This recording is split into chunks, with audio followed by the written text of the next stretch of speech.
from heaven above with wisdom, power, and love. Yah is an awesome God. Oh, Yah is an awesome God. Oh, Yah is an awesome God. He reigns from heaven above with wisdom, power, and love. Yah is an awesome God. Say, Yah is an awesome God. Oh, Yah is an awesome Yah. Oh, Yah is an awesome God. Oh, Yah is an awesome God. He reigns from heaven above with wisdom, power, and love. Yah is an awesome God. Yah is an awesome God. Oh, Yah is an awesome God. He reigns from heaven above with wisdom, power, and love. Yah is an awesome God. Yah is an awesome God. Oh, Yah is an awesome God. Oh, Yah, woo! He's an awesome God. He reigns from heaven above with wisdom, power, and love. Yah is an awesome God. And Yah is an awesome God. He reigns from heaven above with wisdom, power, and love. Yah is an awesome God. Oh, Yah is an awesome God. Oh, Yah is an awesome God. Oh, Yah is an awesome God. Oh, Yah is an awesome God. Oh, Yah is an awesome God. Today we are going to learn that the Most High Yah has told me over and over again, they're telling you that the things that are coming to the future are already in the past. Already in the past. They have to tell you the truth, but they don't have to tell you fairly. They don't have to tell you fairly. That is the rule. They don't have to tell you fairly. So the Most High Yah has allowed me today to show you all that beast system, that one world order that you're looking for, you're already living in it, and we've been living in it since 70 AD. Woo! Yes, but let's give Yah a hand. Let's give him all the glory for showing us the truth. Open our eyes and let us see. All praise to the Most High Yah and him alone. Hallelujah. Woo! Let's learn. This is Mystery Babylon Unveiled, Lucifer, the Queen of Heaven, Chapter 15, The Queen Bee. From the images of beehives and Freemasonic art to the fountain of the bees in Rome, a stone image of bees on the clamshell of Venus, even to the popes wearing a crown that looks like a bee's abdomen with a stinger on top. All of this bee symbolism begs the question, who is the Queen Bee? On the page titled Goddess as Queen Bee, Artemis of Ephesus, from Flowery Moon, it says, the bee and the goddess have been intertwined through time and in multiple cultures. The honeycomb is seen in architecture in her city of Ephesus, city of the bee. Her priestesses were called Melissa, a name that means bee. The bee represents the magic of creation, transformation, divine perfection, and healing. Artemis as Queen Bee is the source of all these. The Lost Art of Resurrection's author, Freddie Silva, gives more insight on the connection between the goddess and bees, saying, the Greek historian Porphyry describes how in the temples presided by Artemis, Demeter, or Cybele, the priestesses and attendants were called Melissa, the bees.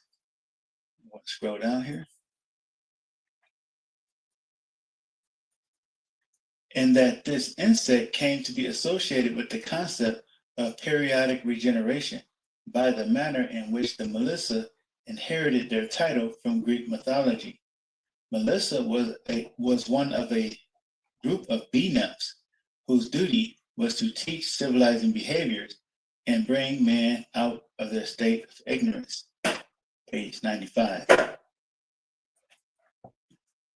We have here a plaque showing what is presumed to be a bee goddess from the British Museum.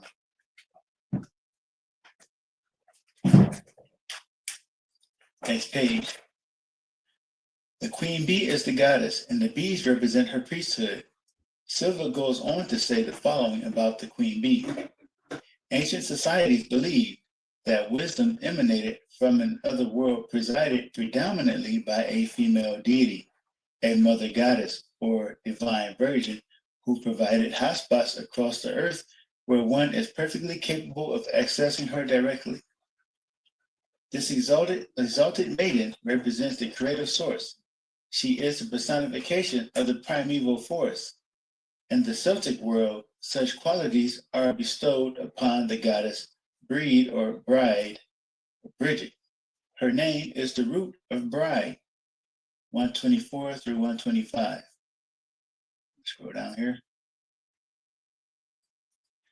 God, or the force, is manifested in the material world by the goddess. Since bees are a symbol of her priesthood, that must mean that the beehive symbolizes her temple. Is that why architects make buildings with dome-shaped roofs? That's part of it, no doubt.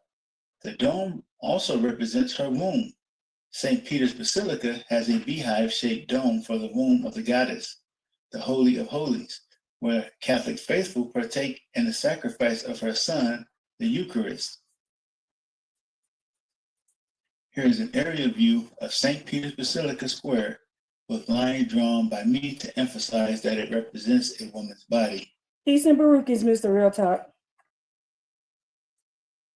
Trying not to get too much commentary, but you can imagine the keyhole where the phallus of the sun god goes, where it is inserted, the keyhole, and then you have the dome, which represents the space of the divine feminine abode, the womb.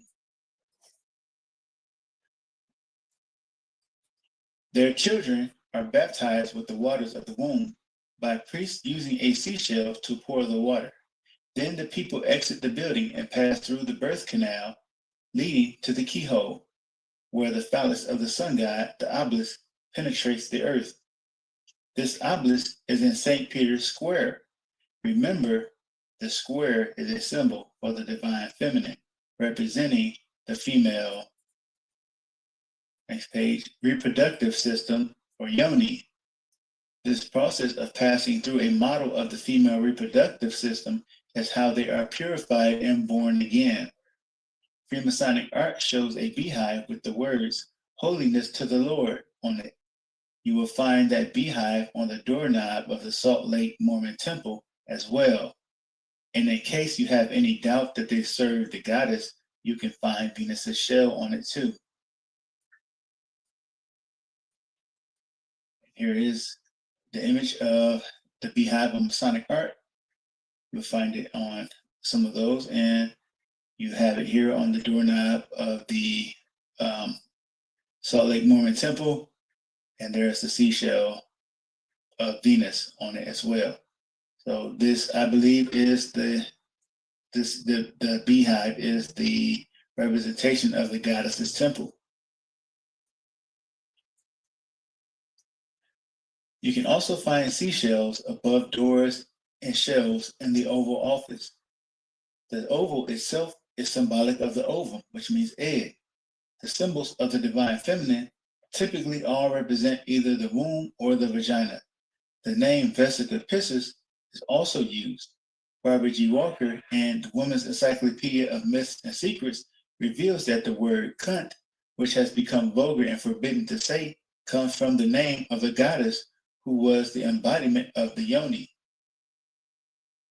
Under cunt, derivative of the Oriental great goddess as Kunti or Kunti or Kunda, the yoni of the universe, page 197. In the goddess Kunda, we have the root for Kundalini, also known as Shakti. As Walker describes Kundalini, tantric image of the female serpent coiled in the lowest chakra of the human body, and the pelvis. An aim of tantric yoga was to realize Kundalini by certain exercises and meditations, such as Yoni Mudra or Yoni hand signs. 517. And we covered those in previous chapters.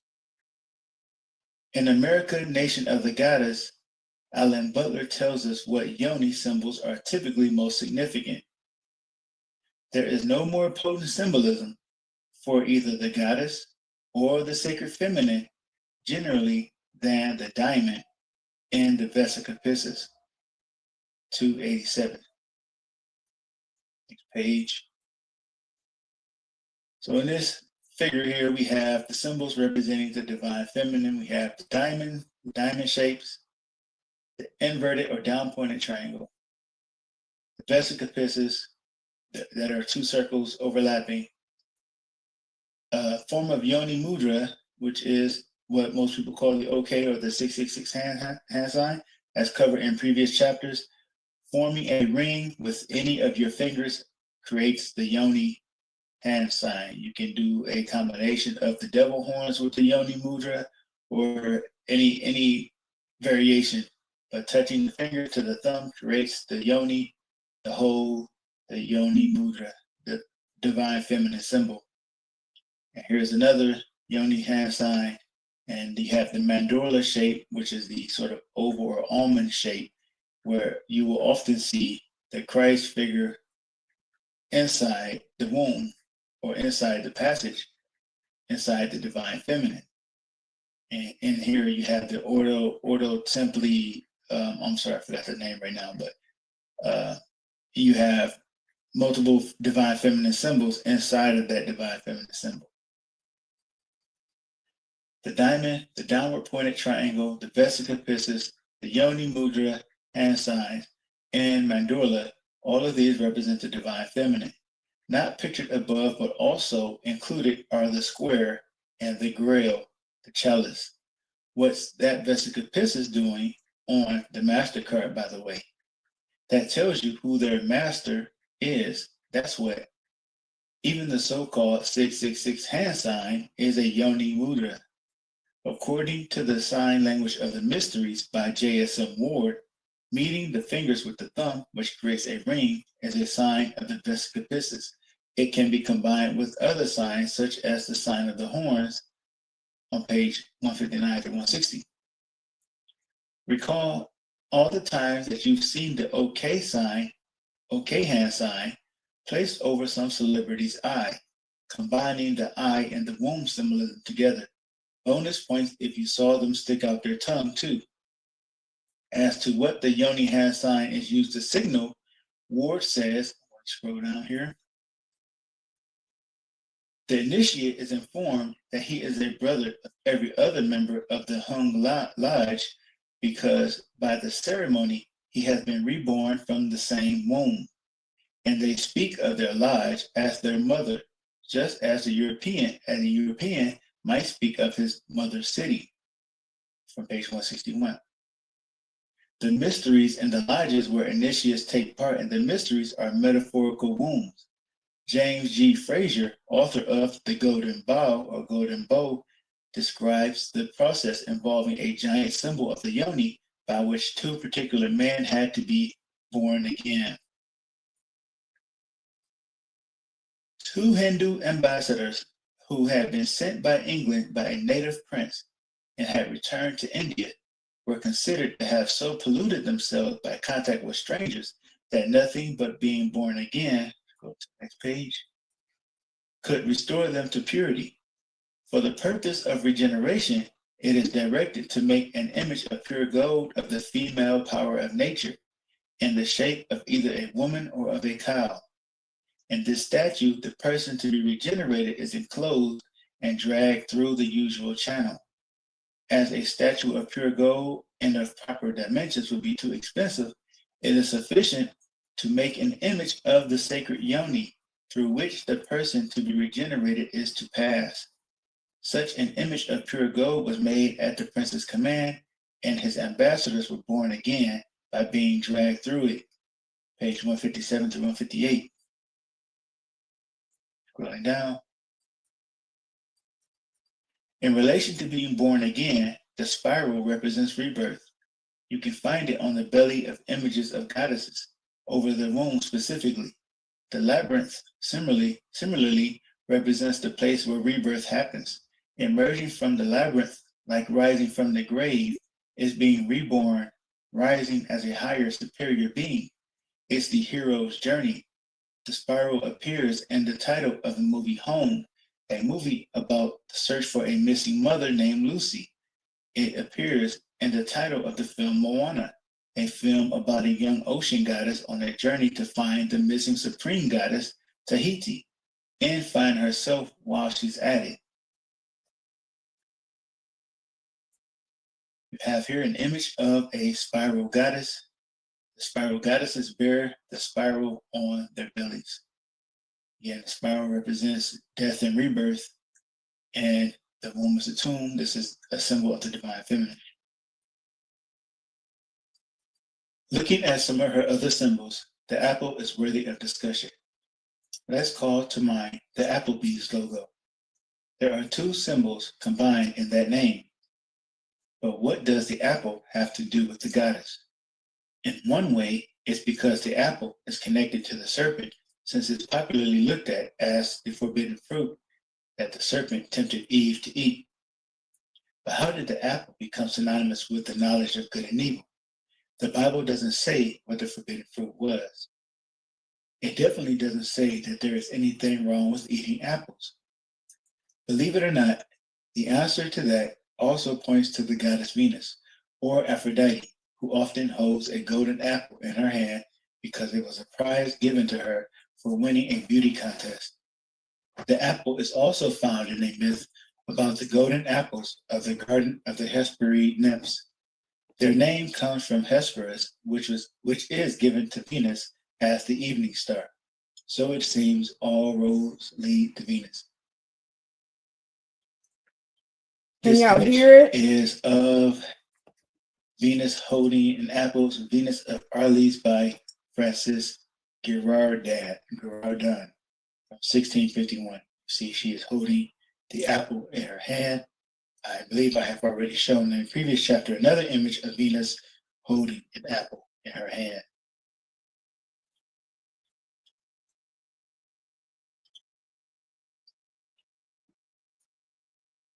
Scrolling to the next page.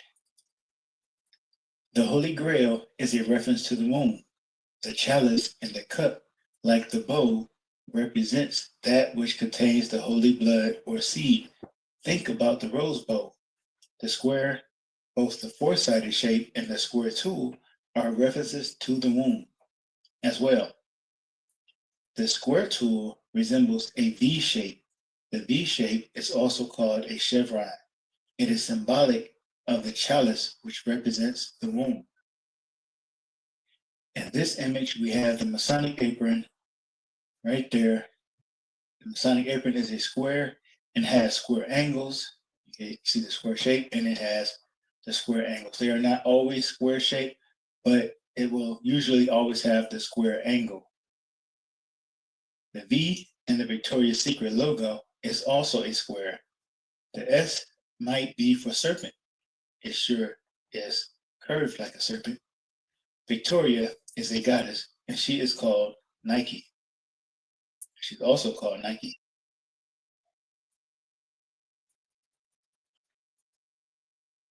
The letter V itself is also a symbol of the divine feminine. V is the Roman numeral for 5. The pentagram has 5 points.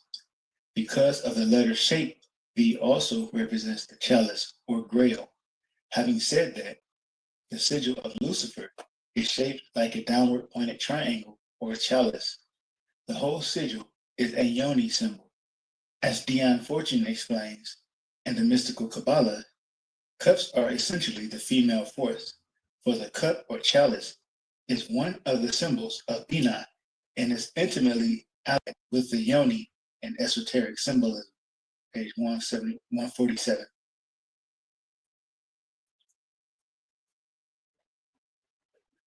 The sigil of Lucifer is filled with divine feminine symbolism and overall represents the womb.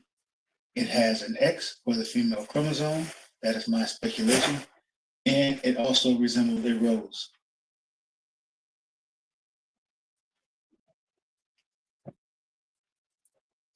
The rose is sacred to Venus as a symbol of love and passion, and because the star point cycle of Venus over the course of 8 years makes a rose pattern.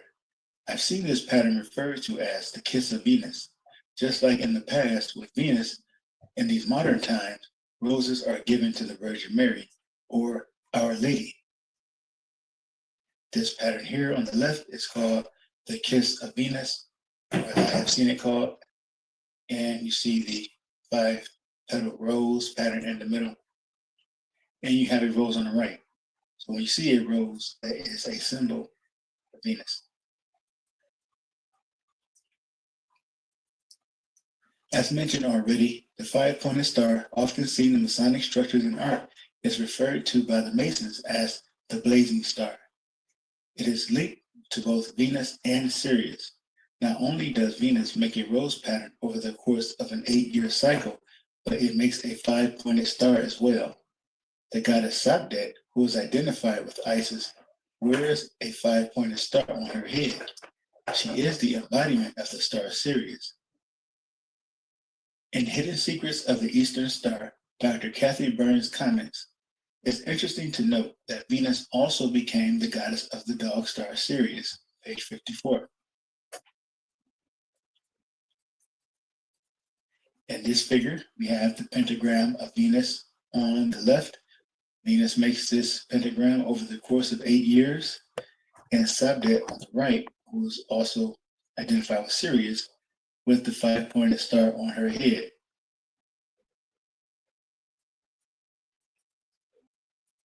If you have ever wondered why so many countries in the West use the colors red, white, and blue in their flags, it's possibly because Sirius primarily flashes the colors red, white, and blue. Sirius is also called the rainbow star because a whole spectrum of colors can be observed from the star through a telescope. If you have ever seen the star through a telescope, you can search for such videos on YouTube as I have. You will notice that there appears to be a hole in Sirius. The star looks very much like the iris of an eye. The rainbow star, Sirius, having the appearance of an eye, is interesting because the goddess of the rainbow happens to be named Iris, and Iris spelled backwards is Siri. Apple iPhone users would recognize that name. Considering these many symbols that I've discussed here, how many do we see all around us and how often? It appears much more than you realize. You might start to recognize them from now on. The goddess appears on many types of currency around the world, but since I live in America, I'm going to use this country's money as an example. I found several examples of United States coins that have goddesses featured on them, either holding the torch of enlightenment or the sprig of regeneration, or even both.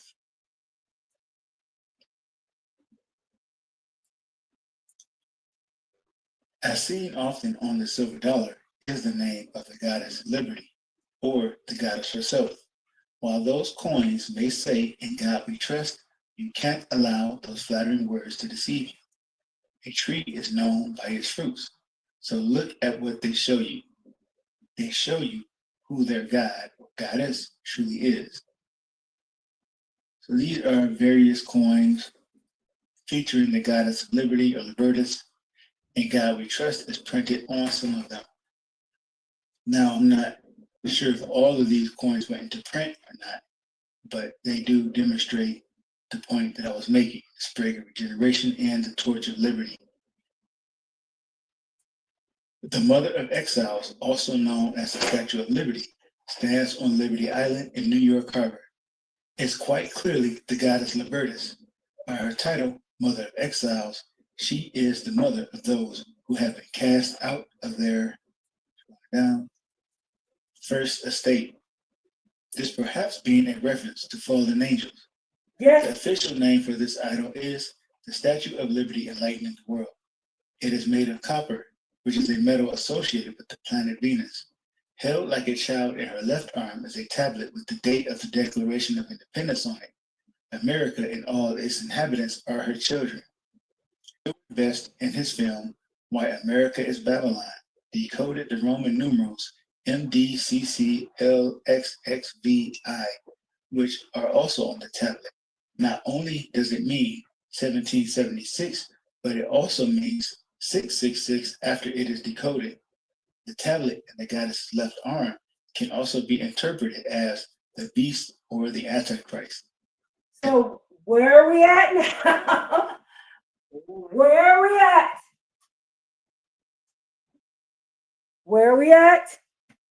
We are already in the Antichrist system. We're already in the beast system. We're already there. It happened.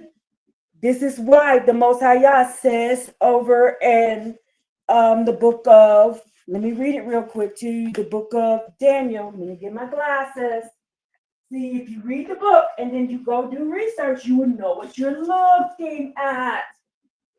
Now, the Most High Yah tells Daniel to seal up the book. The angel tells Daniel that the matter has been sealed. And now that the matter has been sealed, the desolation of abomination has been set up in all the temples and all around the world. The Antichrist, the 666, all of that, all of this. America is Babylon, the enlightenment of the world. These are the fallen angels. This Lucifer, Lucy is the mother, father of the fallen angels. Who was the first one to fall?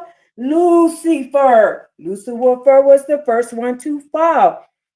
Lucifer is the mother and the father of the abomination of desolation. The mother and the father of the abomination of desolation. Desolation means to what? Be destroyed. It means to be destroyed.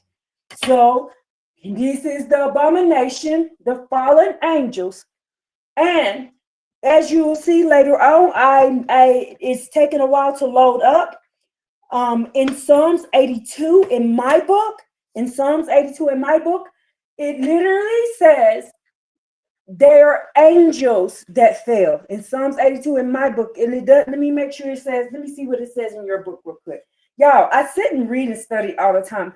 I don't have anything else to do. I am retired, so I have that ability to do that. I do not go down, get mad at you for not being able to read and study as much as I do, because I am retired. The Most High Yah takes care of me.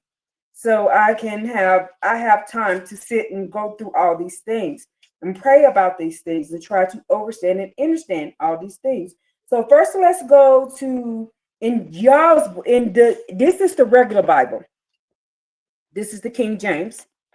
Let's see what it says in Psalms 82. In verse 6, I said, you are gods, and all of ye are sons of the Most High Yah. Nevertheless, you will die like men and fall like any one of the princes. Now, that is a misinterpretation, my people. That is not how it's written in the Hebrew. Now, we're going to go over into the Hebrew and read how it is written. This is not how it is written. The pen of the wicked scribe, y'all. The pen of the wicked scribes. They wrote it to make you think that there's no fallen angels written about in the Tanakh. Yes, there are. They wrote it to make you think that the fallen angels are not written about in the Tanakh.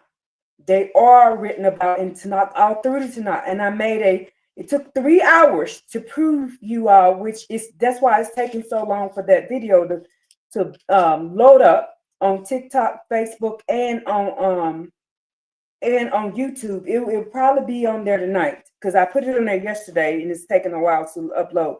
So now this is the Hebrew. Here's the Hebrew. Here's the Hebrew. Here's the Hebrew right here. Now I'm going to read to you what it says in the Hebrew. Same verse 6. Let's start. No, let's go at verse 5. Verse 5. They do not know, nor do they understand. They walk in darkness. All the foundations of the earth collapse. I said, you are angelic. In my book, he says, you are angelic.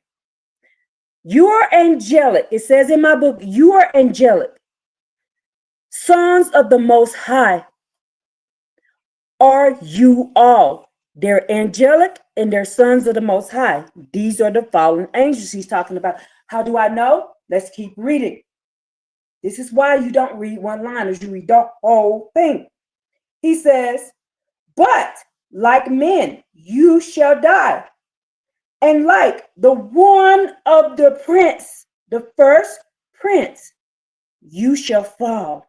Just like Lucifer. He's telling them, you fail just like Lucifer. You fail just like Lucifer did. Okay?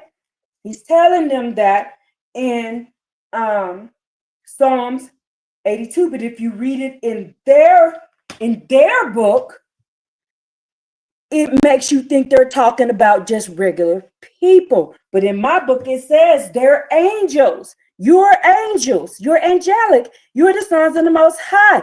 All of you. And you fail just like Lucifer.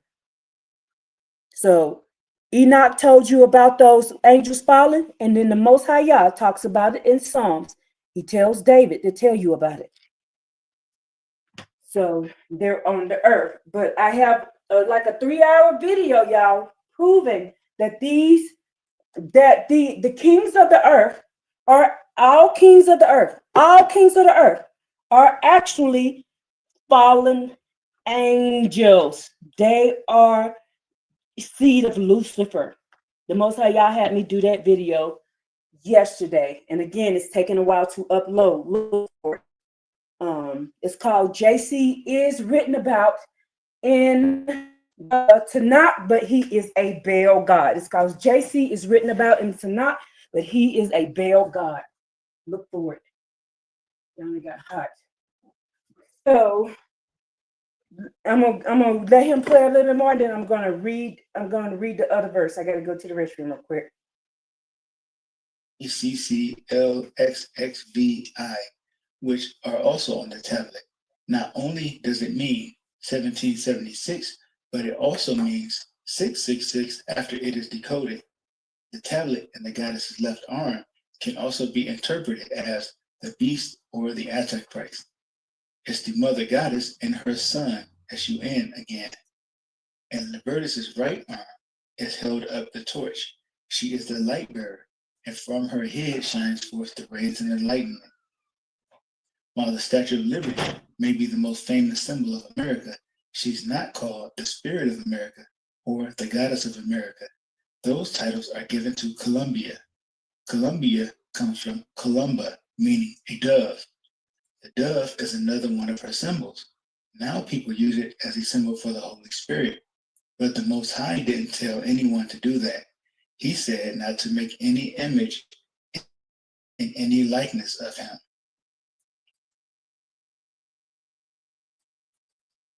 And here is a Roman coin with Venus on the front and her dove on the back.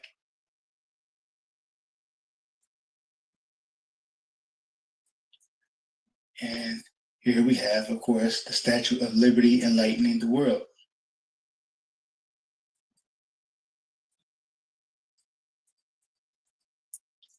And in this image, we have the Goddess of Freedom. She's literally called the Goddess of Freedom, which stands on top of the Capitol building in the District of Columbia.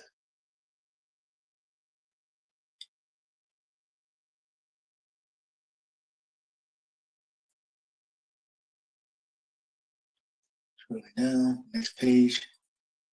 The capital of the United States is the District of Columbia, formerly the Territory of Columbia. The reverence for the Divine Feminine goes beyond the name here. The entire district is shaped like a diamond or square. The Potomac River flows through this giant symbol of the Yoni. The District of Columbia is surrounded by Maryland on one side and Virginia on the other. Being on the East Coast, this represents the place where the sun is born. So here we have an image, aerial or satellite footage of, or satellite image of the District of Columbia. You see the outline here. I highlighted it in white to make it easier to see, and the Potomac River flowing through it. You have Maryland on one side and Virginia on the other.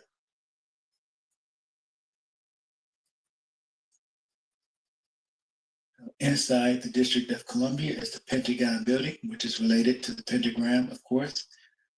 North of the Pentagon is the White House, where the Oval Office is.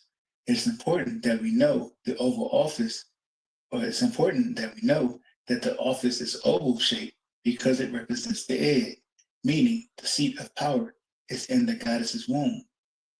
The White House is located at the southern point of the inverted pentagram that's formed by the street layout.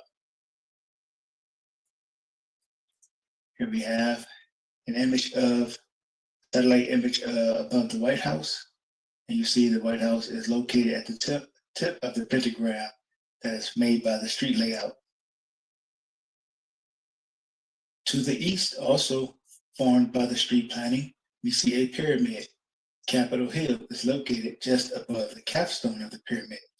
There's an oval in there representing the eye of the capstone. Remember who that eye on the pedestal of the pyramid represents.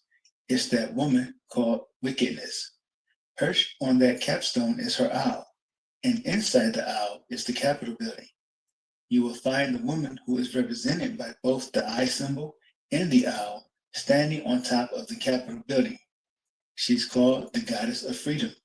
The word free links back to the old Norse goddess Freya, and liberty to the goddess Libertas. Ironically, as 2 Peter 2:19 says, while they promise the liberty, they themselves are the servants of corruption.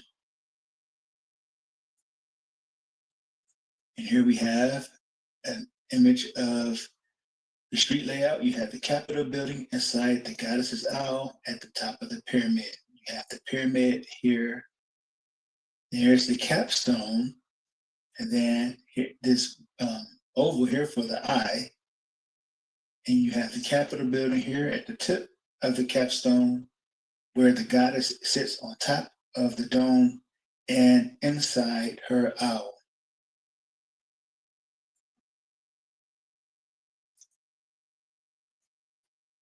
Keeping in mind all the divine feminine symbolism designed into Washington, D.C., I will now inform you that this location is the center of a giant sigil of Lucifer that spans across nearly a third of the country. The Seal of Liberty author has shown how multiple locations across America, all named Cedar Point, were aligned so that when lines are drawn between them, they form the sigil of Lucifer. In the video titled Sigil of Lucifer, Scottish Rite's Symbol of Liberty, the Seal of Liberty author demonstrates that this could only have been possible with dedicated planning, ruling out any chances of it all being a coincidence. Here is an image, a screenshot from the video, Sigil of Lucifer, Scottish Rite, Symbol of Liberty, and you have 3 points at the corners, 3 points at the corners, all named Cedar Point, and then you have Washington, D.C. in the center. And we've already seen how much divine feminine symbolism is in Washington, D.C. This is the sigil of Lucifer on the United States. The architects of this country didn't do anything without taking extreme care to align their actions with the stars of heaven. Another example of that, on Wednesday, September 18, 1793, the cornerstone was laid for the Capitol building. Wednesdays are the day of the week most associated with the sign of Virgo. Alan Butler, author of City of the Goddess, gives more insight on what was happening in the sky that day. Down. If the goddess of freedom had already been present on that Wednesday, September 18, 1793, at 3:30 a.m., the near full moon was about to set, leaving Venus in the east for 2 hours as the brightest and most significant object in that early autumn morning sky, and the sun firmly positioned in the sign of Virgo. From page 13. There is another striking symbol called the Auspis Maria. To scroll down so that we can get an image of that. It is a letter M overlaying a letter A. In some cases, it is highly stylized, making it difficult to distinguish the letters. So this is an image that I made by overlaying the letter M with the letter A to make the Auspis Maria. It's not perfect, but it demonstrates the point well enough. Auspis Maria is a Latin phrase meaning under the protection of Mary. It's another goddess protection symbol, like the sign of the horns and the Hamsa hand. If you look very closely at it to examine its shape, you can see a diamond shape in the middle for the divine feminine. You may be able to see a resemblance to the square and compass.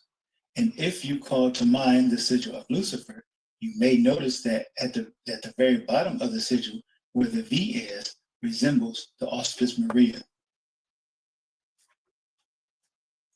So in this image, we have the Auspis Maria, which is at the top of this banner. And it seems very similar, at least to me, to the V or the shape at the bottom of the sigil of Lucifer. You have the diamond shape there. You can even perceive two pillars at each end, which we will get into later.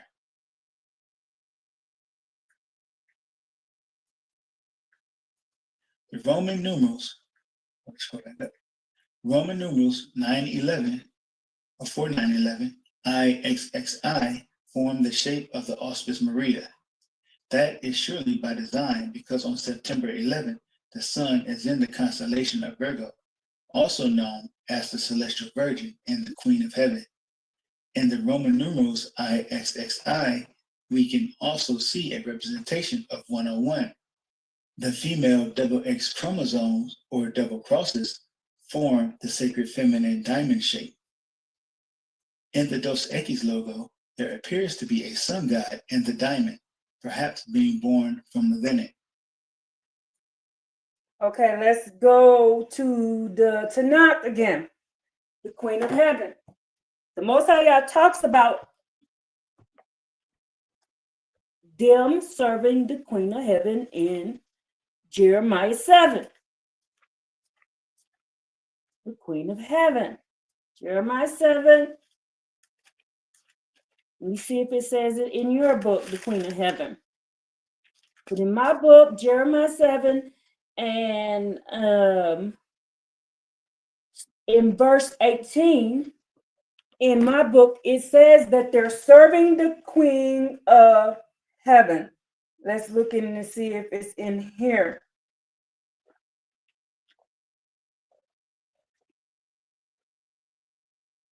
See if it's in the, or did they leave it in? Did they take it out? Or I keep forgetting it's going the other way. That's why I'm not finding it.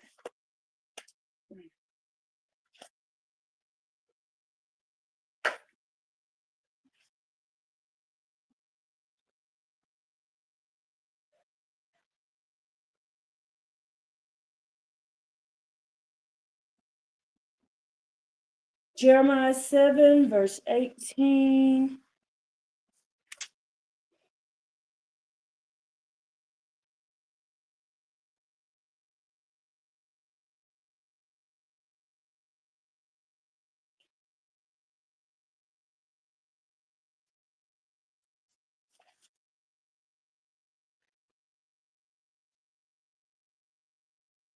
Says, yes, it says they make cakes for the Queen of Heaven.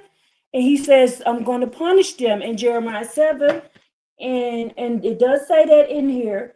And it says, the sons gather wood, and the father kindles fire, and the women kneads dough and making pastries in honor of the Queen of Heaven. And they pour libations to the gods of their other gods in order to provoke me. It is me they are provoking. So they talk about the Queen of Heaven. The Most High God talks about what they're serving the Queen of Heaven in the book of Jeremiah. next page. Here we have, in this image, the female double X's found in the auspice Maria, and the logos resemble the shape of the square and compass.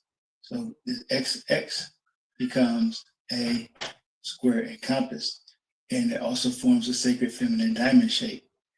And as I mentioned, the sun god appears to be within that sacred feminine diamond shape.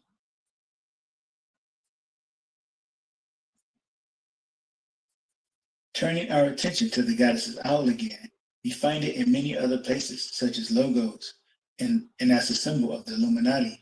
It stands as a giant stone image at Bohemian Grove, where influential men go to perform rituals and worship great nature, which we know is the great whore of Babylon.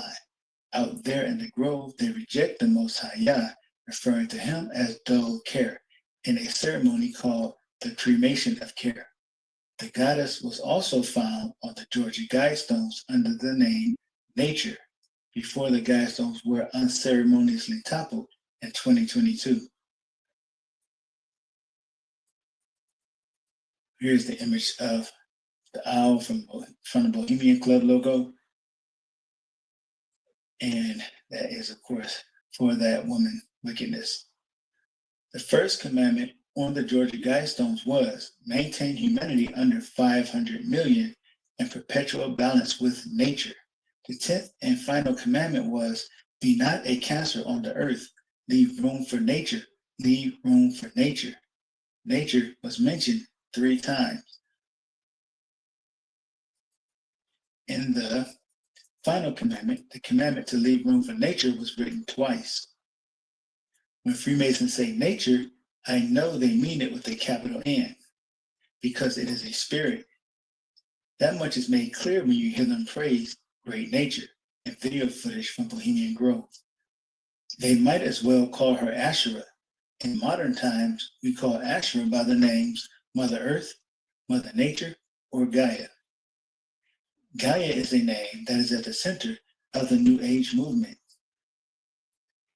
Dr. John Rogers, who wrote New Age Bible, said the New Age movement seemed to come into being during the 60s and 70s, but it is much older than that. The roots of the New Age movement can be traced to as early as 1776, when a new and revolutionary form of government was created in America. The founders of this nation designed a great seal to be the symbol of this new form of government, and on the great seal are found the words Novus Ordo Seclorum, which means a new order of the ages, page 96.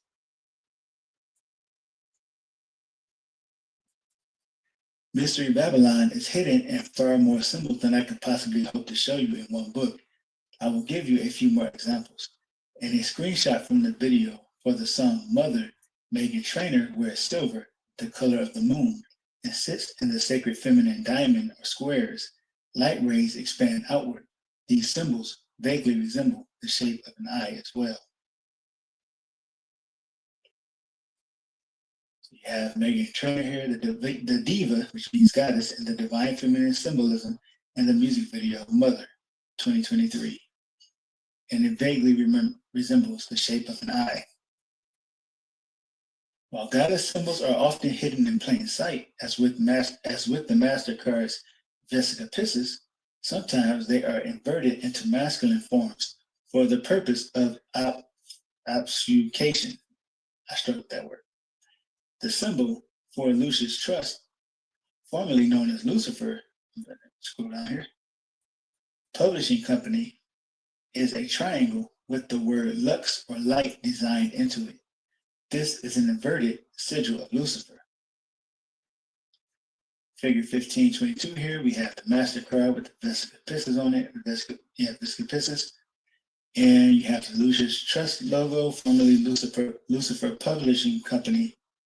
And it has light designed into it, or lux, which means light. And it is an inverted sigil of Lucifer. Scrolling down. I don't doubt that Lucifer will receive worship as a male, as I pointed out when discussing Allah, but her true nature as a female will eventually show itself. This is typically done in ways the uninitiated can't perceive in religious rituals, entertainment logos, and in Masonic art. Mystery Babylon is a mystery, so the initiated must present Lucifer as a male to the outsider, and Lucius Trust, Lucifer Publishing Company, does exactly that.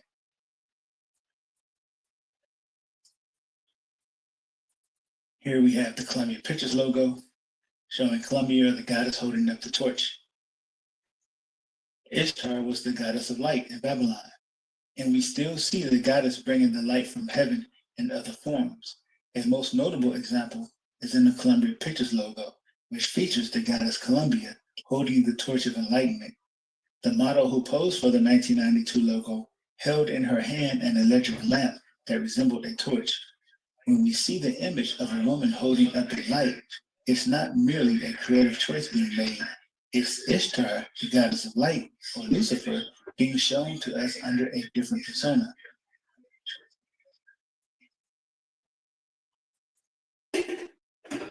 This image is of, I'm trying to find the caption there, The Electric Light by Ludwig Candler, 1884. And it is a goddess holding up an electric light.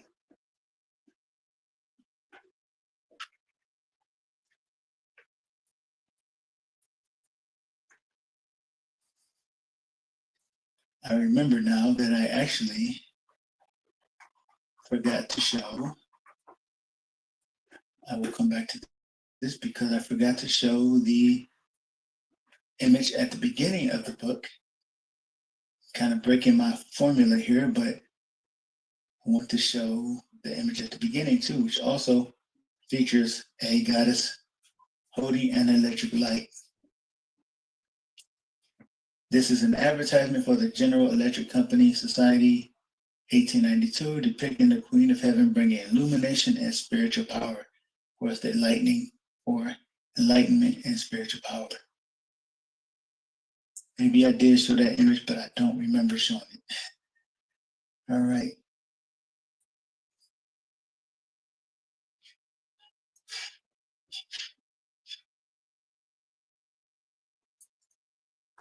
America, we know your secret. We got you. Which chapter are we on? Sorry. Yep, that was chapter 15. The next chapter is chapter 16. I am, and none else beside me. Isis is the most important figure in Freemasonry. Just as with Kali, there are direct references to her in Bible prophecy. Isaiah chapter 47 is such a prophecy. In this chapter, she is called the virgin daughter of Babylon, the widow, and the lady of kingdoms. You will see that God is not just addressing a city in this chapter, but the spirit of Babylon that rules over the city. Starting at verse 1. Now, do y'all understand and understand where we're living? Now, I know that the guy told you about Maryland and Virginia. Maryland and Virginia. Those are goddesses. Those are goddesses that those cities are named from. Maryland and Virginia. And the state, the capital over there is in between those two. Now, where is Babylon? Where is it? We know where it is now. We know where it is. They have no more excuses about getting out of Babylon. We have no more excuses. We know now. The Most High Yah has showed you today.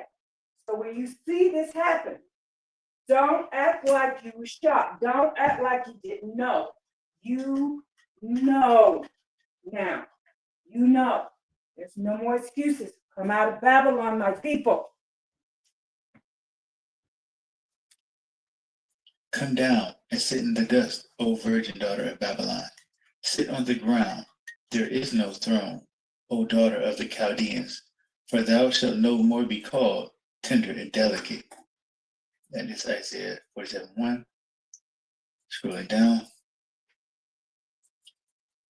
This first verse is a direct shot at Isis's name. When the Most High tells her, sit on the ground, there is no throne, that jumps off the page to me. Why would he say such a thing unless the subject of this prophecy has some kind of connection to a throne? Isis's name means throne. She is a personification of the throne in Egypt and wears an image of a throne on her head.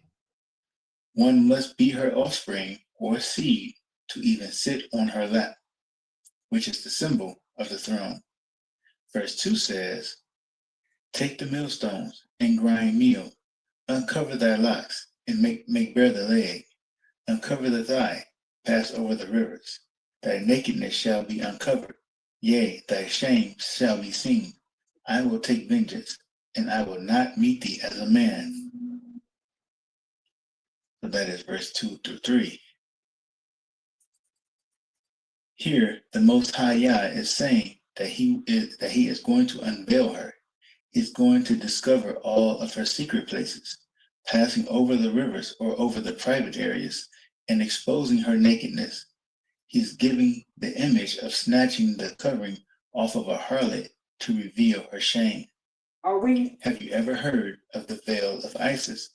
The veil of Isis, or the veil, represent Isis's secrets, her mysteries. From Isiopolis on the veil of Isis. So the Most High Yah is opening us up to the truth. He's taking the blinders off our eyes. There's no longer a veil over our eyes. Opening up your eyes, people. See where we're standing. See where we are. If you're living over in East America, you are living in Mystery Babylon. You are living in Egypt. You are living in bondage. There are a few other ancient references to the veil of Isis. The Greco-Egyptian magical papyri referred to it on several occasions. In one, the magician invokes Isis and asks her to remove her veil in order to reveal the future and shake destiny. By revealing the mysteries beneath her veil, the magician hoped that the goddess who was worshipped as Lady of Fate and Fortune could not only predict, but could change or shake destiny. The unveiling of the goddess became a symbol of the revelation of esoteric secrets, sometimes specifically the revelation of Egyptian secrets. At the Herbert Hoover National Historic Site, there is a statue of Isis that is veiled and bears a significant inscription from her temple in size. I will explain what that inscription is and what it means later in this chapter because it is directly referenced by the book of Isaiah in chapter 47.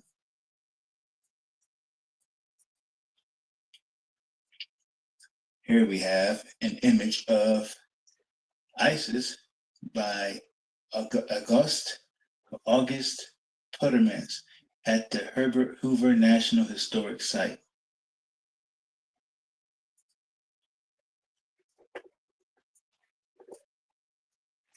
Scrolling to the next page. The first 3 verses of this chapter are too specific to be dismissed as a coincidence.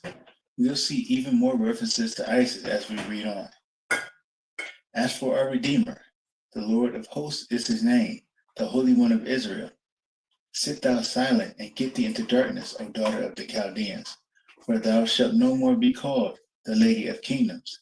Isaiah 57, 4-5. The Queen of Heaven had the most important coasts in Babylon and Ur, the land of the Chaldees. The modern version of the Queen of Heaven, the Virgin Mary, is called the Lady of all nations. Another word for nations is kingdoms. This is another reference to the goddess, confirming that this prophecy against the virgin daughter of Babylon also has a spiritual subject. Verse 6 says, I was wroth with my people. I have polluted mine inheritance and given them into thine hand. Thou didst show them no mercy. Upon the ancient hast thou very heavily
here. They tried to turn me off.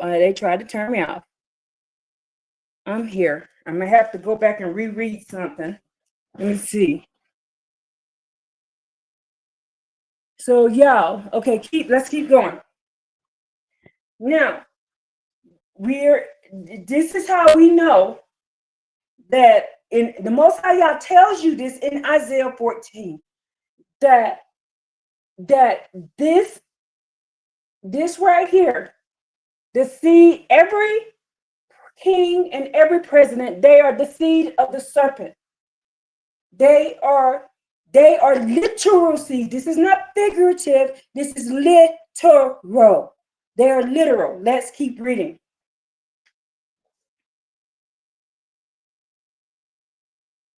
Then it says here, I'm in verse 18 of Isaiah 14.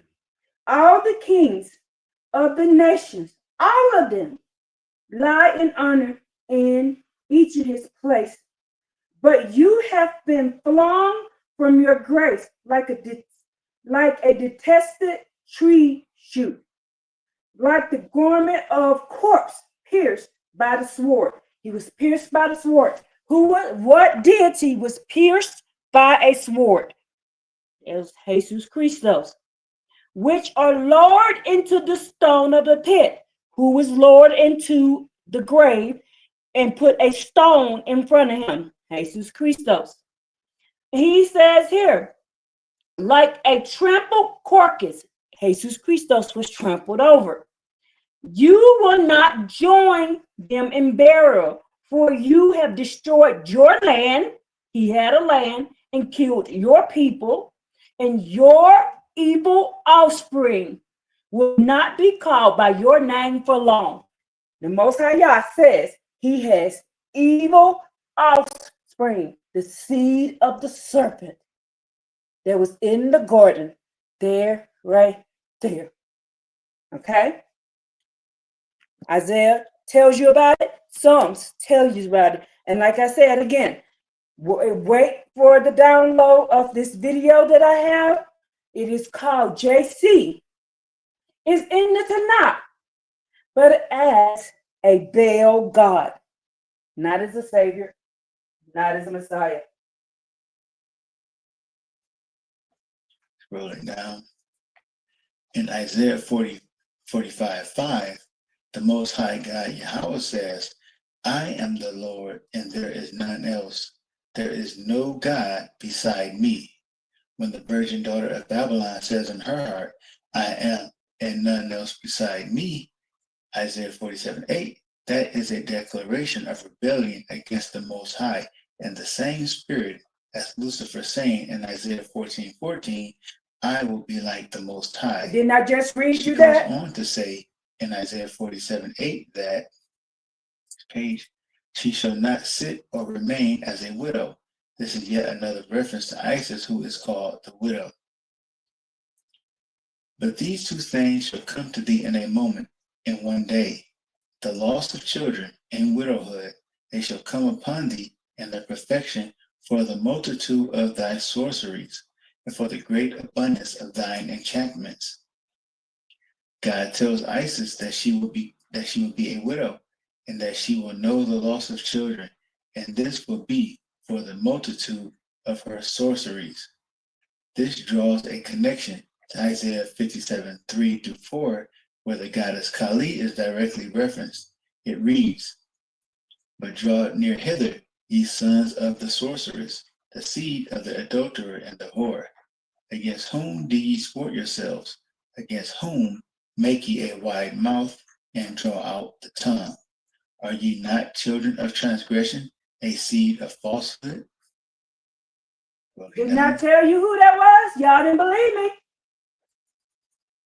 God calls her the sorceress, and he mentions the act of making a wide mouth and drawing out the tongue, like Kali, an act which is directed against him. He calls the fornicators involved in her worship the children of transgression, or the children of wickedness. Verse 10 in Isaiah 47 says, For thou hast trusted in thy wickedness. Thou hast said, none seeth me.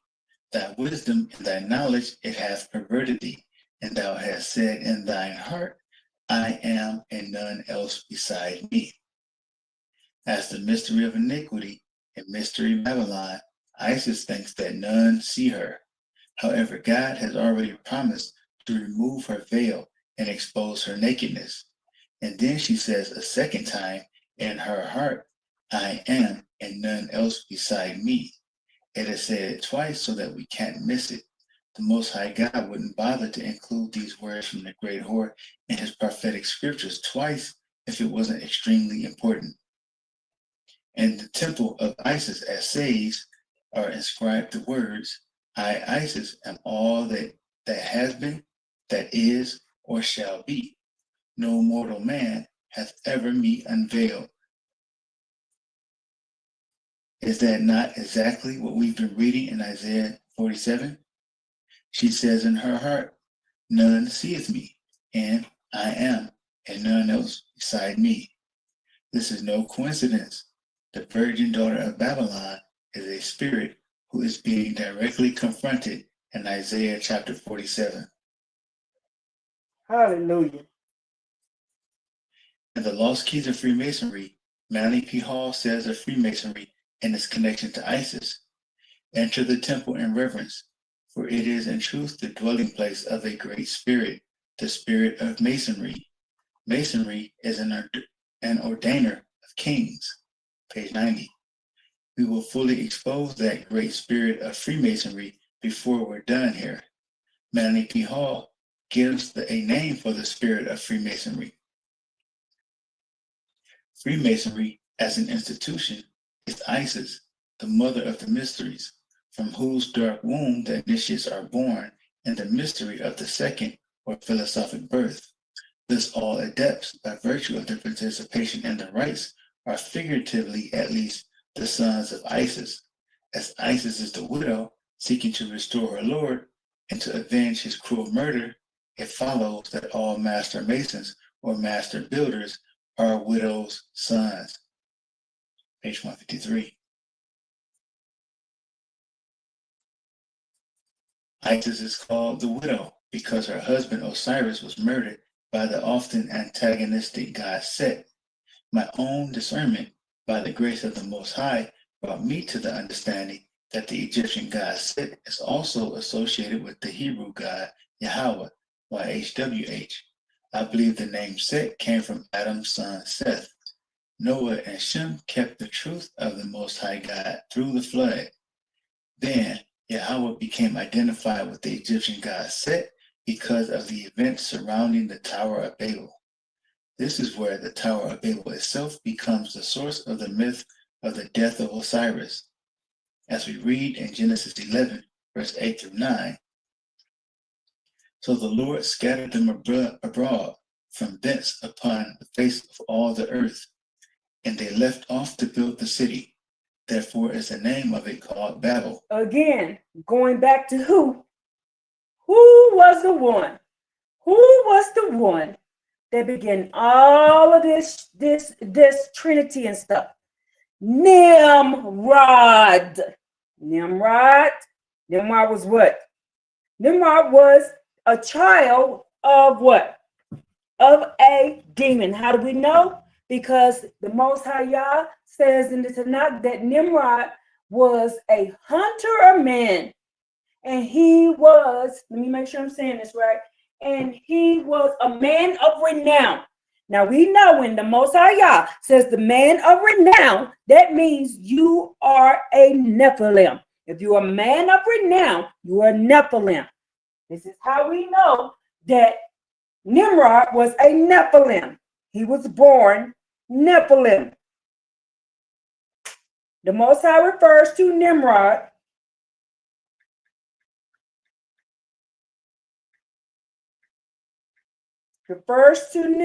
not let me get the scripture for you.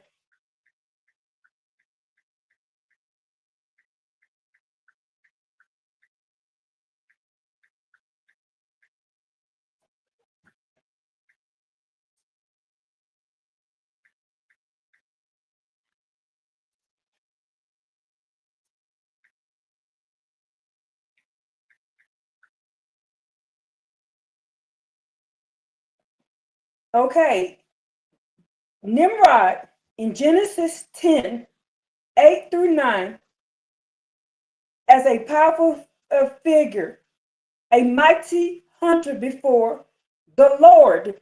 You know, we just learned that the Lord, and we learned on the Sabbath day, that the Lord means before Baal. When they say that, they're talking about Baal, who became renowned, a man of renown. He became a man of renown. And Nimrod is the one who was unalive, remember? And he was unalive by who? He was unalive by Esau. Nimrod also is the one who had a son with his mother. He had a son with his mother, Tammuz. Tammuz. Nimrod, who was a child of a deity. He was a child of a deity. Nimrod was a child of a deity. Hold on. I'm going to read it from my book. Y'all, I love this. I love that y'all allows me to do this. I just want to give him all the praise and all the glory. And he gives me the time to do this. He's allowed me to retire from slavery, which is what y'all call a job, and allows me to be able to do this. And I am very grateful to him for allowing me to do this. Let's read about Nimrod in Genesis chapter 10.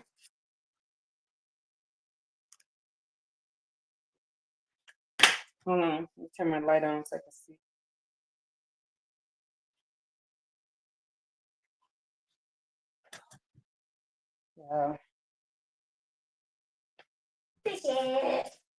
I'm not going nowhere. Hold on, let me read this for you. So, Nimrod, it is Nimrod. This is chapter 10 of Genesis, verse 8. The Cush begot Nimrod. He was the first to be a mighty man on earth after the flood. What is a mighty man? My book says he was the first to be a mighty man on earth after the flood. He was a mighty hunter before, before Yah, and therefore it is said, like Nimrod, a mighty hunter before Yah. In the beginning of the king of battle, Erech, Akkad, and Calneh, in the land of Shinar. For that land Asher went forth and built Nineveh, ran her for Calah, reached her between Nineveh and Calah, and this is at the great city. Okay, do y'all hear this? What did we just learn about Maryland and Virginia? In Nineveh and Calah, same place. So now we know what Nineveh is, and now we know what Calah is. Keep reading. And Mizraim begot Ludum, Ammonin, Laban, Netoph, Pashurim, Kalushim, whence the Philistines came forth from them, and Cathram. Canaan begot Zidon, his firstborn, and Heath, and the Jebusites, and Amorites, and Gergesites, and the Hivites, the Arkites, and the Sinites, and the Ardites, and the Zemarites, and the Hamites. For after us, the family of the Canaanite branched out. Okay. Look now, Nimrod was the first to be a mighty man after the flood. Nimrod was the first child, you hear that, on earth who was Nephilim DNA. Nimrod was Nephilim DNA. Let's keep learning. And he's the one that these people are worshiping. This is how all of this started, right here. Because the Lord did there confound the language of all the earth, and from thence did the Lord scatter them abroad upon the face of all the earth. Genesis 11, verse 8 through 9. Yah stopped the tower from being built and scattered the builders across the earth. That story, as reflected in the Egyptian myth, where Set murdered the sun god Osiris and scattered his body parts across the earth. As was revealed earlier in this chapter, the Bible refers to Isis as the virgin daughter of Babylon. Therefore, Babylon represents Isis, and the builders are her husbands and also her children. Now that her metaphorical husband has been slain, Isis becomes a widow, the Black Widow, and it's her goal to regather the pieces of her husband's body and resurrect him as her child Horus. In the Egyptian myth, Isis is able to find all the pieces except for the phallus of Osiris. The phallus is the generative principle in the male. It also symbolizes the lost word in Freemasonry. Typically, the obelisk, which can also serve as a sundial, represents the phallus of the slain sun god. The goddess creates a substitute which okay, let me show you in the Tanakh. It says here, and I'm proving to you that Nimrod was a Nephilim. Yes, in the Tanakh, Genesis 6, 1 through 4. The mysterious, mighty men of old and men of renown, the Nephilim, are described as the offspring resulting from the unions between the sons of God and the daughters of men. The Most High Yah says in my book that Nimrod was the first mighty man. He was a man of renown. When the Most High Yah call you a mighty man or a man of renown, he is saying that you are a Nephilim. You were born from the sons of God, the fallen angels. You were born from the sons of God, the fallen angels. Nimrod was a mighty man, a man of renown. They call him that in some books, and in my book they call him a mighty man. The Most High Yah said Nimrod was the first one to be brought back after the flood. Nimrod, Cushite. Nimrod was the first mighty man. He was the first one after the flood to be a what? Nephilim. I told you there's two different types of seeds walking the earth. The truth will set you free and set you apart. There's two different types of seed walking this earth. And this is why Nimrod kept breeding with his mother to bring out more Nephilim seed. Okay? He's a son of the fallen angels. This is what this is all about. Everything. All the chaos we got on earth, all of that. It's because Lucifer is down here trying to breed out the real humans. And he thinking this is going to save him. Y'all said he thinks that if he does this, that y'all will feel sorry for him and reinstate him and give him a second chance. But this is why Yah sent the law. This is why Yah sent the law. And they figured they could breed us out.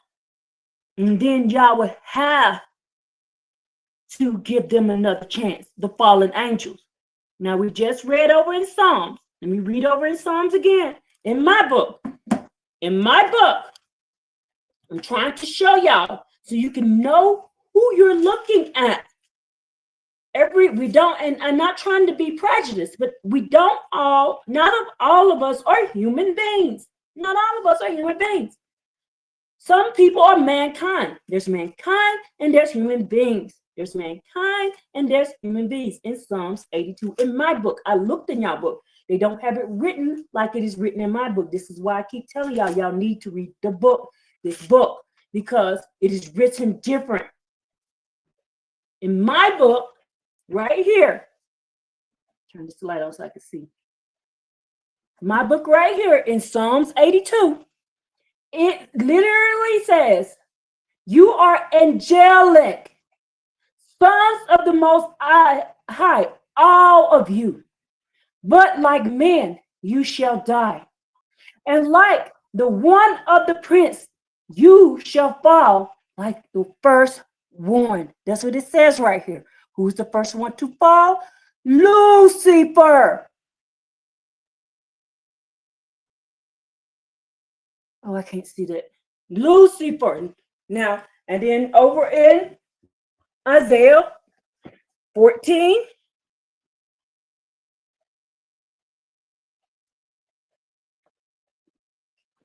And okay,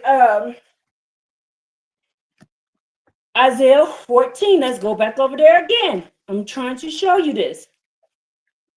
What all is going on? This is why they rewrote it in English and they switch it around. And then when you read it, you don't know what you're actually reading.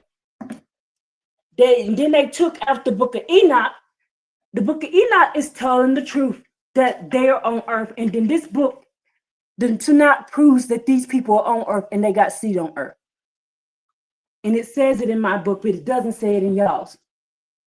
Now, Isaiah 14, in my book, in verse 20, you will not join them in burial, for you have destroyed your land, and you killed your people, and your evil offspring will not be called by your name for long. And then it says here that all the kings of the earth, those are his children, all the kings of the earth. And she rebirths her husband in the form of her son, who is, quote, the word, unquote. The broken pillar or obelisk represents the slain sun god and the unfinished Tower of Babel. It's Isis's mission to avenge the murder of her husband against Set. Horus, Isis' son, is the one who exacts this revenge in mythology. This can be symbolic of Babylon's son, the beast from the bottomless pit, defeating the true God Yahweh, who is the adversary in the eyes of the Egyptians. When the Luciferians speak of Satan, Yall or Saklas, they are referring to the true God, YHWH. He is also called the Demiurge, as mentioned earlier. Yahweh has commandments and requires his children to come out from among evildoers and be separate, because he stands against their forms of enlightenment, so that they claim that the Hebrew God is blind and ignorant. I haven't been down there yet. In Freemasonry, the direction of the north, where God's throne is regarded as a place of darkness where there is no light. On the Masonic tracing boards, you may notice that the directions of the north, east, south, and west are not arranged like they are on a compass. The east is where the north would be on a compass. The east is where the sun, moon, and blazing star is. The all-seeing eye is sometimes where Venus or Sirius, represented by the blazing star, would be. The north is on the left side of the board, where the west would be on a compass. Not only is the Most High's throne in the sides of the north, but as the word tells us in Malachi 3:6, Yah says, "For I am the Lord, I change not." James 1:17 says of him, "With whom is no variableness, neither shadow of turning." The North Star, Polaris, is a star that doesn't change and shows no degree of movement. There's no doubt in my mind that the North Star represents the Most High. It's both the most north and the Most High star. It represents the unmovable truth that we can use to navigate the world we live in. contrary to the strange woman, Lucifer, whose ways are movable, so that we can't know them. Get up here. Okay, let's go back for just a second, y'all. I'm going to show y'all something what the Most High Yah talks about the East. I did this in my video yesterday, but what the Most High Yah says about the East is no variableness, neither shadow of turning. I'm going to show you what he says about the East in Ezekiel 8. Boards, you may notice that the directions of the north, east, south, and west are not arranged like they are on a compass. The east is where the north would be on a compass. The east is where the sun, moon, and blazing star is. The all-seeing eye is sometimes where Venus or Sirius, represented by the blazing star, would be. Okay, you're like, wait, what are you talking about? Go to Ezekiel 8. And let me see if it's in your book. Let me see if it's in your book. In Ezekiel 8.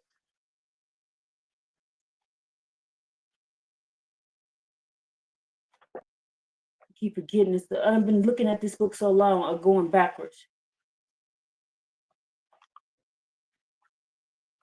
Ezekiel 8. Let me see if it's in your book. Y'all, if I told you if you knew what I knew, you would change the stuff you do.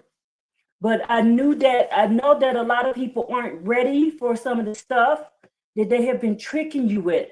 So, because when you turn to the east and pray to the east, you are praying to the sun god. You're not praying to Yah. Yah never taught us to do that. So because when people say turn to the east, I don't do it. I raise my hands in the air to the Most High Yah. I do not do turning to no east. I don't do that.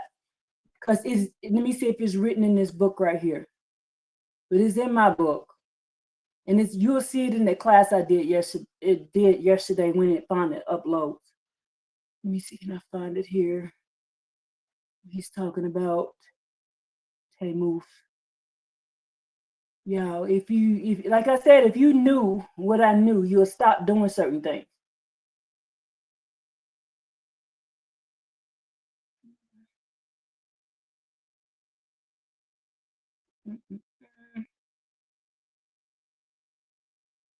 Let's see. Hold on. I don't even see nothing about Tammuz in here.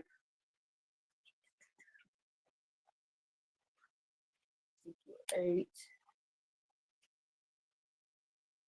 I need to bring my chair over here. This is hurting my back, standing up like this.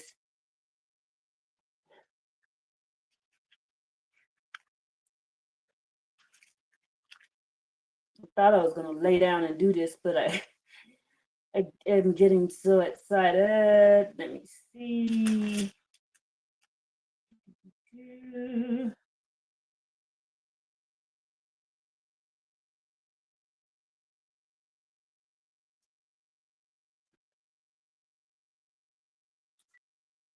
It might be in Ezekiel 9. But it's written in here about this turning to the east in my book. I'm trying to hold on.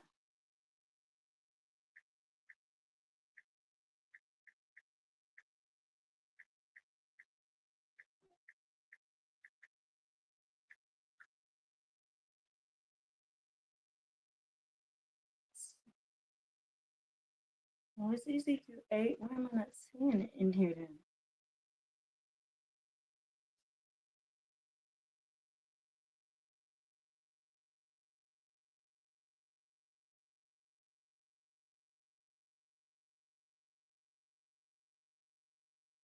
Okay, so I found it. So it is in your book. It is in your book. So it says here. So it says here that Ezekiel 8, starting at verse 16.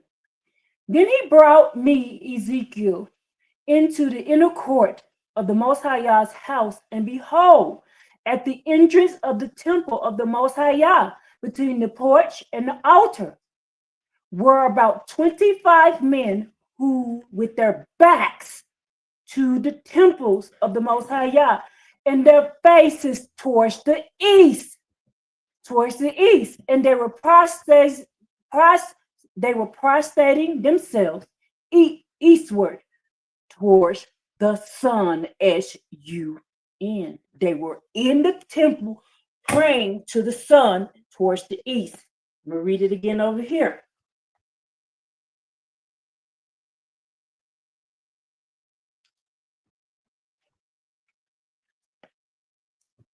Let me see it. Verse 14. He then brought me to the entrance of the gate of the temple of the Most High Yah, that is to the north. The Most High Yah temple is to the north. And behold, there were women sitting, causing Tammuz to cry. And he said to me, do you see, son of man? Now you will see yet again even greater abominations than these. Then he brought me to the inner courtyard of the temple of the Most High Yah. And behold, at the entry of the sanctuary of the Most High Yah, between the entrance and the altar, were some 25 men with their backs to the sanctuary of the Most High Yah, with their faces turned eastward. They were bowing eastward to the sun. They were bowing eastward to the sun, S-U-N. They're praying to the sun. They were doing sun worship, S-O-N-S-U-N. Tammuz is the sun. They were praying to who? Venus and Ceres. Venus and Ceres. Venus is also Lucifer. Come on, people. And I told y'all they got the maps wrong. They told us the maps on purpose, differently. Come on, we need to learn. The Most High Yah wants you to know the truth now. What's going on? So please stop turning to the east. You're turning to the sun. You worship, you're doing sun worship. You're doing S-U-N worship when you pray to the east. The Most High Yah is at the north, aka the west. This is why I turn to the going down of the sun and pray. Y'all turn to the going to the east, to the coming up of the sun. I turn to the west, to the going down of the sun, and I put my hands straight in the air to Yah, because he is sitting on the earth is his footstool. So we go, if y'all don't learn nothing else today, you're gonna learn that. So please stop doing that. The north is on the left side of the board, where the west would be on a compass. Not only is the Most High's throne in the sides of the north, but as the word tells us in Malachi 3:6, Yah says, "For I am the Lord, I change not." I just want to play this again because this part right here is very, very, very, very important. Symbolic of Babylon's son, the beast from the bottomless pit, defeating the true God Yahweh, who is the adversary in the eyes of the Egyptians. When the Luciferians speak of Satan, Yaldabaoth, or Saklas, they are referring to the true God, YHWH. He is also called the Demiurge, as mentioned earlier. Yahweh has commandments and requires his children to come out from among evildoers and be separate, because he stands against their forms of enlightenment, so that they claim that the Hebrew God is blind and ignorant.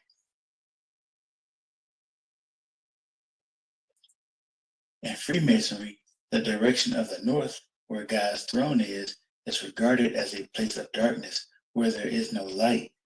On the Masonic tracing boards, you may notice that the directions of the north, east, south, and west are not arranged like they are on a compass. The east is where the north would be on a compass. The east is where the sun, moon, and blazing star is. The all-seeing eye is sometimes where Venus or Sirius, represented by the blazing star, would be. The north is on the left side of the board, where the west would be on a compass. Not only is the Most High's throne in the sides of the north, but as the word tells us in Malachi 3:6, Yah says, "For I am the Lord, I change not." James 1:17 says of him, "With whom is no variableness, neither shadow of turning." The North Star, Polaris, is a star that doesn't change and shows no degree of movement. There's no doubt in my mind that the North Star represents the Most High.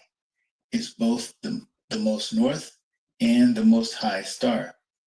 It represents the unmovable truth that we can use to navigate the world we live in, contrary to the strange woman, Lucifer, whose ways are movable so that we can't know them.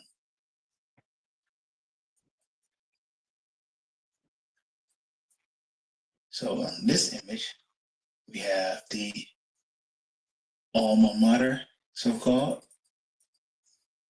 the alma mater statue by Daniel Chester French, 1903, at Columbia University. And I will get into what that means later.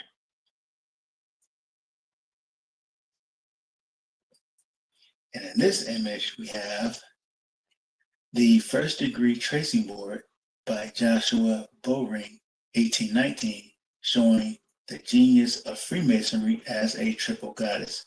We will be getting a lot into the genius of Freemasonry. We've already touched on that before, and we will be very deep into explaining who that is soon.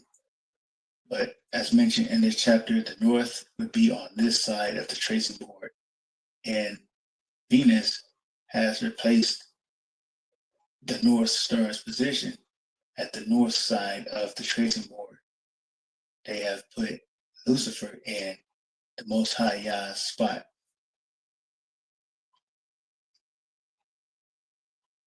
And we will be discussing these goddesses more.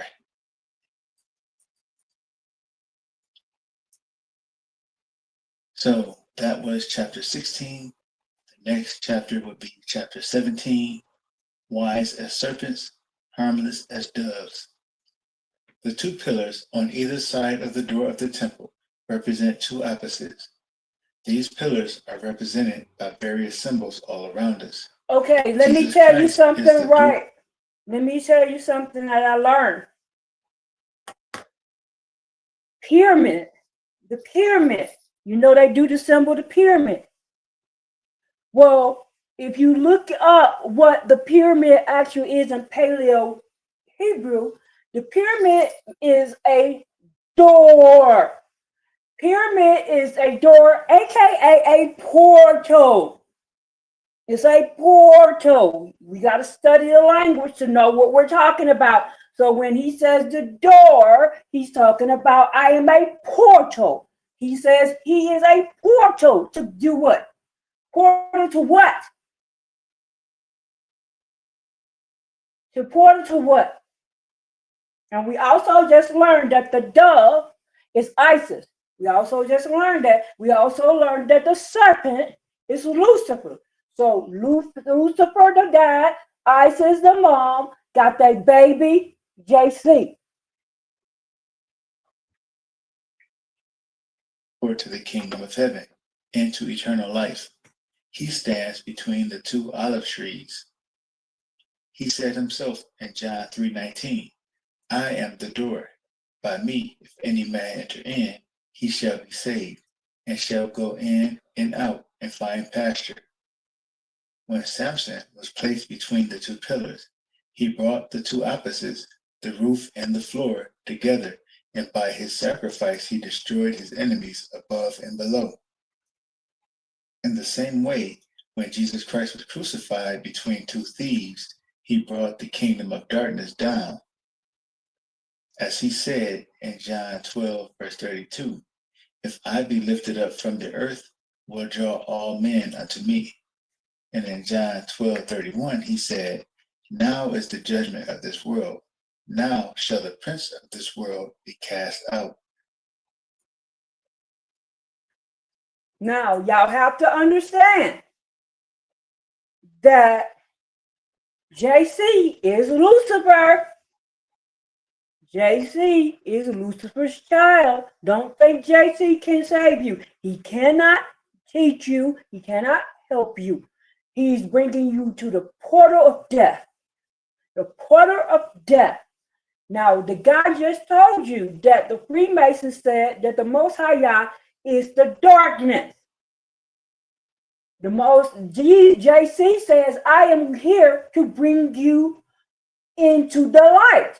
Who is the light? Lucifer is a light god. He is a morning star. He's the day star.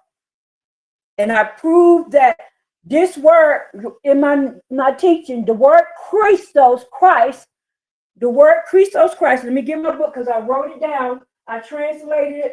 Well, I didn't translate it from a different language. Somebody else did, and I just went and got it. What the real word, what the real meaning of Christ is, it is not anointed. It's right here. It's written right here. The real meaning of Christ is not anointed. The real meaning of Christ, it is Christe koomsa. Christe koomsa means evil spirit. It means hell. It means Apollyon. It means Sheol. It means Saul. It means Paul. It means Jerubbaal. It means ball. Oh my, I gotta fix this. It means ball in the original language that they got the word Christ from. Let me read you again what the word Christ means. The word Christ means, it's spelled, it's Christe koomsa. It means evil spirit, hell, Apollyon, Sheol, Saul, Paul, Jerubbaal. Okay? Okay? So do not be fooled by saying you are saying anointed. You are not. You are not saying the word anointed. Christ does not mean anointed. It means, I'm going to say it again, evil spirit, hell, Apollyon, Sheol, Saul, Paul, Jerubbaal. Look, y'all. Jerubbaal means born in Babylon. Jerubbaal means born in Babylon. Y'all, if we knew the language, you would know what you're saying. Okay, I'm going to let him go ahead and finish teaching y'all. Unlike with Lucifer, however, there is no duality with Jesus Christ. 1 John 1:5 says, "This then is the message which we have heard of him, and declare unto you, that God is light, and in him is no darkness at all." Lucifer identifies herself as the whore and the Holy One. The goddess is full of duality. She is the morning and evening star, light and darkness. He just contradicted himself. He just contradicted himself because Jesus Christos himself, Christos tells you that he is the morning star. He tells you he's the morning star. So he just contradicted himself. Diva Meredith Brooks sang in her song titled "Bitch," "I am a child, I am a mother, I am a sinner, I am a saint, I do not feel ashamed." As both the dove and the serpent are animals sacred to the goddess, she is both a devil and an angel of light, knowledge of good and evil. This is the Masonic checkerboard floor, opposites that must be embraced as being part of one whole. I learned of the place that the goddess held between the two pillars simply by observing the symbols that I was constantly being shown in artwork and in music videos. In the secret teaching of all ages, Manly P. Hall confirms what I was able to discover by the grace of the Most High.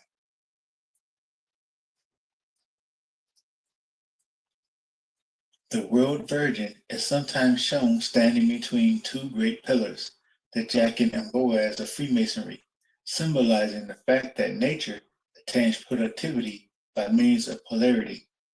As wisdom personified, Isis stands between the pillars of opposites, demonstrating that understanding is always found at the point of equilibrium and that truth is often crucified between the two thieves of apparent contradiction.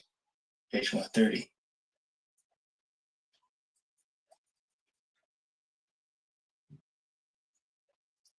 The two pillars are bridged by the goddess, the above and the below, the spirit and the material. Lucifer is the mystery religion's Jacob ladder, bridging the gap between heaven and earth. For those who believe in a Trinity, Mary has become the third person in that Trinity, becoming like the Most High, in accordance with Lucifer's I will statements in Isaiah 14.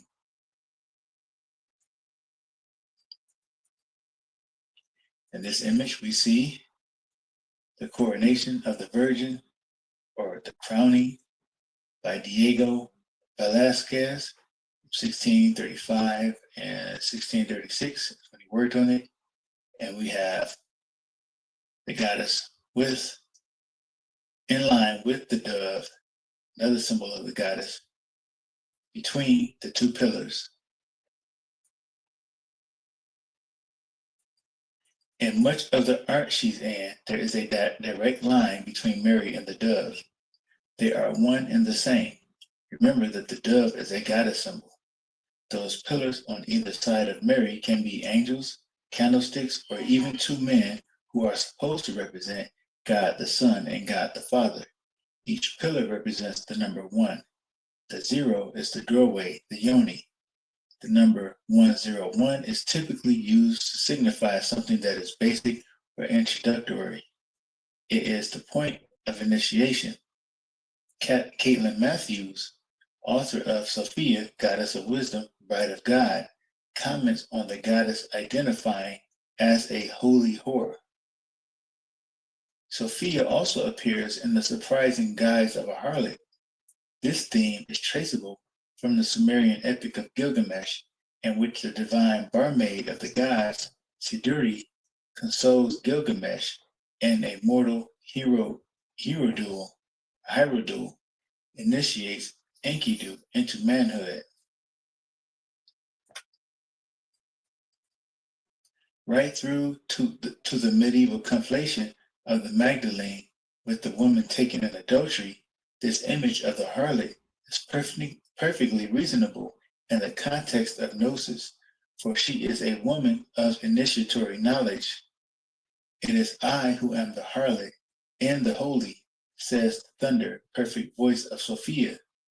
The images of the whore and the Holy One are blended in gnosis, as they are throughout biblical tradition. Page 162. In their book, Jesus and the Lost Goddess, Timothy Freke and Peter Gandy touch on how the duality of Sophia manifests. In the Gospels, the Virgin Mary and Mary Magdalene represent the higher Sophia and the fallen Sophia. They are called by the same name to emphasize the fact that mythologically they are aspects of the same figure. As in the Sophia myth, the first Mary is a virgin, like Sophia when she was living with her father, and the second is a prostitute who is redeemed by her lover Jesus, like Sophia when lost in the world, page 95. Here we have an image. The caption is God is Wild, from the film God is Wild by Tommy Genesis. And it is by, I'm not familiar with the Roman numerals, but it's Downtown Records.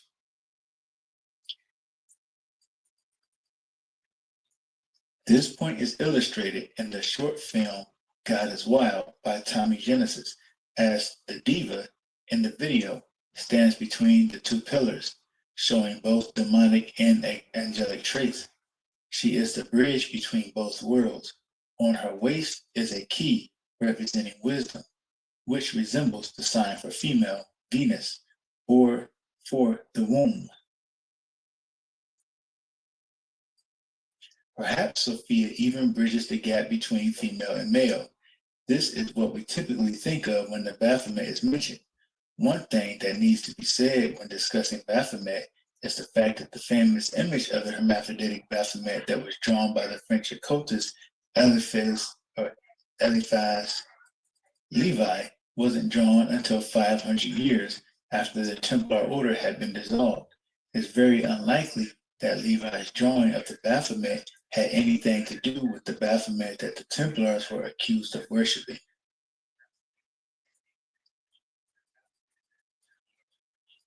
And here is that image of the Baphomet drawn by Eliphas Levi. It was drawn in 1861, and I will continue to read so that I don't delay too much with commentary. The inspiration for the famous drawing of the goat-headed figure is most assuredly the Bible. Levi's drawing of Baphomet appears to incorporate everything that Yahweh told the Israelites to avoid making a graven image of or worshiping.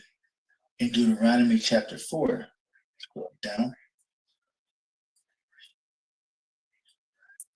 Take ye therefore good heed unto yourselves, for ye saw no manner of similitude on the day that the Lord spake unto you in Horeb out of the midst of the fire, lest ye corrupt yourselves and make you a graven image, the similitude of any figure, the likeness of male or female, the likeness of any beast that is on the earth, the likeness of any winged fowl that flies in the air, the likeness of any thing that creepeth on the ground, the likeness of any fish that is in the water beneath the earth. And lest thou lift up thine eyes unto heaven, and when thou seest the sun and the moon and the stars, even all the host of heaven, shouldest be driven to worship them and serve them. Deuteronomy 4, verse 15 through 19.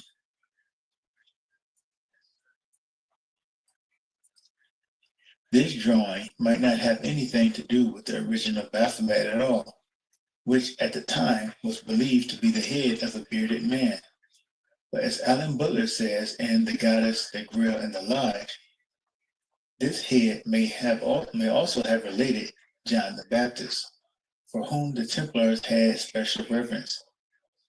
Even more likely is a suggestion that the bearded head could have represented the green man.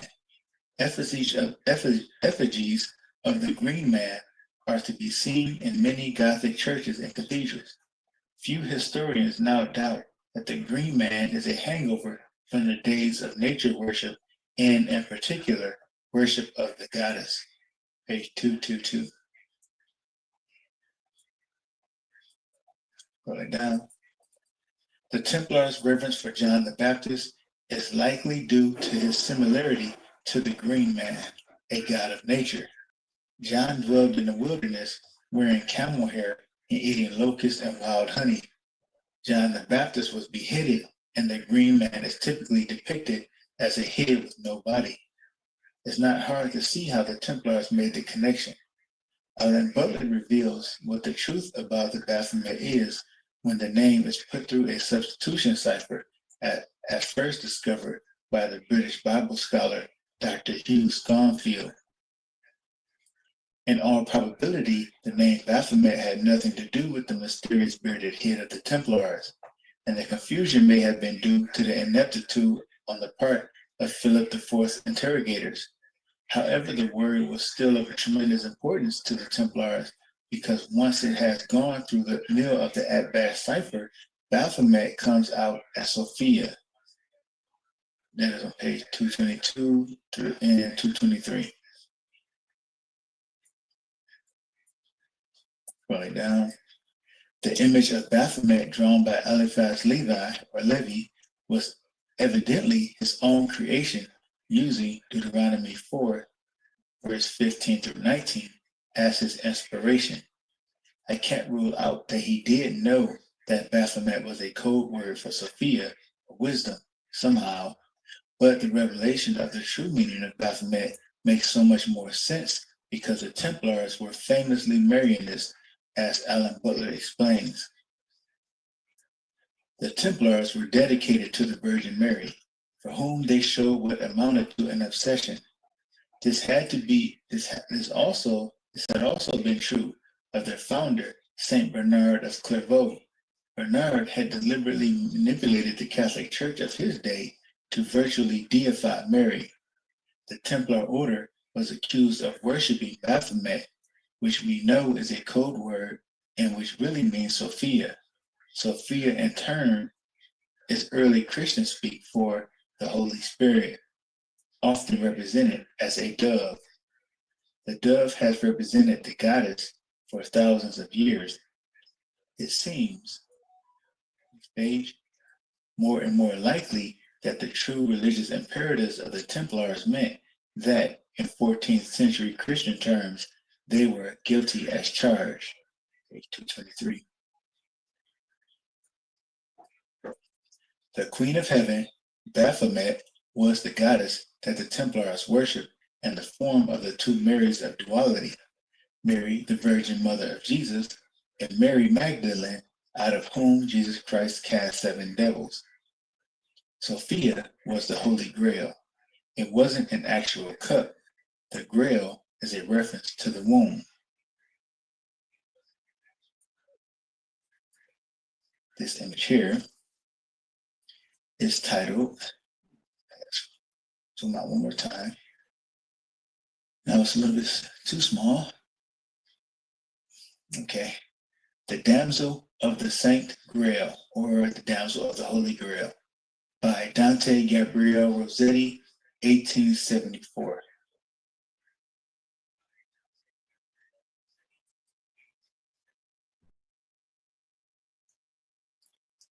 The Ankh symbol, the chalice or grail, symbolizes the source of life. And being that the tomb is the womb of Mother Earth, these symbols also represent spiritual rebirth, or literal death and resurrection. The Holy Grail in the Catholic ceremonies represents the womb of the Virgin Mary. It's not likely a confession that any priest will make, but as observers, we can clearly see with our own eyes that Mary holds a place in the Trinity next to God and His Son. In the very detailed book, Freemasonry, Rituals, Symbols, and History of the Secret Society, Mark Stavish explains what Mary represents in the minds of Freemasons, comparing her to geometry. Down. It is interesting to note that when the building phase occurred, many, if not all, the great cathedrals, and to a fair extent the smaller ones as well, were dedicated to Our Lady, or the Virgin Mary, the Mother of Jesus Christ. Herein, we see the material world giving birth or expression to divine ideals, taking them from the abstract and making them tangible, concrete, living. Page 88. It is through Mary that the Word is made flesh, and through geometry, the ideal becomes form. The lost word that each master mason seeks is the power of creation itself. Mary is the wisdom seed, the foundation of all creation in the medieval mind, and the Word is her offspring. The power of creation is found in wisdom. Page 105. Okay, do y'all hear this? Do y'all see this? Can you see what Christianity is? Can you see what Christianity is?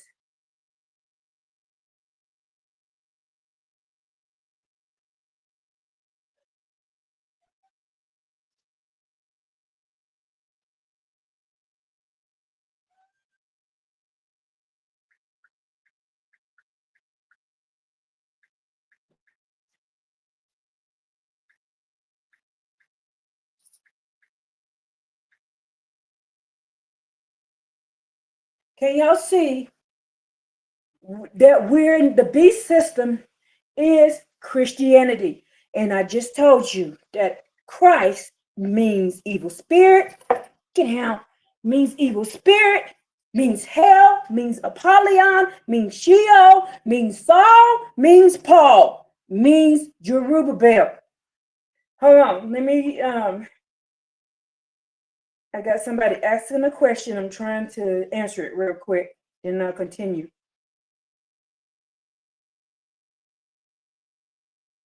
Let me see. She wants to know what this book is. Hold on. Now, I am showing you that they know what they're doing. They know what they're doing. They know it. You, the children of Israel, we are blinded to what they are doing. And we need to open our eyes. We need to open, and it is time for us to open our eyes. This is what Yah is doing. Yah is sending out his messengers to open your eyes to see what you're in and what you're doing. Can you see this now? Have your eyes been opened to what is going on around you? I pray that it does. I pray that the Most High Yah is speaking to you, because the Most High Yah is the one that leads me to these things. I do not know anything without Yah, without him telling me to do it first. So hold on real quick. Let me see, can I find the name of this book real quick, and then I will go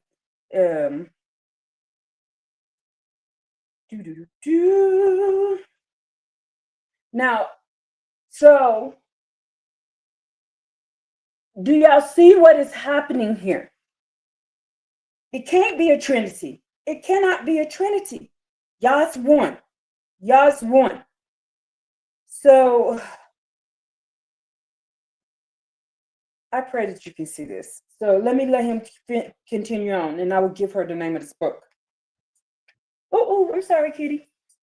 Here we have an image of the chalice or holy grail inside of a sacred feminine diamond.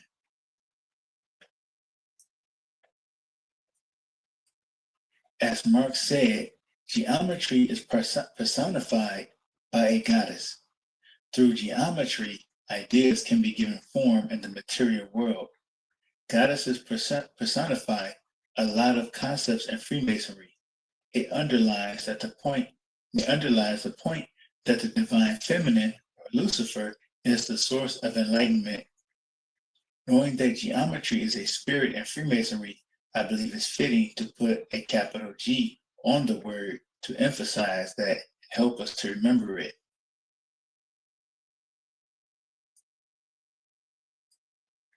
In a dictionary of Freemasonry, Robert McCoy explains the connection of the letter G to geometry and how important it is. He gives us good reasons to believe that the letter G truly does stand for geometry. The letter G is deservedly regarded as one of the most sacred Masonic emblems. This symbol proves that Freemasonry always prosecuted its labors with reference to the grand ideas of infinity and eternity by the letter G, which conveyed to the minds of the brethren at the time the idea of God and that of geometry. It bound heaven to the earth, the divine to the human, the infinite to the finite. Page 152. The letter G cannot allude to the name of God alone in the German lodges, or else it could not be found in the situation in foreign lodges. It has a closer affinity to geometry, which is so necessary to an architect, and geometrical certainty and truth is everywhere necessary. 519, on page 519.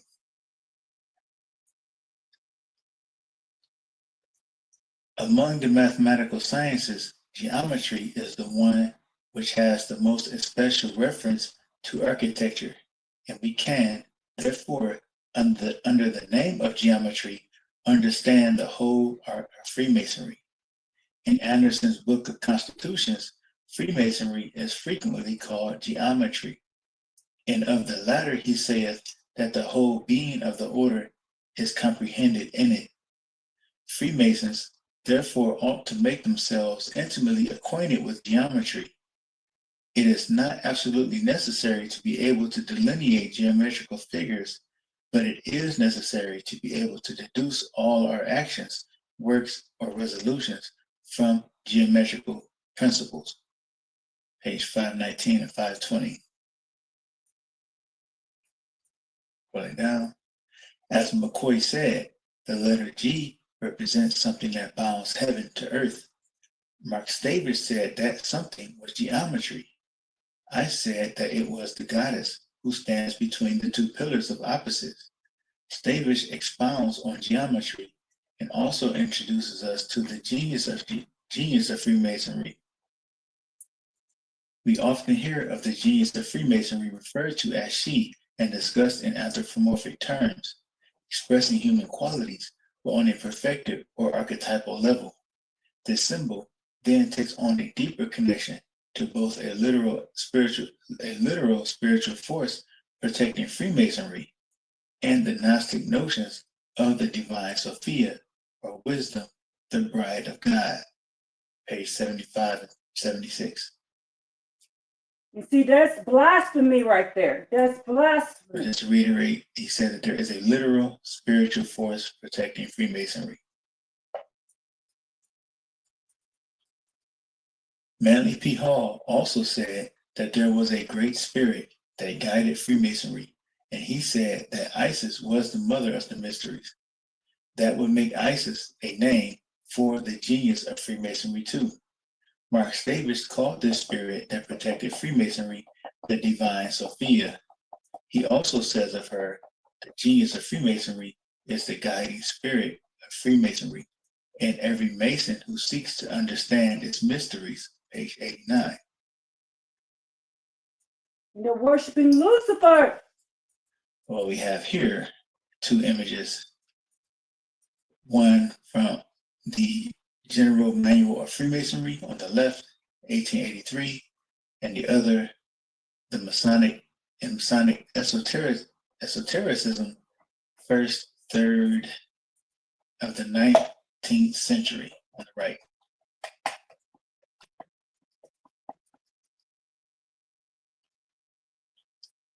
Okay, going down. The genius of Freemasonry is the wisdom goddess that goes by many names: Sophia, Athena, Shekinah, Shakti, and Isis, to name some. Here is an illustration of the blazing star with the letter G on it.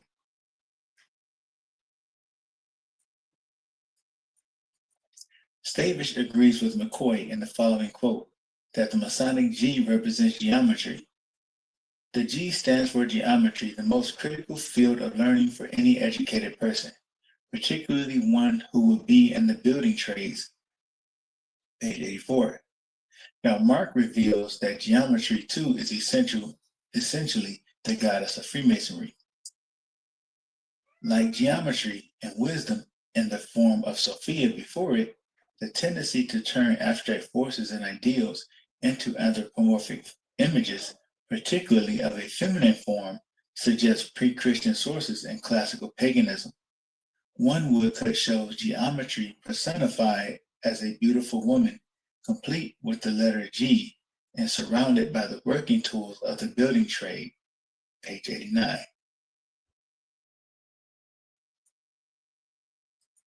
The G is the woman that we see in Masonic art, often weeping over the broken pillar. Whether she is called wisdom, geometry, or the genius of Freemasonry, it's the same goddess, represented by the blazing star, the pentagram. She is Mystery Babylon. While I may not be convinced of what McCoy and Staver says about the meaning of G being geometry, I don't think they're wrong either. The G is indeed surrounded by the tools that are used to measure the material world. I'm inclined to believe that the G stands for Gaia, the personification of the earth. Gaia is a universally understood name, a universally recognized name that encompasses all the names of other goddesses, including the goddess which personifies geometry, which means measurement of the earth, measurement of earth. Here is an image of the Masonic Register, symbolic history of F and AM from 1876. In this image, we of course see Isis, the woman, weeping over the broken pillar as Father Time braids her hair, or Death braids her hair. Remember, her steps go down to death.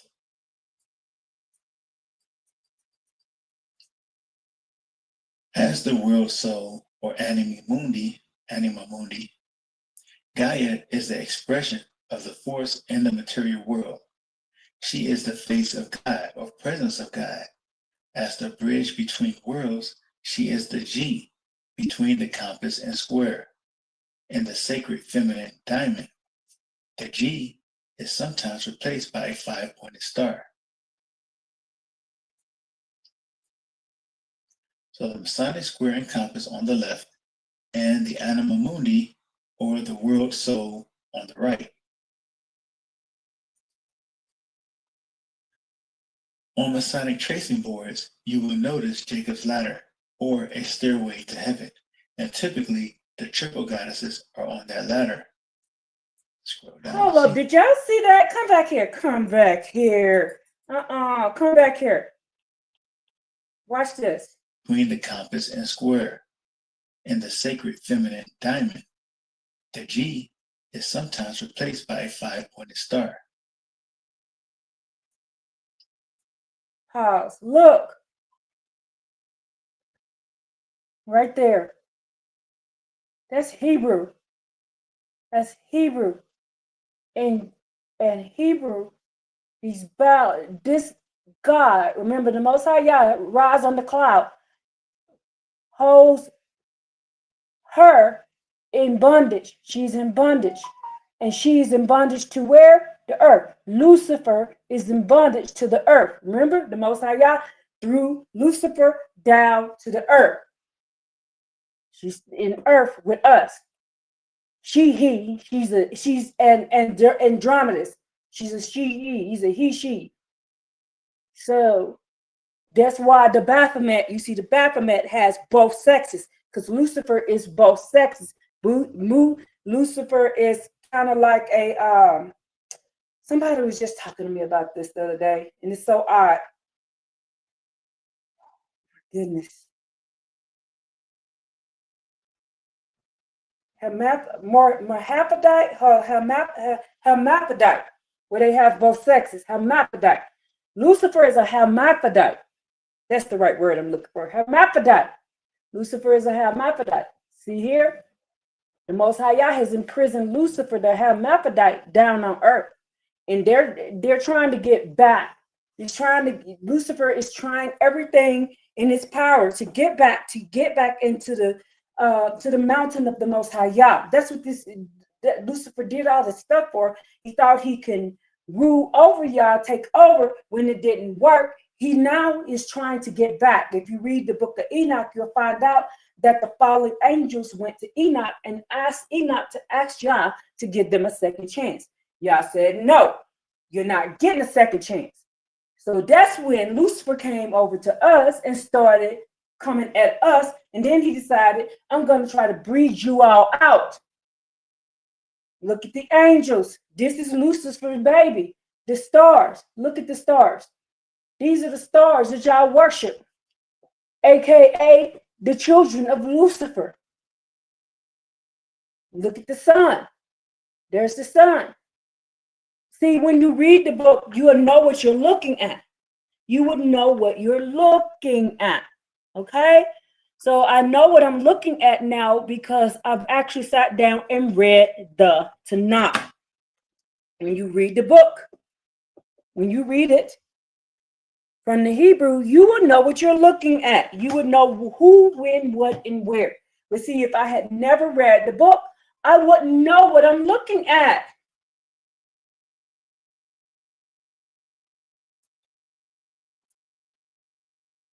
So the Masonic square and compass on the left, and the anima mundi, or the world soul, on the right. On Masonic tracing boards, you will notice Jacob's ladder, or a stairway to heaven, and typically the triple goddesses are on that ladder. They're trying to get back to Yah. That was the whole reason that Nimrod did what Nimrod did. Tracing board by Josiah Boring, 1819. This is merely a cropped image or a zoomed in and cropped image of that Masonic tracing board. But note the things that you will see in this image. One of the women is the virgin, one of them is the mother, and one is the old woman, Fate or Fortuna. One has a book on her lap where a child would sit. That book represents the word. The word is her seed. Her What did they call? What did they call Jesus? What did they call Jesus? What did they call Jesus? Don't they call him the Word? He's the Word. The Word was made flesh. The Most High Yah said he never made no word flesh. He never said that. But in the New Testament, they teach y'all that. And y'all need to wake up and smell the coffee. I'm sorry, I'm getting angry. Let me calm down. Because they playing in our face. They playing in our face.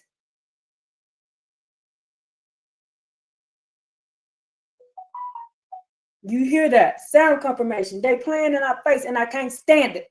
And now that I know what I know, now that I see the truth for what it is, it pisses me off when I see them doing this stuff. It really, truly does. It really makes me angry because they're playing in our face.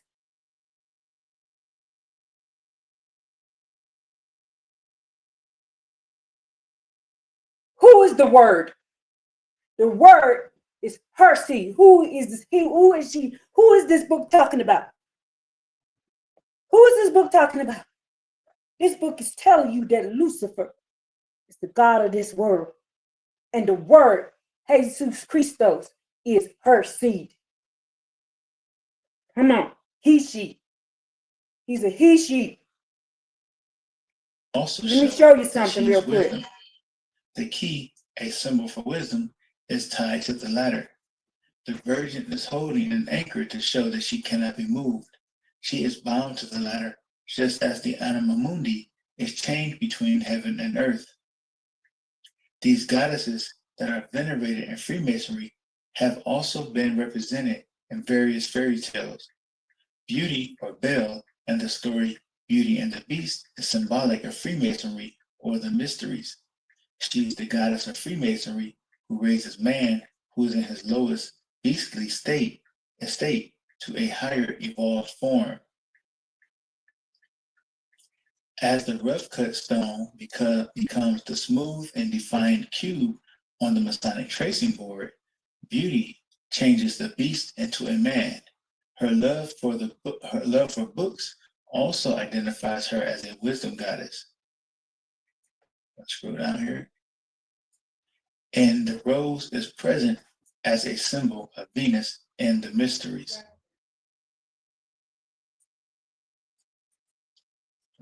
Zoom out a little bit. So this is Beauty from Beaumont's Beauty and the Beast, 1756.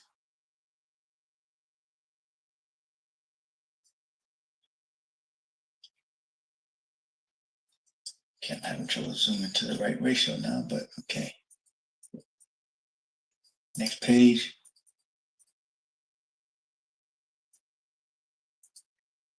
As with Beauty, I've noticed that some other names from fairy tales are code words for Lucifer, such as Alice from Alice in Wonderland.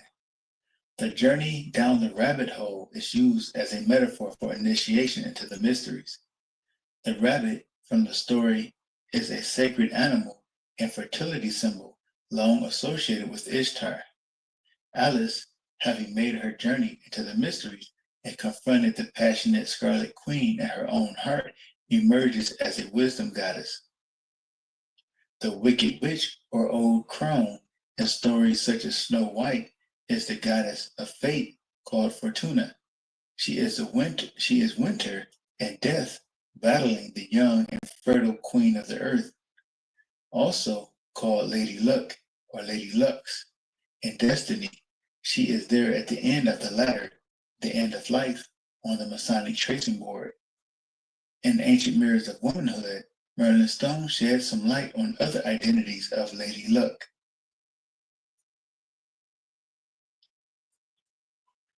Celtic memories of the great Queen Morgan also lingered in the Italian lands, where tales were once told of Fata Morgana, who lived beneath the waters of a lake. But Boreado wrote that the powerful Fata Morgana was but another name for the holy goddess Fortuna, she whose shrines once graced Etruscan towns where omens of the future bubbled forth from underground springs. And there are those who say that Fata and Fortuna were but other names for the three who were known as the Fates. Page 61. As the moon and serpent represent death and rebirth, so does the goddess. Dion Fortune, author of the mystical Kabbalah, explains the duality assigned to the third Sephirah in Kabbalah called Binah. The Great Mother aspect and the Saturn aspect for both these attributions are given to Binah. She is the mighty mother of all living, and she is also the death principle. For the giver of life and form is also the giver of death. For form must die when its use is outworn. Upon the planes for form, death and birth are two sides of the same coin. The mother aspect of Binah finds expression in the title Mara, the sea, which is given to her. It is a curious fact that Venus Aphrodite is represented as being born from the sea foam, and the Virgin Mary is called by Catholics Stella Maris, or Star of the Sea. The word Mara, which is the root of Mary, also means bitter, and the spiritual experience attributed to Binah is the vision of sorrow, a vision which calls to mind the picture of the Virgin weeping at the foot of the cross, her heart pierced by 7 swords. Page 144.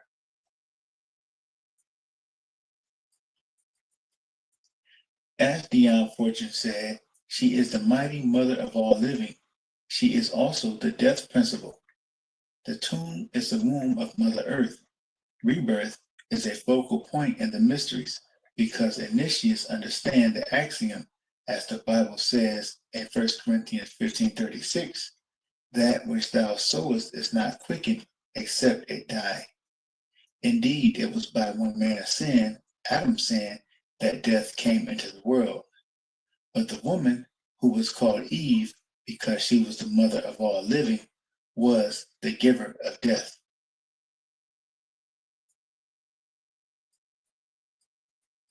And here we have here in this image the goddess and her serpent in Eden. Public domain, artist unknown. And Eve is persuading Adam in the background to eat of the forbidden fruit. And I'm not sure how well you can see these images. They're pretty old. And you have the goddess here, her serpent there with the fruit in his mouth.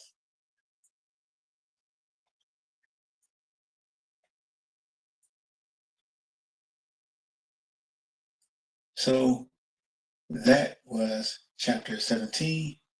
The next chapter is chapter 18. Babylon is fallen, is fallen. In the time of the end, I believe there will be a deconstruction of the 3 main religions based on the Bible. Judaism, Christianity, and Islam as institutions will be manipulated into acting as destructive forces, each convinced of their own righteousness that will force people to either remain faithful to them or abandon them. It would also be widely believed that these religions were built on lies, and for the most part they were. Babylon has controlled what the world knows as Christianity since Constantine had his supposed conversion experience. All of these major religions are under her control, and once the restrainer is removed, 2 Thessalonians 2:7, Lucifer will make her big move to put herself back on top as the supreme deity. It's the goddess who will unite all the religions of the world under 3 key principles. Rolling down here. Sure it ain't go off yet. Number 1, God is one with creation, meaning the force is in everyone and everything. Number 2, creation is sacred, meaning Gaia becomes the face of God. Number 3, YHWH, the God of the Old Testament, is Satan, and Jesus Christ is just a Messiah, not the Messiah. There will be some slight variations in how this list is expressed, but for the most part, these will be the key points of agreement. Gaia will be present under one or more names: Mary, Sophia, Shekinah, or Shakti, Kali. She will be the bridge between religions and the bridge between God and man. As Thomas Slipfinger explains in Sophia, this person cannot separate themselves from the fact that Jesus is the Word and he is not the child of the Most High, Yah, the God of the Old Testament. They cannot separate themselves from fact. Jesus is the Messiah for the wicked. For the wicked. And in my learning, I realized why they had to create this God to be reborn. In the study, what happened is the Most High came to every nation and he offered them the same thing he offered Israel. He didn't just offer to Israel. Israel was the only one. Israel, the God of the Old Testament, is the only one who accepted Yah's terms. The other nations did not. I will read that to you really quick, so y'all can understand what happened. So then, when the Most High Yah began to Baruch the children of Israel, instead of the other nations coming on board and start to worship the Most High Yah, instead of them doing that, what did they do? They created their own way to be reborn, to be saved. You don't have to be reborn with Yah. All you have to do with Yah is follow the laws, the statutes, and commandments, which they are not hard. You follow the laws and statutes, commandments. Don't worship any other gods. Don't do any of that. There's salvation. Salvation is following the law.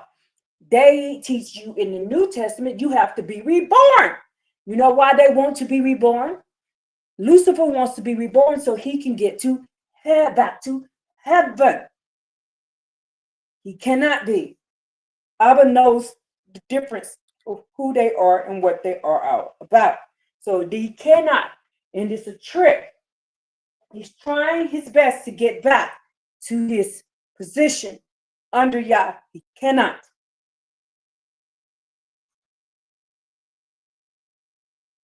What is going on here? Don't ruin that for me because I got that set on the perfect place.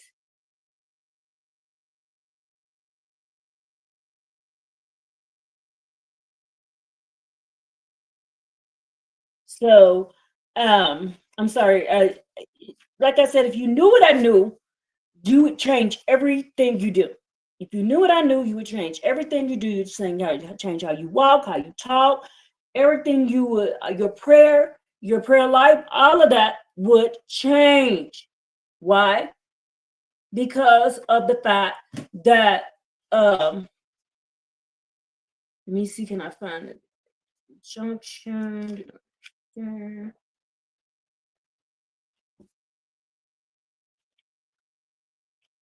See, can I find it on here where he gives it to them first and then they reject it? It's not in your book, it's in my book. I'm trying to find it. It's in Exodus.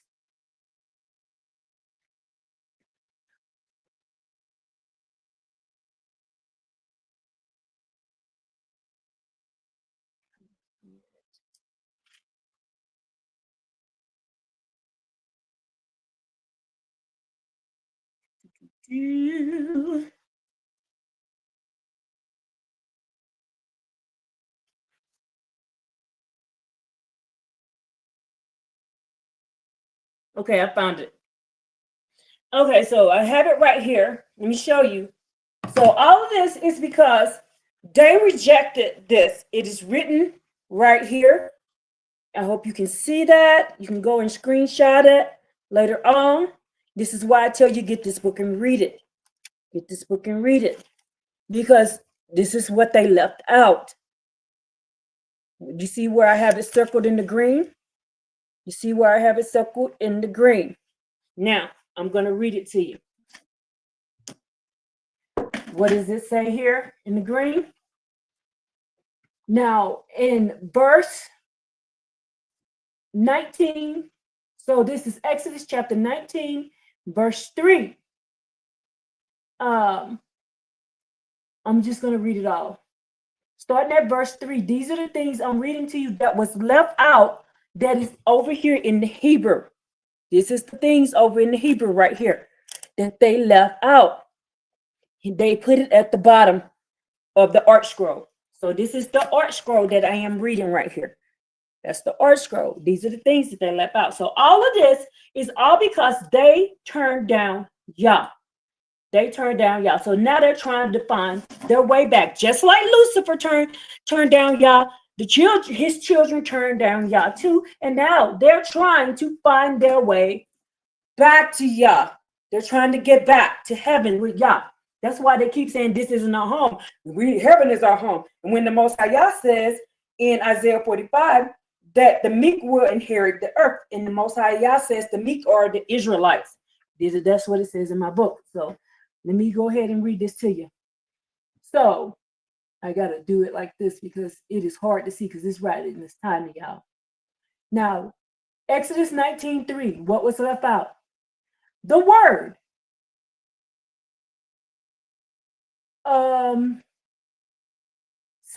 Implies a mild form of speech. He told 9:3 Moses, he told Moses to do what? You shall you say to the house of Jacob and relate to the children of Israel. Moses, he told Moses to talk lightly to the house of Jacob, because the house of Jacob are the daughters, and the children of Israel, they're the men. So the men and the women. So let's keep going. He says, implies, have a mild speech, Moses, when you speak to the house of Jacob. Why? It refers to the women, the melachas. You know, the Malach, the king, the melachas is the queens. The daughters of Zion are the melachas. The Most High Yah gave us a ministry just like he gave the sons a ministry. We all have a part in this. We're 50-50 in it. There is one doesn't overpower the other. But let's keep reading. So he told him to talk to the daughters of Zion in a speech of, in a mild speech. And he says he was to express the commandments in a manner suited to the daughters of Zion, compassion in a matter, a maternal nature. He was supposed to do the commandments in the part of a maternal nature. The word relate implies firmness when it comes to the men. He said, be firm to the men, and the men were the children of Israel. So the children of Israel are the men, and the house of Jacob is the daughters, which refers to the men. He was to teach the commandments in a firm manner. And although the Creator who had delivered Israel from slavery had the right to demand that they accept the Torah, such was not a divine plan. Listen, as the familiar narrative of the sages teaches, the Most High Yah offered the Torah to the other nations, but they refused it. Esau's offspring would not tolerate the law that prohibited murder. Ishmael could not live with the law that banned kidnapping. Lot's would not accept the ban on adultery. Now it was the turn for Israel.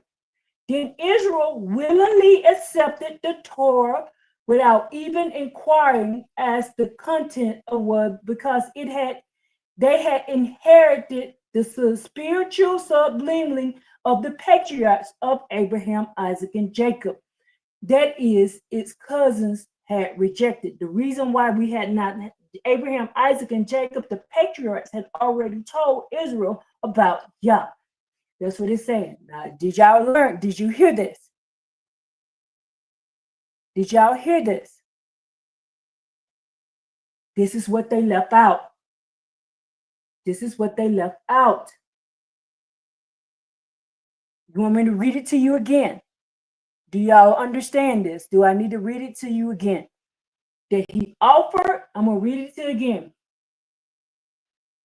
The Most High Yah offered the Torah to the other nations, but they all refused it. They all refused the Torah.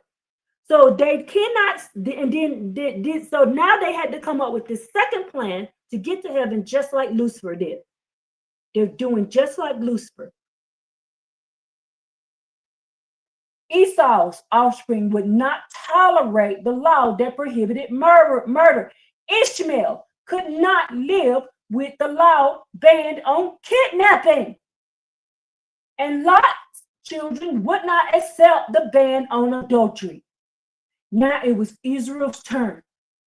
And that Israel was willing to accept the Torah without even inquiring as its context. Why? Because they had inherited the information subliminally through the patriarchs. Who are the patriarchs? We learned this in on Sabbath day. Who is the patriarchs? Abraham, Isaac, Jacob, and the 12 tribes. They learned the law already from them. But the Most High Yah, you hear that? That's sound confirmation. Most High Yah had already, he offered it to the whole world. So they cannot sit there and say, Yah did not do it. Yah did. And it's written in this book, and it's written right here. I just read it to you. They have no excuse for what they're doing. They were told the Most High Yah didn't just spring this on them. So y'all ancestors did not accept it. So y'all go to your ancestors and ask them why they didn't accept this. But stop attacking Israelites. Our ancestors accepted it and they did the right thing. Don't come at us because our ancestors did the right thing. Y'all leave us the hell alone. Then y'all mad instead of coming over here like y'all supposed to do. He goes over here in Moab, the first one, trying to hire Balaam to go after the Israelites.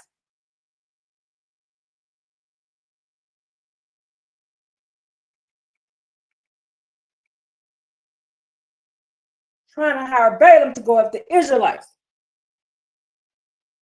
Y'all should have been inquired about Yah and what your ancestors turned down.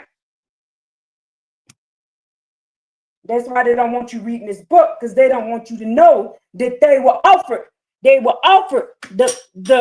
Torah and the Tanakh, just like Israel did. They don't want you to know that. They were offered the Torah and the Tanakh too. Did you hear that? Sound confirmation. Then they go over and try to tell you that Yah's wicked. How is he wicked when he offered it to them too?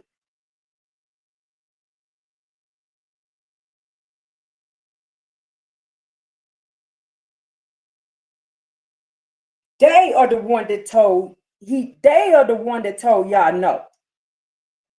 So they're in the predicament that they're in because their choice. They chose it. But then they want to blame Yah for what they did.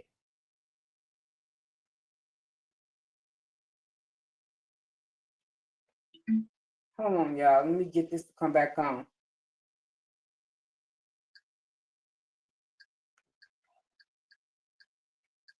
It makes me angry because they're lying to you. They're not revealing the truth to you.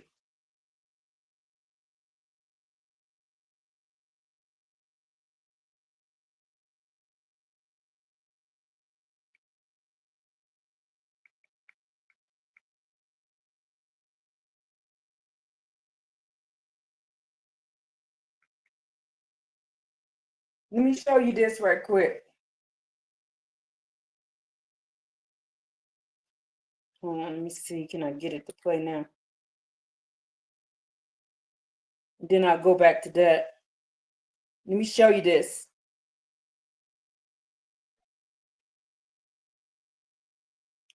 I'm not going to play the music. Well, a very big voice stole the show last night. Look at this.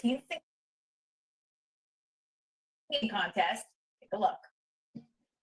You would love me at all today.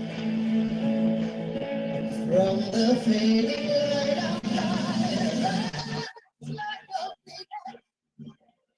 What a voice. What a beard. Hello. That is 25-year-old Thomas Neuvert of Austria, dressed in drag as Conchita Wurst, belting out Rise Like a Phoenix, like a rock star. Yasmin Vasugian here to tell us about that, not just about the performance, but also the reaction. I know that I was called in and they're like, this is the video of the day. Look at this. It's incredible. I mean, look at that waist. Are you kidding me? Would you not love to wear a dress and look like that, right? You know how I stand in elliptical machine and it's like, I can't. Yeah, nothing. I can't. Amazing. Like, gorgeous. And the Did dress. you hear what he Amazing. said? Okay. Listen to what he's saying. Well, a very big voice stole the show last night in a European singing contest. Take a look. You would love me at all today. From the fading light outside. What a voice. What a beard. Hello. That is 25-year-old Thomas Neuvert of Austria. Listen to what he says. You wouldn't know me. You wouldn't know who I am. Listen. Well, a very big voice stole the show last night in a European singing contest. Take a look. You would love me at all today. From the fading light outside. What a voice. What a beard. Hello. You That is said you 20 wouldn't know me today for the faded light of God.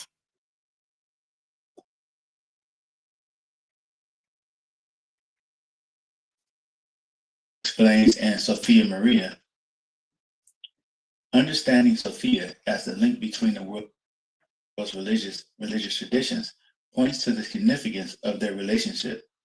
She is the world's soul and the mother of creation, the source of all wisdom teaching, and the inspiration behind conceptions of the divine or feminine divine, and the mediating link to universal salvation through Jesus Christ.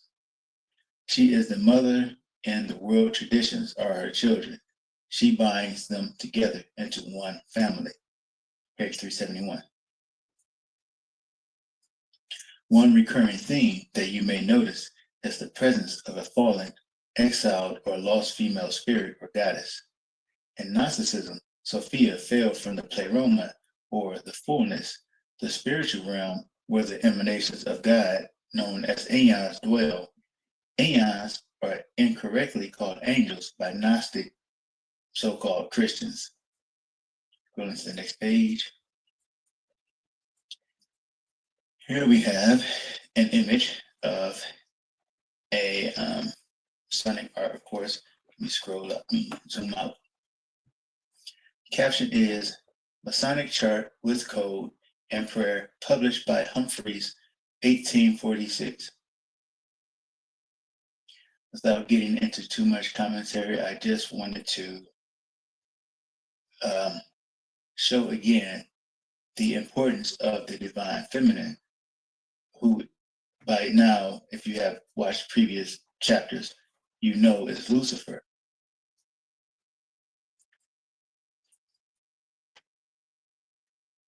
Going down to the next page.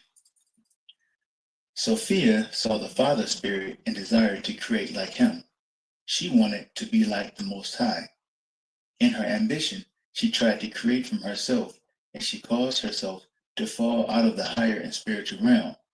Her spirit became the world soul, or anima mundi, also known as Gaia. She is the fallen and lost light. A similar fate happens to Shekinah in Kabbalistic Judaism, as Deanne Loper lays out. The female Shekinah, now separated from the masculine, descends into exile, destroying the dream of God. The very core of reality is God's shattered dream, waiting for us to pick up the pieces of the divine sparks. It is humankind, not the angels, who can pick it up and reveal it. That the infinite light, Shekinah, is everywhere is the axiom of the Kabbalah, held captive within every object, even within evil itself. 51, page 51.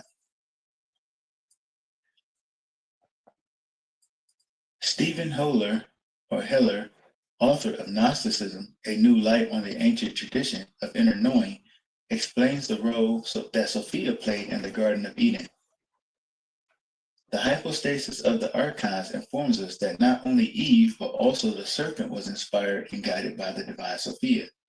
Sophia allowed her wisdom to enter the serpent, who thereby became a teacher and then taught Adam and Eve about their true source. They came to understand that they were not lowly beings created by the demiurge, in this case the creator in the Genesis story, but rather that their spiritual selves had originated beyond this world and the fullness of the ultimate Godhead. Page 28 and 29. Now they're calling Yah the demiurge. And the Yah, they're calling Yah the creator, the first and last, beginning and end, the demiurge. hypostasis of the archive, Sophia's spirit is in both Eve and the serpent at different times, and not only them but also the tree. The woman of spirit came to him and spoke with him, saying, "Rise, Adam." And when he saw her, he said, "It is you who have given me life. You will be called Mother of the Living, for she is my mother. She is the physician and the woman, and she has given birth." The princes said to one another, "Come, let us sow our seed in her." And they pursued her, and she laughed at them for their foolishness and blindness. In their clutches she became a tree. Then the female spiritual presence came in the form of the snake, the instructor, and it taught them, saying, "What did he say to you? Was it," next page, "From every tree in the garden shall you eat, but from the tree of recognizing evil and good do not eat?" The woman of flesh, Eve, said, "Not only did he say, don't eat, but even don't touch it, for the day you eat from it, you will surely die." The snake, the instructor, said, "It is not the case that you will surely die, for out of jealousy he said this to you. Rather, your eyes will open, and you will be like gods, recognizing evil and good." And the female instructing power was taken away from the snake, and she left it behind, merely a thing of the earth. As I have explained already, the serpent has been a symbol of the goddess from the time when there were no male pagan gods worshipped on the earth. The serpent, as a symbol for wisdom, is the avatar of the wisdom goddess Sophia. They are forever intertwined. While there are some differences in narratives, the general Gnostic idea that Sophia is the mother of the material world, as Stephen A. Heller writes of Sophia, after having fallen from the higher realm, the pleroma, among the higher spiritual beings called aeons. Let's go down here. The lower Sophia, Achamoth, an anagram of Chokmah, the Hebrew name for wisdom, struggles in her alienated condition. She grieves and rages. She sorrows and longs for her original estate. In her distress, she manifests or emanates powers that eventually condense into the building blocks of the material universe. She also produces a hybrid form of consciousness, a lion-headed monstrous being who had become the demiurge, YHWH, also known as Yall, Sakelas, and Samael, the artificer of the created world. Page 40. Samael. Christians know that Samael is their protector. The Samael is who? Samael is who? Samael is who, y'all? Samael is the bad one, not the good. Let's keep going. In Gnosticism, Sophia is an emanation of God. Think of an emanation as a branch of a tree. It's not the tree trunk who's God, but it's still the tree. Sophia falls and the divinity within her becomes the divine spark. That is in the material world, and consequently the demiurge, YHWH, that she gave birth to. While some narratives say that Sophia became the earth, others say that her son, YHWH, made the earth using Sophia's power that was within him.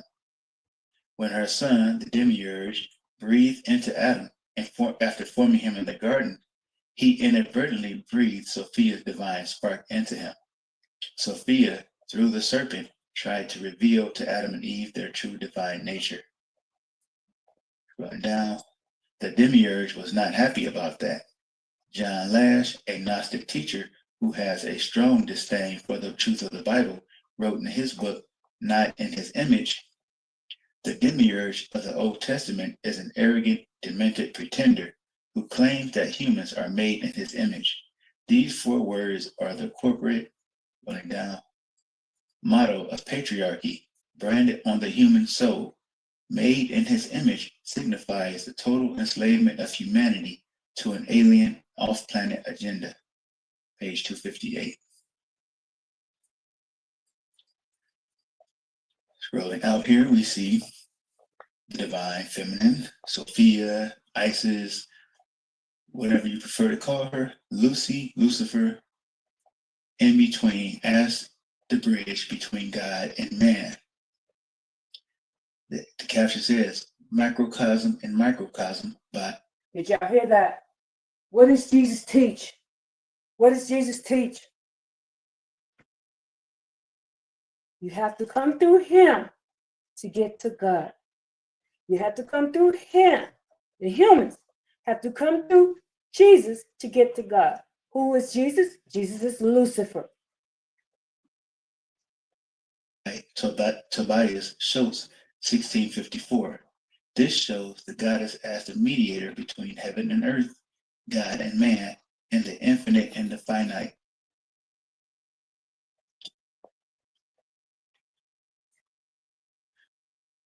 Now, Christians or believers in the Bible who have already been compromised by unknowingly accepting Gnostic doctrine from wolves in sheep's clothing are in danger of completely falling in line with the unification of the faiths. Gnostic teachers claim that humans were once spiritual beings of light, or angels, to put it in biblical terms, and that our spirits got brought down from heaven by the demiurge and trapped in the darkness of flesh bodies. But while they say it was Satan who did it, the Gnostic text that they are teaching from identifies Satan as the God of the Bible, Yahweh. In Isis Unveiled, Blavatsky lays out the biblical faith in the mind of a theosophist. I'm going to scroll down. The theology of Christendom has been rubbed threadbare by the most serious minds of the day. It is found to be, on the whole, subversive rather than promotive of spirituality and good morals. Instead of expounding the rules of divine law and justice, it teaches but itself. In place of an ever-living deity, it preaches the evil one and makes him indistinguishable from God himself. Lead us not into temptation is the aspiration of Christians. Who then is the tempter? Satan? No, the prayer is not addressed to him. It is the Bible God of Israel. Our examination of the multitudinous religious faiths that mankind, early and late, have professed most assuredly indicates that they have all been derived from one primitive source. It would seem as if they were all but different modes of expressing the yearning of the imprisoned soul, of the imprisoned human soul, for intercourse with supernal spheres, page 535. Going down. Aldous Huxley and the perennial philosophy suggests that the fall in the Garden of Eden was not a violation of God's commandment to not eat from the forbidden tree. The fall was a passage from the spiritual world into the material world of flesh bodies, falling from the infinite to the finite. To be adequate to our experience, the Genesis myth would have to be modified. It would have to make clear that creation, the incomprehensible passage from the unmanifested one into the manifest multiplicity of nature, from eternity into time, is not merely the prelude and necessary condition of the fall. To some extent, it is the fall. Page 182. Deanne Loper shares the similar Kabbalistic viewpoint on this, reinforcing that a separation from the divine source or the spiritual world is the true understanding of the fall.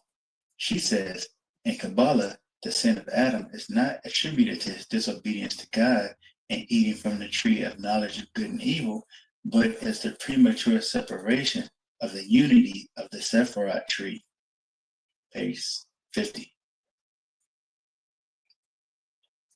Going down. Elaine Pagels, who wrote The Gnostic Gospel, spins the narrative that the early followers of the Way, or Christians, were in reality Gnostics, like the New Agers who would say that Jesus Christ, Yahushua, was just another teacher or prophet. Elaine says that there can be many Christs. Whoever achieves gnosis becomes no longer a Christian but a Christ.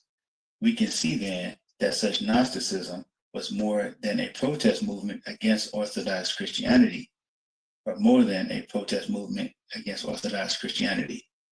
Gnosticism also included a religious perspective that implicitly opposed the development of the kind of institution that became the early Catholic Church. Those who expected to become Christ themselves were not likely to recognize the institutional structures of the church. Page 134. While I am not a member of the Catholic Church and I am against the institution of it, that doesn't mean I should turn to the opposite extreme and join the Luciferian Gnostics. Jesus Christ warned us about these type of deceivers. Jesus is Lucifer. Oh my goodness. Jesus is Lucifer. Y'all all screwed up in the head. This is why y'all have to send messengers back. The Most High Yah says in Malachi 3, he has to send messengers back. He has to send Elijah back. He has to send other messengers back. Why? Because the priests are not holding true to the law. He has to come back and straighten this mess out that they have taught y'all, that these people have taught y'all. Christ is Lucifer. Don't y'all get this? Can't y'all see it? If you can't, you will not be saved. I keep telling you, some people will be saved by my teachings, and some people you will get a righteous judgment. You will get a righteous judgment because you were told that this dude right here is Lucifer. He's an evil spirit. This means evil spirit. This means hell. And then he tells you himself he has the keys to hell. Y'all need to get this. This is why he showed me this, to show you this today. And then the teaching that I have that will be online, probably the end of this day, go and watch it, and I will prove to you who JC Jesus Christ is. He is Lucifer.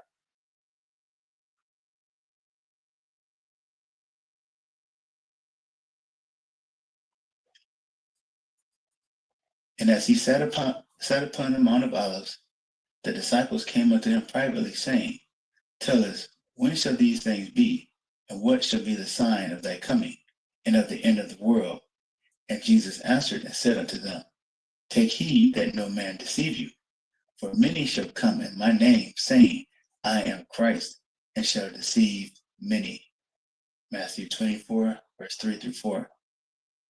Another common ground with these many religions is that they aim to unite all of humanity.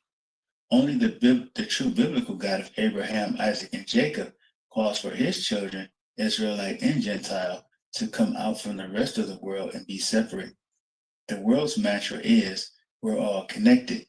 Led Zeppelin plays their instruments like the Pied Piper crying, all is one, one is all, in their song, Stairway to Heaven. They sing of a lady we all know who shines white light and wants to show that everything still turns to gold. That lady is Lucifer. She is the alma mater or virgin mother. She's the, scrolling down, girl with the sun in her eyes that the Beatles sang about in their song, Lucy and the Sky with Diamonds. You can find this lawless woman, Lucy, in Hollywood, where they sell Californication. The mystery religion, the goddess religion, that was driven underground has been revitalized in the New Age and Gnostic doctrines that are being spread in books, through online teachers, and pushed by Hollywood and the entertainment industry. And you're pushing it too. Because we have not been taught who Lucifer truly is, she has been able to operate with little resistance. But we should have known who is as subtle as a serpent but a woman. It's not about, scrolling down, strength, as Proverbs 7 verse 26 to 27 tells us. For she has cast down many wounded, yea, many strong men have been slain by her. No, I am not saying that women in general are evil. Please don't take the wrong message away from this book. I am only pointing out that women, by their nature, are more like the serpent. Merriam-Webster defines subtle as delicate, elusive, and difficult to understand or perceive.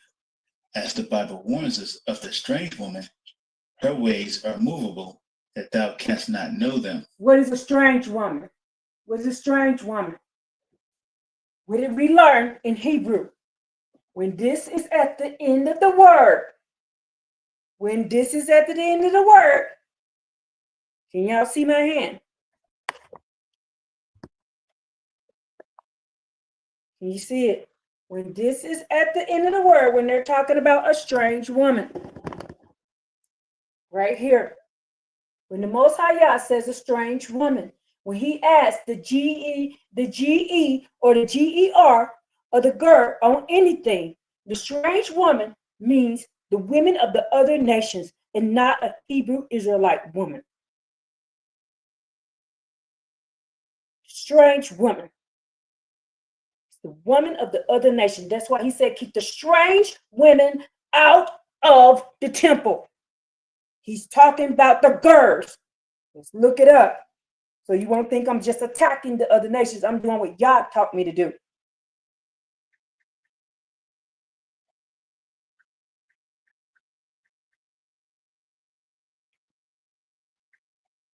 And you men are attacking the daughters of Zion, who the Most High Yah told us we could teach. Jeremiah 9 says, call the professional dirge women, the wise women of the children of the daughters of Zion. Why? Why did the Most High Yah say that? Because the sons of Jerusalem have been teaching Baal worship. That's exactly what it says in my book. That the sons of Jerusalem have been teaching Baal worship. And so he said, call the daughters of Zion and get them to teach, because the sons of Jerusalem are teaching Baal worship. They don't want you to know that. That's why they tell the daughters of Zion over in this New Testament to tell us to shut up. When the Most High Yah tell the men to call them. And he told us to teach and he told us to speak. But then y'all put us in the line of the girls. We're not girls. How do we know who girls are?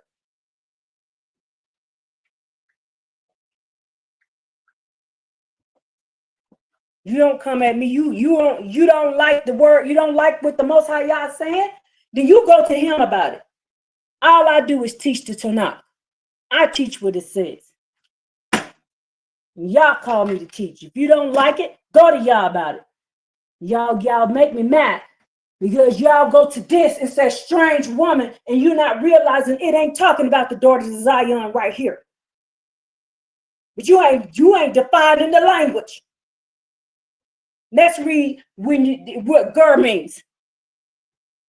In Paleo Hebrew, let me get back a little bit. In Paleo Hebrew, ger, G-E-R, or G-E, on the end, in Paleo Hebrew, right here, when it is on a word, it means a sojourner, a stranger, a foreigner, a resident alien, someone who is living among the Israelites, but not of native birth. They are not native birth of the children of Israel. So these strange women, he says, these strange women are children who are not native birth Israelites. Let's keep reading. It says, it derived from the root meaning to dwell with or sojourn, often a newcomer lacking full native rights. It says, the sojourner, the stranger, the primary meaning is someone temporarily residing in Israel, like Abraham calling himself a ger among the Hittites. Resident alien, they lived among the people, often sharing laws, but maintained some distinctive, needed compassions and rights. The Most High said they cannot go in the temple. The strange women cannot go in the temple. You need to know the language. This is why they're hiding the language. And then you men are over here attacking the daughters of Zion when the Most High Yah told us we could teach. He said the strange women cannot teach. Why? Because they do what? They have a subtlety about them. They have a delicate way about them. They have a elusive way about them. And it's difficult to understand and perceive how the wickedness of their subtle heart. That's Proverbs.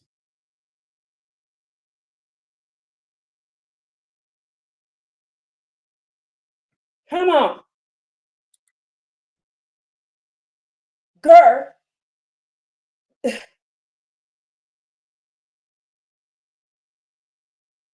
Moses named his son Gershom. Why? Because Gershom means I have been a stranger in a foreign land.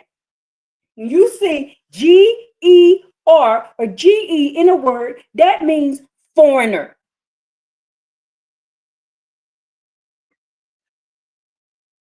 Let me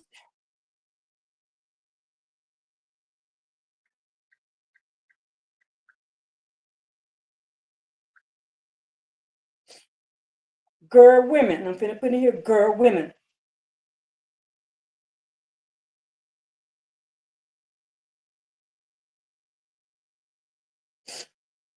The Torah frequently commands that the Israelites to treat the girls with kindness and fairness, but reminding them of their own experience in Gerim in Egypt. You shall not wrong the girl or press them, for the girl in the land, because you were girl in the land of Egypt. Girl, they are strangers. They are not Israelites.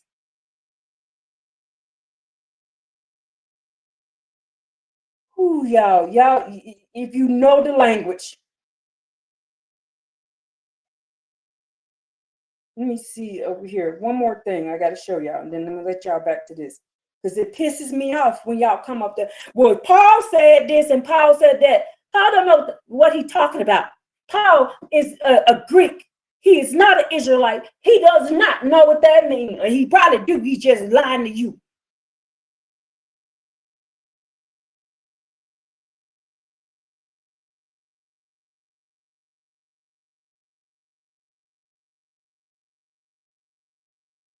And then let me let it play. Let me find the other one. Proverbs chapter 5, verse 6. The harlot is subtle of heart, Proverbs 7:10. The entertainment industry, through the divas, the high priestesses, as a host body, are literally performing rituals in which Mystery Babylon is being worshipped. This is what the Scarlet Woman, or the Lady in Red, comes down to. Now, the diva, meaning goddess, embodies Lucifer on earth. Worshipping her leads you to becoming drunken by the spirit of whoredoms. Here we have an image of Lilith by Kenyon Cox from 1891.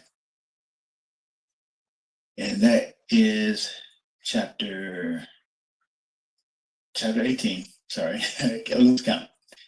There's one chapter left. Chapter 19, King of Kings, Lord of Lords. And I saw heaven open, and behold, a white horse, and he that sat upon him was called Faithful and True, and in righteousness he doth judge and make war. His eyes were as a flame of fire, and on his head were many crowns. And he had a name written that no man knew but he himself. And he was clothed with a vesture dipped in blood, and his name is called the Word of God. And the armies which were in heaven followed him upon white horses, clothed in fine linen, white and clean. And out of his mouth goeth a sharp sword, that with it he should smite the nations. And he shall rule them with a rod of iron. And he treadeth the winepress of the fierceness and wrath of Almighty God. And he hath on his vesture and on his thigh a name written, King of Kings and Lord of Lords. I'm going to go back over that again and listen to this. Listen to it one more time. Hold on. Let me fix this over here. I got to fix my TikTok, y'all.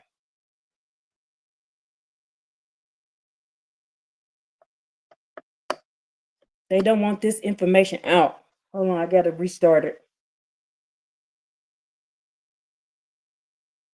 America, we know your secret.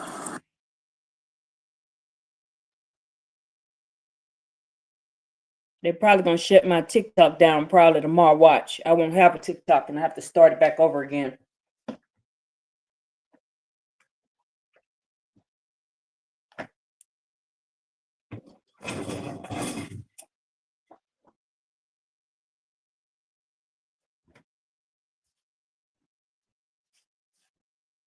Hold on. I'm going to play this one more time. And then I'm going to read to you something. And I'm going to show you. I'm going to show you. Sorry, I bumped into the thing. I'm going to show you this on here. Can y'all see it? And what to do with the remote? Oh, there it is. Kings, Lord of Lords. And I saw heaven open, and behold, a white horse, and he that sat upon him was called Faithful and True, and in righteousness he doth judge and make war. His eyes were as a flame of fire, and on his head were many crowns. And he had a name written that no man knew but he himself. And he was clothed with a I just got to get y'all to get this up again. Lilith by Kenyon Cox from 1891. And that is chapter 18. Sorry, I lose count. There's one chapter left. Chapter 19, King of Kings, Lord of Lords. And I saw heaven open, and behold, a white horse, and he that sat upon him was called Faithful and True, and in righteousness he doth judge and make war. His eyes were as a flame of fire, and on his head were many crowns. And he had a name written that no man knew but he himself. And he was clothed with a vesture dipped in blood, and his name is called the Word of God. And the armies which were in heaven followed him upon white horses, clothed in fine linen, white and clean. And out of his mouth goeth a sharp sword, that with it he should smite the nations, and he shall rule them with a rod of iron. And he treadeth the winepress of the fierceness and wrath of Almighty God. And he hath on his vesture and on his thigh a name written, King of Kings and Lord of Lords. Revelation chapter 19, verse 11 through 16. Let's find out who that is. Who is that? He's quoting right out of Isaiah 14, my people. That is quoting right out of Isaiah 14. Revelations 19, 11 through 16 is quoting right out of Isaiah 14. Can you see? Can you hear it? Let's read. Hold on. Put my glasses on. Y'all know I can't. I'd be glad when y'all show back up because I need some new eyes. But I'm glad he got me seeing spiritually, y'all. I'm glad he got me seeing spiritually because we were all on a bus to hell serving Christ. See the book right here, Isaiah 14. Now you read what he just said. You heard what he just said, and I played it twice. Now I'm going to read you what Isaiah 14 says about the king of Babylon. They're quoting to you. They're quoting to you exactly what is written in Isaiah 14. And he's telling you who he is in Revelations 19, 11 through 16. Remember this. Remember this. He said he's the word of God. He was dipped in blood. He had armies. He did what? Out of his mouth was a short sword. He says, he who did what? Smite the nations. And he ruled over them with a rod of iron. Now, let's read Isaiah 14. Listen. Listen.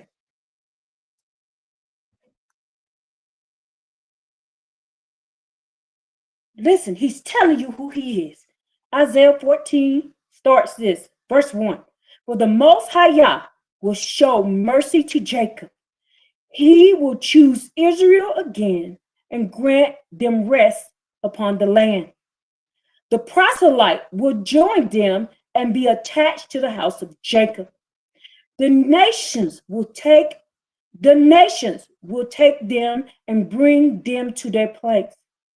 And the house of Israel will possess them as slaves and maidservants upon the land of the Most High Yah.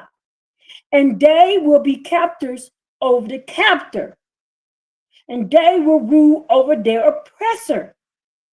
It shall be on that day that the Most High Yah will grant you relief from the distress of your anxiety, from the one of hard labor. He ruled over you. Where is it? He ruled over you with a iron. This guy shall rule over them with a rod of iron. Let's keep reading. He says here, anxiety from you and your anxiety from your hard labor, which you worked. You will recite this parable about the king of Babylon. Who is the king of Babylon? Remember, Lord. We learned that Lord, Lord, means Baal. Baal. Lord means Baal. Let's keep reading. How has the oppressor come to the end? He ruled over them with a rod of iron. The arrogance has been ended. The Most High Yah has broken the staff of the wicked, the rod of the rulers. Who are the rulers? He will be called faithful and true, and righteous. He doth judge and makes war. He makes war. And would strike the people with fury. He's striking them with, where's the sword at? Flaming fire, many crowns written, clothed with a vesture. He's gonna close called the warm, and he strikes him with the sword. Okay, so let's keep going. I'm showing you this. And unrelenting blows. Who would oppress nations? He smites the nations. He smites this person, the king of Babylon, smites the nations. Let's keep learning.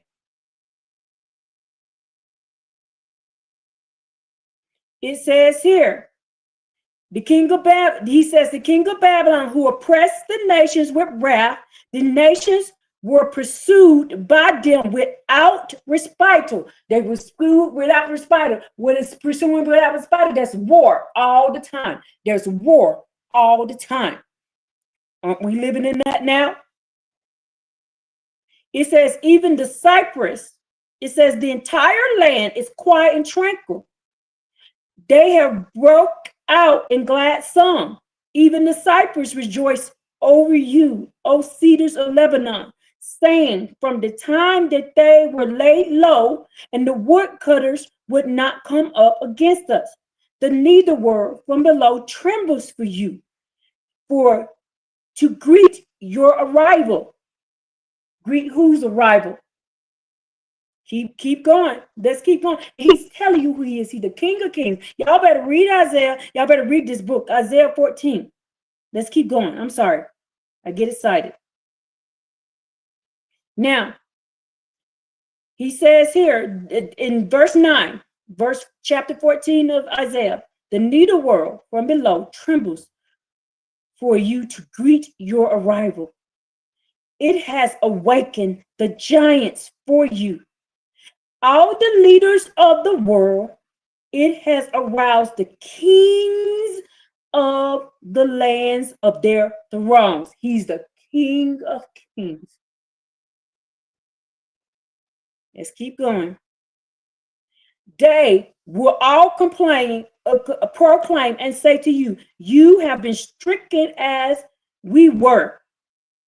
You are compared to us, brought down to the needlework where your pride and tumult of your stringed instruments, maggots are spread out under you, and the worms of your cover. How have you fallen from the heavens? What does it say? And I saw the heaven open, and behold, a white horse, and he sat upon it, and him upon it. Upon him was called faithful and true. And he said, and I saw the heavens open up. And the heavens opened up when Lucifer fell and came to the earth. The heavens opened up, and the Most High Yah knocked them to earth, Lucifer and the other fallen angels. No, that the Most High Yah talks about in Psalms 82. Keep reading. He says here, how have you fallen from the heavens, O glowing morning star? You have been cut down to the ground, O conqueror of nations. So he came down here and he says, you came from heaven right here. He made war and you smited the nations. Revelations 19, 11, 16 is repeating Isaiah 14. Let's keep going. He says here, you said in your heart, I will ascend to the heavens. Higher than the stars of the Most High Yah shall I raise my throne. I will sit in the mountain meeting on the north side. On the north side, what did we just learn? Where's the north side? It's the west. Where's the Most High Yah's temple at? In the west.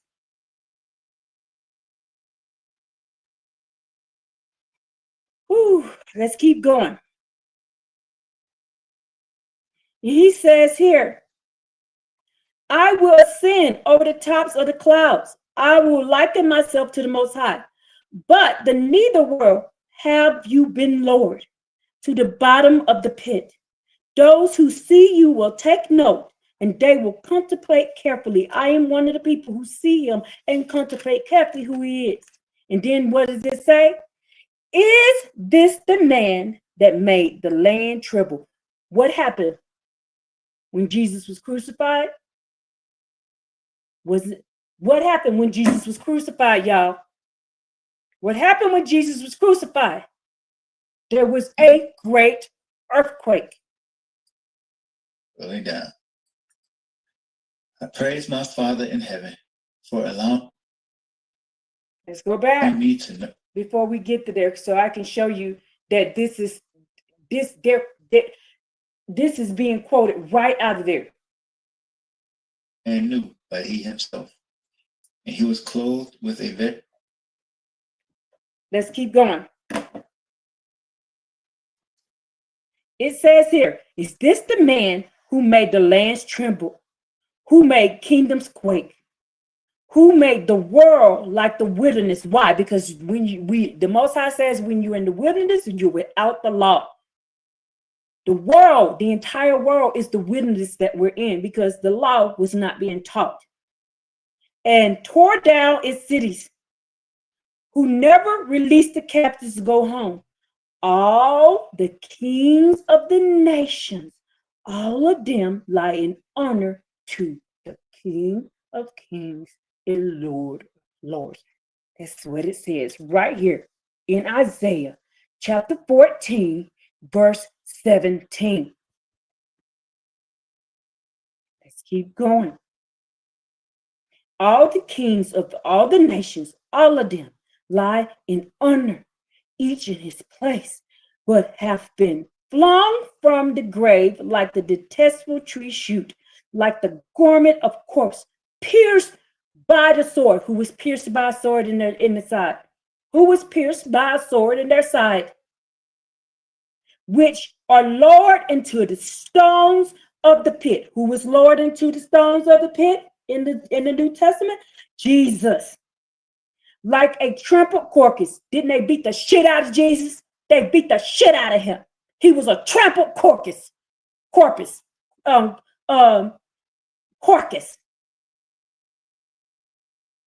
Keep reading. You will not join them in burial, for you have destroyed your land. The Most High, Jesus said, I am not buried. He said, I am not buried. He tells you he was not buried. He will not remain in the grave because the Most High God said he will not allow him to be buried.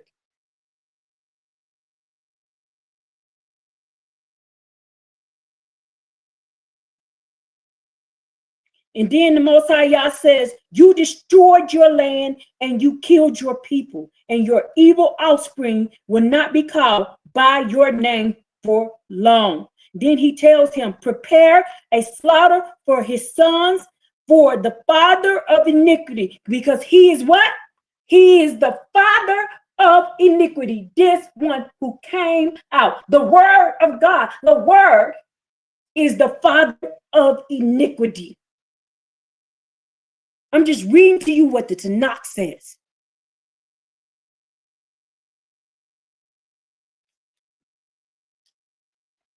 Let them not arise and inherit the land. This is why they keep teaching you in Christianity that our home is not here.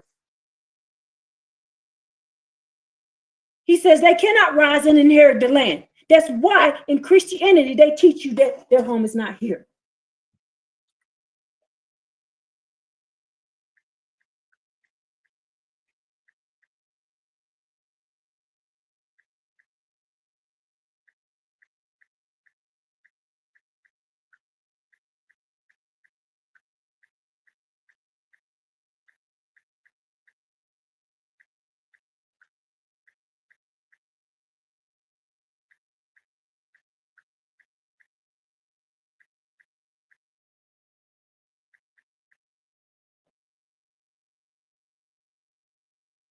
Yes, in the Christian Bible, they teach Christianity that the earthly life is temporary. that their true permanent home is in heaven, or a future restored earth, viewing themselves as strangers, they're girls and exiles on this planet. They are girls, and it teaches you this in Philippians 3:20, Hebrews 13:14, 2 Corinthians 5:1, pointing toward an eternal dwelling with their God, not the God of Abraham, Isaac, and Jacob, because Abraham, Isaac, and Jacob says that these wicked people, let them not arise. They will not arise, and they will not inherit the land. Lest the world become full of enemies if they do. If they inherit the land, the world will become full of enemies. They are the enemies, the Christians. It's written right there. It tells you right there. I just read to you everything that Isaiah 14 says, and it's written right here in Revelations 19:11-16. If you keep worshiping at the foot of this dang demigod, your ass is going to hell. The Most High Yah says you will not arise. He says anybody, he said your children, he told them that your children will not go in your name for long. What is his name? His name is Christ. His name is Jesus. And y'all are Christians.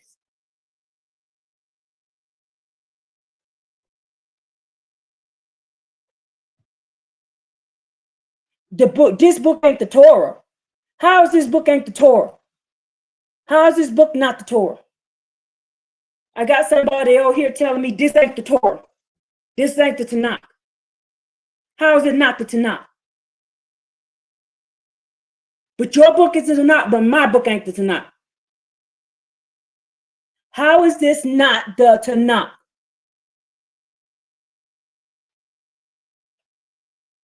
This book tells you the truth. Y'all don't want to know the truth. You denying the words of the Most High Yah. This is not. This right here is the Tanakh. It's the Hebrew Bible, the original, the art scrolls. This is what, you can't even get this in the store. You have to order this from Jerusalem. You can't even get this book in the store. You have to order it from Jerusalem.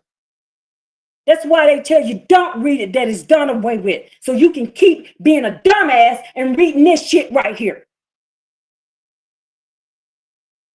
I'm here to show you that y'all ass is going to hell. I keep telling you, I ain't here to save everybody. I am here to give you a righteous judgment. Do you hear that? I am here to give you a righteous judgment, because when you stand before the Most High Yah, which is coming soon, when you stand in the valley of Jehoshaphat, your ass is going to be grass. You're going to burn.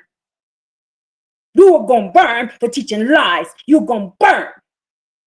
That's what's going to happen to you, all of you. The Most High Yah says in Isaiah 20:24, when he gets through beating the hell out of all of y'all, all these other nations, it's only going to be a amount of people as the amount of the last few grapes left on the vine. That's the only thing going to be left on this earth when he gets done with y'all.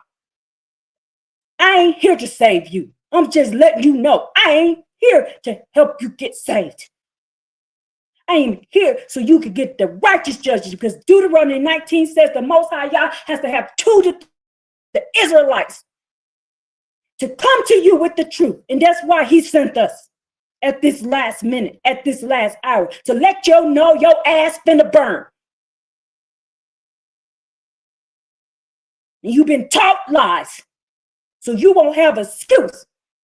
Because the Most High Yah says in Psalms 19 that his judgment is righteous. He's making sure you get a righteous judgment. And the Most High Yah says in Ezekiel 33 that the sentinel, that the watchman on the wall, when the sword is about to come, we have to tell you, I'm letting you know the sword is here, baby, and your ass is fit to die. You will not be saved. Why? Because you are worshiping at the foot of a man, the King of the kings and the Lord of the lords. And he's the Lord of the lords. He's the Lord of Baal. He's the master. He is it. That's Jesus. And your ass gonna burn for it. And you were told here today. If you don't like what I'm saying, go find somebody else that'll lie to you. And that person gonna burn too. The Most High Yah talks about them in Malachi 2. The people that lied to you and telling you that you can be saved by drinking blood, saved by somebody can die for your sin, saved by that. So y'all piss me off with that lying on y'all. Isaiah 52 says you blaspheme and you lie on him every day. And I'm tired of you lying on our creator. Calling him a demiurge, calling him wicked. Y'all the one wicked. And your ass gonna burn just with him because you over here kissing the ass of a man. And I'm glad you gonna burn. I don't want y'all on earth no more with your wicked asses, because when y'all leave, y'all comes back. And then we get to live in peace and harmony. Get y'all wicked asses off earth. I want y'all off. I want you gone. Gone over there and bow down and drink some blood. And I'm gonna be cheering when he burn your ass. I ain't here to save you. I never told y'all I was here to teach y'all to get y'all saved. I'm here to give y'all a righteous judgment. That's my job. You better find out what my name means. My name is not a positive name. My name means exactly what it means. I'm here to make sure you are judged righteously. And I'm telling you, if you done ran into me, that's your ass. I'm telling you who I am. You don't believe me, that's you. Better go look up what my name means. You better go look up what my name means. And I was sent by Yah.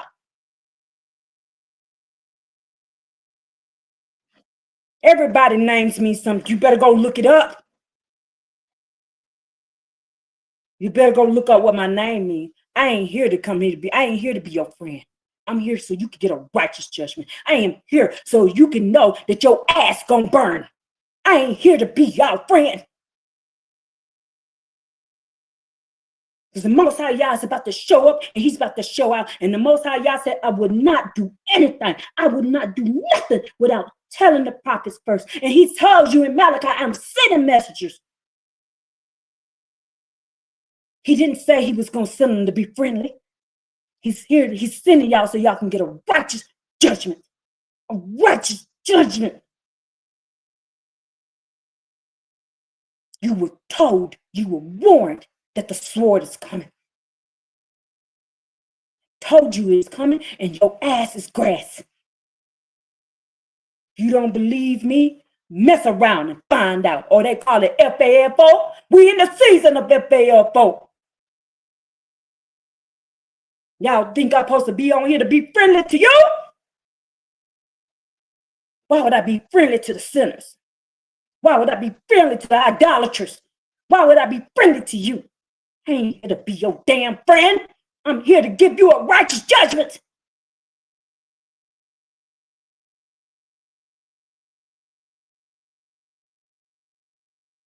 That's what he hired me, sent me down here to do. You getting it? And I'm telling you, on judgment day, when he opens that book and he look in there and you fall on your face and you're gonna plead and you're gonna beg. And how do I know this? Because I read it in the book. Y'all gonna plead and you're gonna beg for mercy. And he's gonna say you were told. He's gonna say you were told. Then he's gonna send you to the angels of punishment. I'm telling you what he showed me in the book. You don't believe me? That's your ass. But you were told. If you ended up on my live, you ain't ended up on here so you can get saved, baby. You had 2,000 years. You ain't come to my life to get saved. You came to my life to get a righteous judgment. When you burn in hell, it'll be because you put yourself there.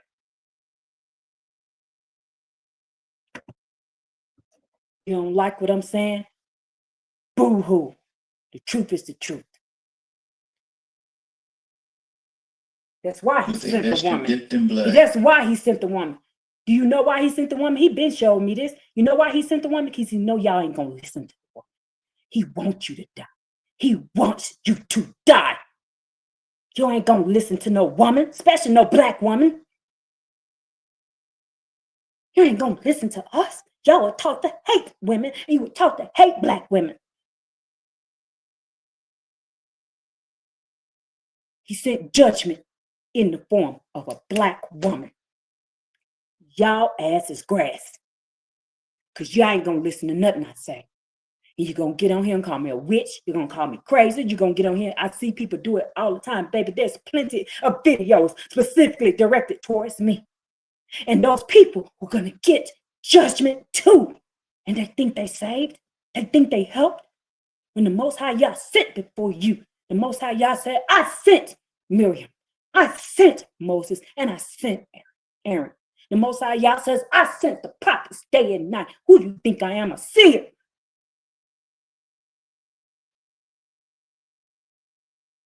I did what Yah told me to do. I did what he told me to do. And I read you the book. And you refused it again. Again, this is your second time refusing him. This is your second time refusing him. I told you in this book that he came to the whole world and offered y'all the Torah, and you turned it down. And here's the Torah again, and I'm giving it to you again, and y'all refusing it again. You just said on here that this ain't the Torah, that this ain't the Tanakh, that this ain't the law. Then that means you're refusing it again. You were given a second chance, and you just refused it again. He went to the whole world. He went to all the nations. He didn't just go to Israel. And y'all turned it down again.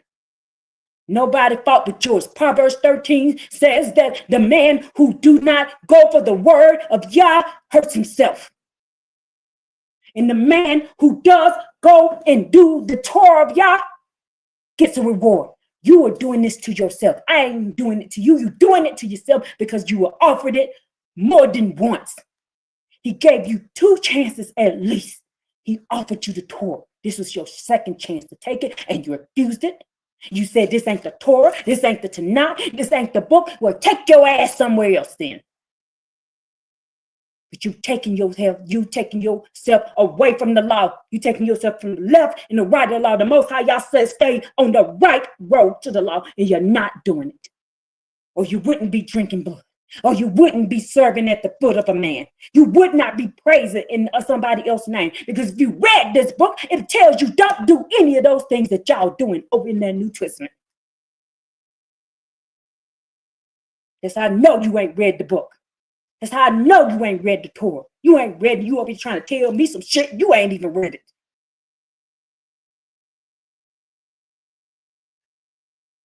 Then you over here talking about, well, Paul said, fuck Paul. Paul is a fucking liar.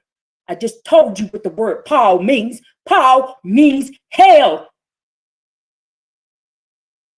What the word Saul means hell. You listening to the hellions. Stupid asses. Y'all calls you a fool too. You are fools. You are fools and you're stupid. And for these teachers that are teaching y'all that the follow Christ, the Most High Yah says that they're going to have dung on their face, and it says everybody that they teach, the Most High Yah has already cursed them. You curse by listening to these people. You better go read Malachi 2. He says everybody that taught by these people that are teaching you to go away from the law, the Most High Yah said you're cursed. Y'all sitting over here trying to tell me this ain't the book. You ain't even read it. How do you know? Get on my nerves on here lying on y'all. You filth lying on him. You a liar. You a blasphemer lying on y'all. Get your ass off of my life. And his name is called the Word of God. And the armies which were in heaven followed him upon white horses, clothed in fine linen, white and clean. And out of his mouth goeth a sharp sword, that with it he should smite the nations. And he shall rule them with a rod of iron. And he treadeth the winepress of the fierceness and wrath of Almighty God. And he hath on his vesture and on his thigh a name written, King of Kings and Lord of Lords. Revelation chapter 19, verse 11 through 16. Going down. I praise my Father in heaven for allowing me to know him and his Son, Jesus Christ. Over 10 years ago, I was well on my way to unknowingly embracing the goddess religion. Even though I grew up going to church,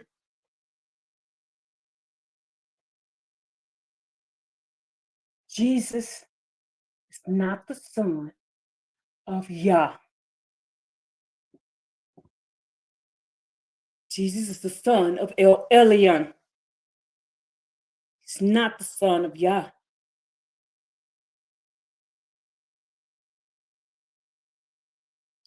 You were told this today. If you hear the words coming out my mouth, and you do not hearken to this, and you do not heed to this, you just got a righteous judgment, and you're going to burn. Simple as that. I can't make it no clearer, and I cannot make it no more simple than that.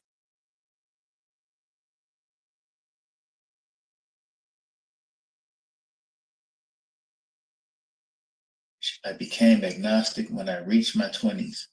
I joined the Navy in my last year of high school and shipped off only 6 days after I graduated. I got to travel the world, and during my travels, I saw the other religions that existed with my own eyes. During those times, especially when I was stationed in Japan, I thought, they can't all be wrong. Maybe God reveals himself to different people in different forms. Nobody had to tell me that. I didn't read it in a book. My mind automatically went there on its own. I would have easily ended up worshiping at the altar of Mother Nature, had the Most High turned me over to a reprobate mind. Praise be to Yah Almighty, because he didn't let me go. He kept me through my foolishness. He's still foolish. He's still foolish. The foolish of them all. The first commandment. The first commandment. If you're doing this Trinity, if you're doing this, you're violating the first commandment. I'm letting you know right now. You are violating the first commandment. What is the first commandment? If you're doing this Trinity, you violate the first commandment, the second commandment, and the third commandment. What are they? What are they?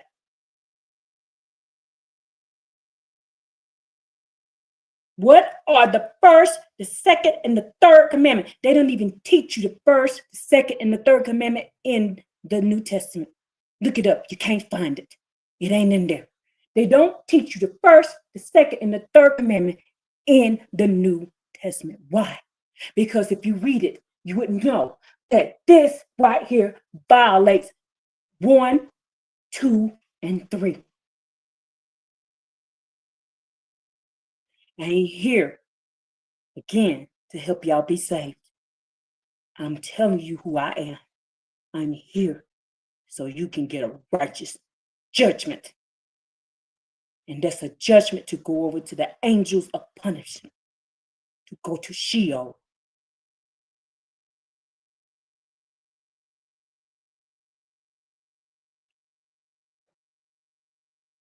Show you something. For you Christians, knowing language will save your life.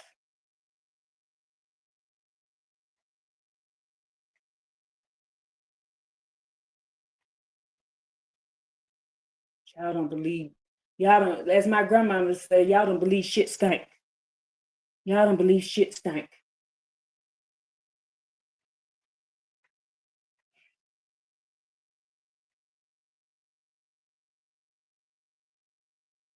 Look at him coming through the door. Fucking wicked ass. Where is that? The translation of what the word Christ is. Y'all playing around. I'm glad he sent me to make sure y'all go to hell. Because y'all going to hell. Y'all gonna burn.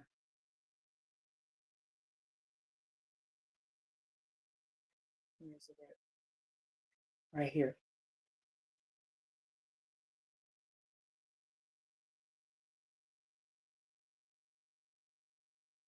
Right, so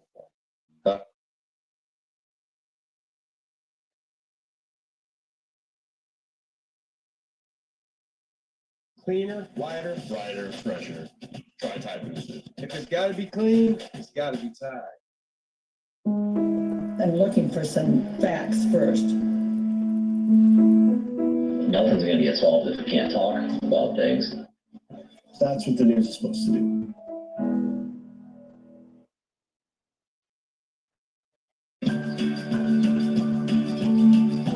This shopping season, save over $390.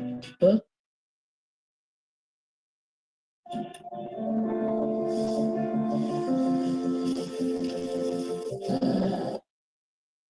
Before we do the dismount, we're going to go into our brother's where's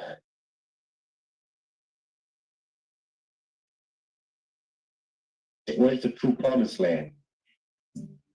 All right, so we got to go deep, and we are. The Indians called the blue heaven Oromia. Okay. Cristo, do you guys know that was a Blackfoot word for son of righteousness, the fire king Molech, or Melchizedek, king of righteousness? Christekanas, light, or the word, Christoke, day star from on high. Christokum, example, great spirit. Christokum, evil spirit. A Christokis.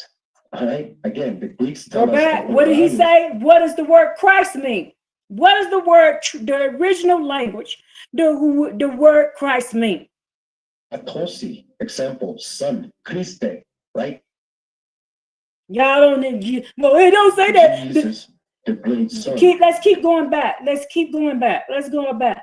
The Greek. Where did the Greek language come from? Let's find out where the Greek language came from. You know the book that y'all read. I'm not going to tell you this is 100% of what I'm saying. What is the word? Where does Greek language come from? Let's find out. We got Tallahassee. That means are indigenous words. So what are they showing us here? So who's the real? So who hijacked whose language? Because you know when we actually study actual Roman and Greek history, and these phantom, duplicate, false chronologies, we start noticing that there is no real history for these Greeks, so-called Greeks, and so-called the Romans. So who are the real original so-called people that they grabbed this language from and created this historic false people? Now again, I'm not going to tell you this is 100% of what I'm saying. It's something we're going to dig into. All right, but you know we got to keep researching. We can't get stuck on beliefs, guys. So don't take this personal. All the Creek Indians out there. Right? I'm not saying you are the Greeks. Something we're going to dig into. All right. Now let's continue with what we're here for today. That continues as of the incarnate Son of Righteousness. It was commanded, thou shalt call his name Jesus. And among the Algonquin, all right, Algonquin Indians, remember Ojibwe and Algonquin are related. The name of the son was Jesus. In the Algonquin language, Jesus. And the son from sleep awakened, started up and said, behold me. Jesus, the great son, behold me. Krishna, the son of the Hindus, appears among the Blackfoot Indians in the following forms. Now pay attention to this, right? Christek Atosi, example, son, Christe, right? Christo, Christ, Christe, Christo. Do you guys know that was a Blackfoot word for son? Son of righteousness, the fire king Molech, or Melchizedek. He's the king what? of righteousness. He's the fire king. Didn't Christ tell you that he is Melchizedek? He is the fire king of Molech. And the Most High Yah tells you over in Ezekiel 20 that you're sacrificing your children to who? Molech. He tells you this in Ezekiel 20. To who? To Molech, to Christ. Y'all ain't read this book, but you come over here and trying to tell me some shit.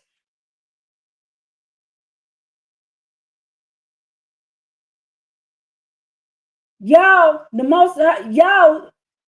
Christ calls himself Melchizedek. Christ calls himself, it says he is the son of righteousness. They just changed the U to an O. Christ means son, S-U-N, of righteousness, the fire king of Moloch, meaning the Melchizedek, the king of righteousness, who came without a father, without a mother, in the beginning and the end of days, not there. That's what Melchizedek means. Krishna, Christos Eukegnos means he's the light. He's the light of the world. Don't Christ call himself the light of the world? Don't Christ call himself the light of the world? Let's keep reading. Crystal K means day. He's the day star from on high. He's the day star. Who is the day star? Who else is the day star? Didn't I just read to you in Isaiah 14 that the Most High Yah called Lucifer what? The morning star? The day star. Oh, let's keep reading. Christo e Koon says what? He is the what? Great spirit. He is the who? Christos e Koon is the great spirit. He's L-E-L. He's Helios. He's Apollo. He's Paul. He's Sol. S-O-L is son in Spanish.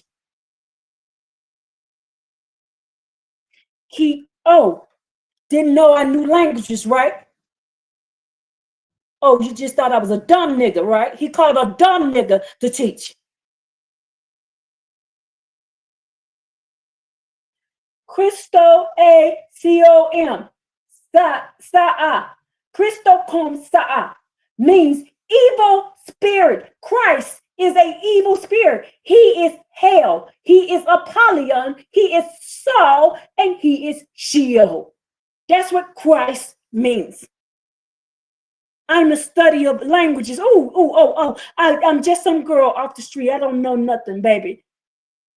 Go look me up. I took the ASVAB. I came second highest score. Second highest score out of all people.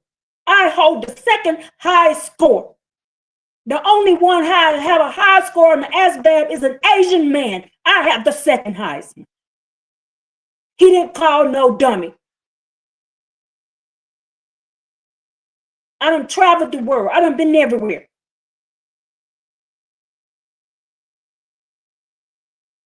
You ain't talking to no fool. You ain't talking to no dummy. I studied languages. I did more in 2 years than you probably did in your whole damn life.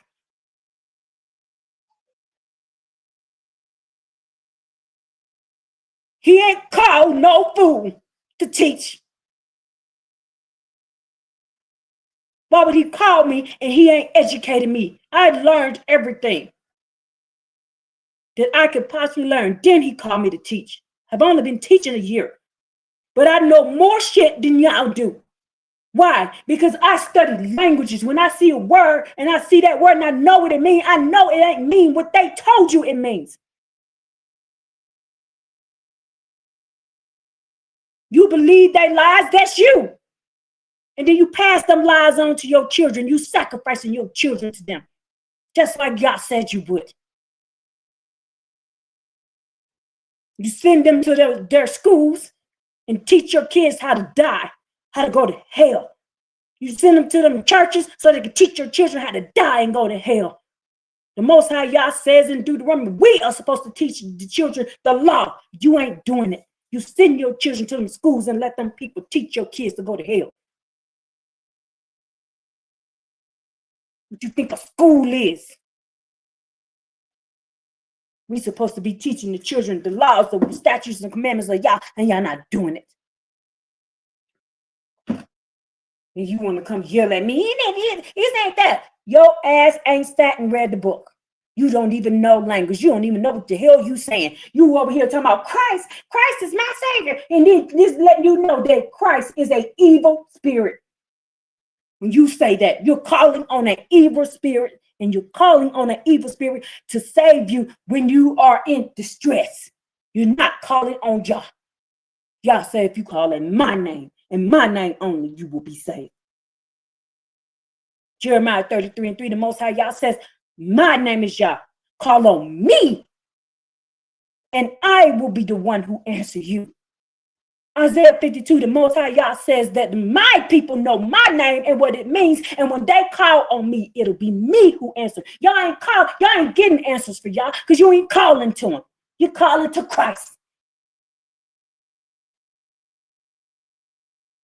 Then you want to get on here and tell me some shit? You don't know shit. You a fool.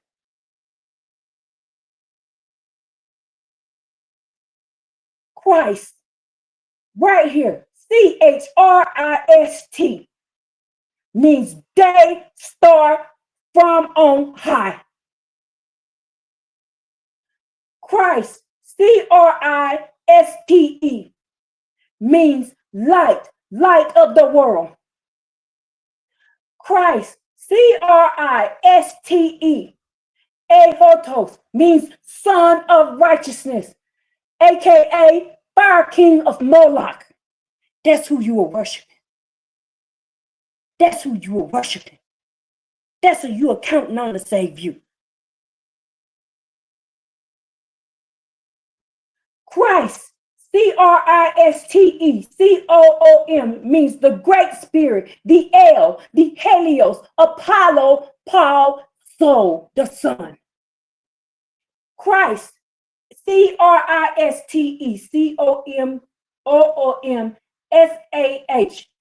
means evil spirit, hot, hell, Apollyon, Saul, Sheol. Saul and Paul wrote your book.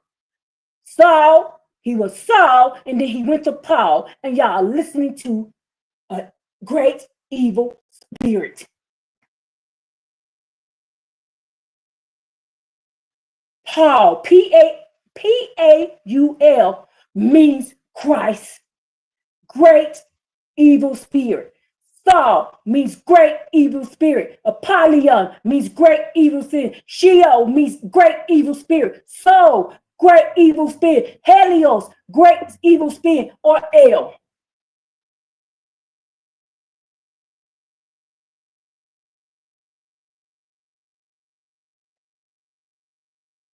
I told you the truth will set you free, set you apart, or the truth will send you to hell. It will give you a righteous judgment, and you just got yours today. Go on, keep on doing what you're doing. Go on, keep on doing what you're doing. See where you were going to end up. You're going to end up going to the angels of punishment on Judgment Day. I promise you that. Keep on doing what you're doing.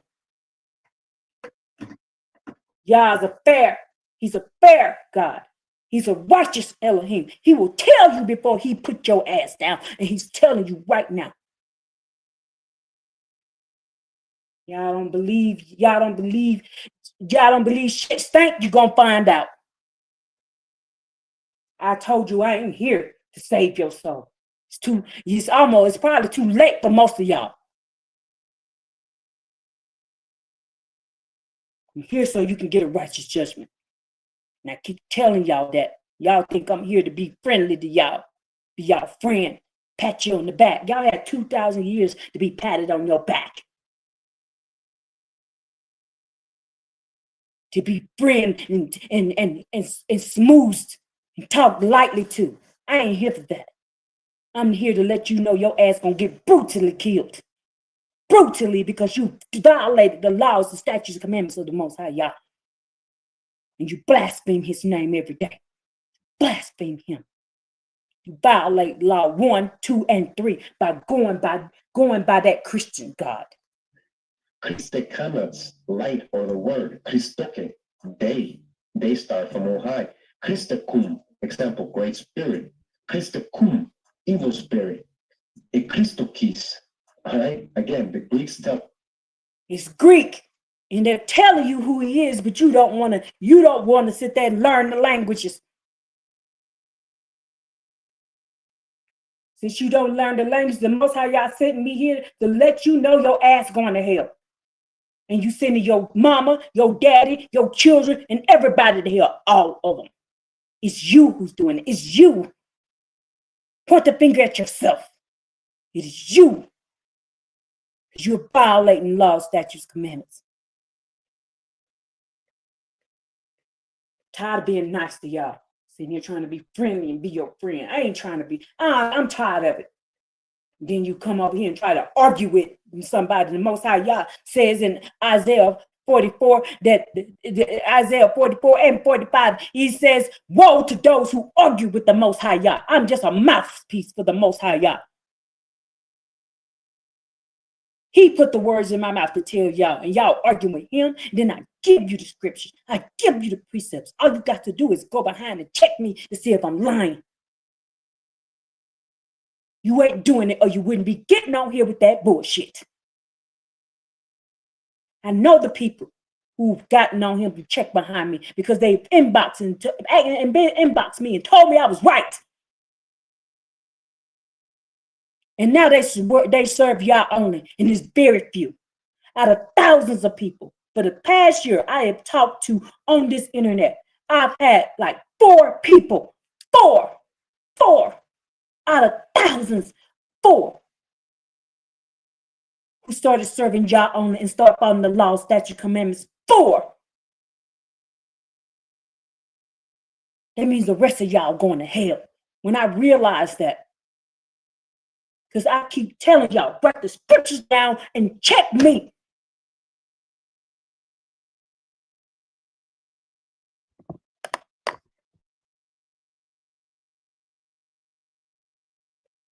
And the ones who did it, they started following law, statute, commandments. I can tell y'all not doing it. I can tell you're not doing it. And then you're gonna tell me you're not reading it to know. You're not reading it to know why? Because Jesus ain't in it. You keep telling us don't serve Jesus. Stupid asses. He threw my foolishness, and even He's a when I fool. rode my car while speeding and could have died while my wife was pregnant with our first child.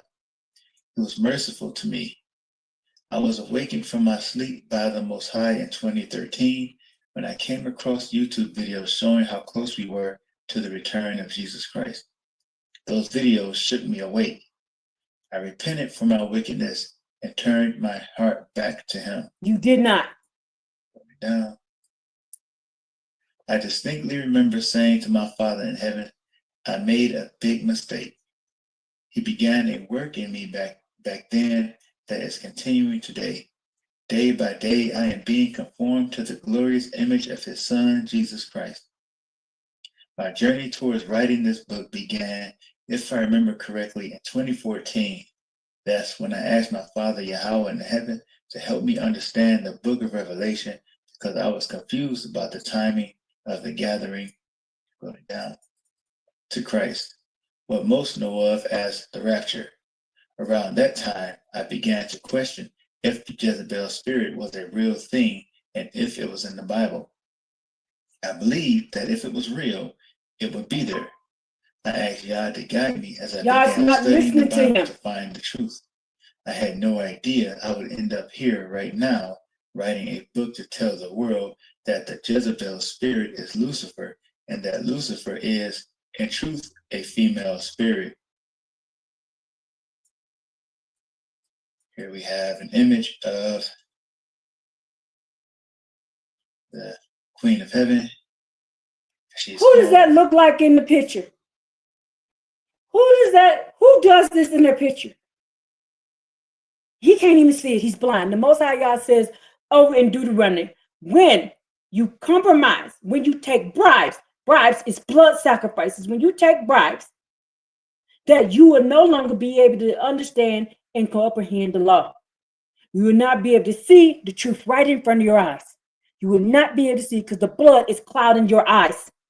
He can't even see that this right here is Jesus. What do you mean that's Jesus? I can see it because my eyes are open. You can't see it. You ain't gonna see it as long as you drinking blood and eating bodies. Nobody can't die for your sins. You better go read Ezekiel 18. Nobody can die for your sins.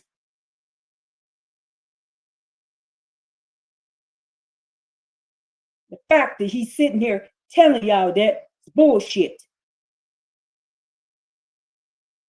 He's sitting here showing you who Jesus is. This is Jesus right there. A he, she.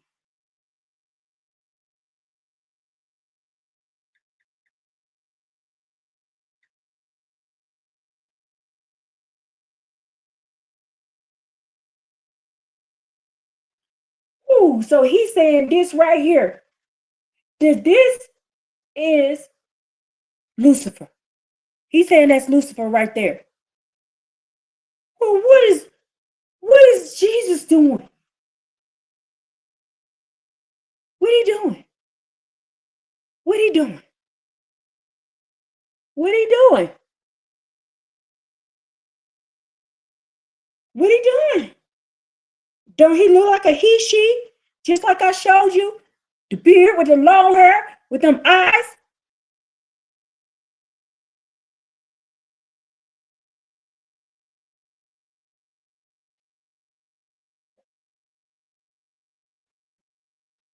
Look at him. That's who you worshiping. You worshiping Lucifer. You worshiping Lucifer. You better go back and look at that video of the 5 guys singing the song to Lucifer in the Greek language. And then they tell you that Jesus is the son of Lucifer. That Christos is the son of Lucifer. Let me see, can I find it? Y'all playing around. But they're singing in another language, so you don't know what they're saying.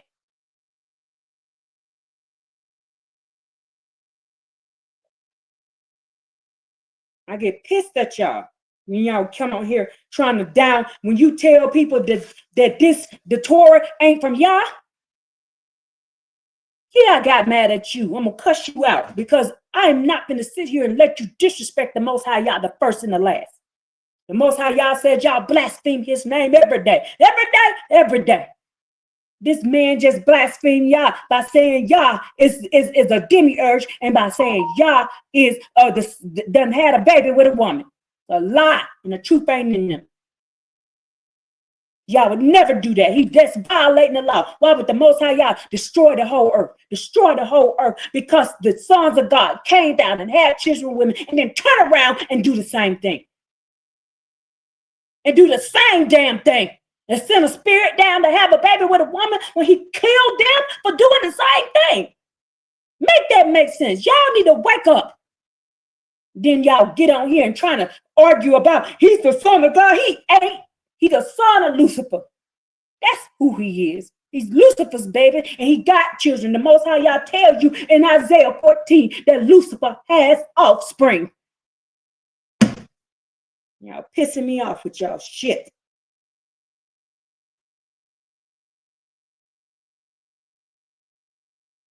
But y'all be so ready, quick to attack me. Attack the Yah only. Calling us demons, calling us witches, calling us warlocks, but you ain't read the book. But y'all ain't sat down and read this book.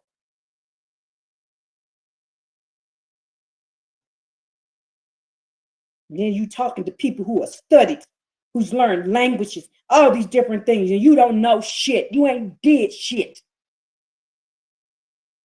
You think I'm coming over here with some 2 cents education?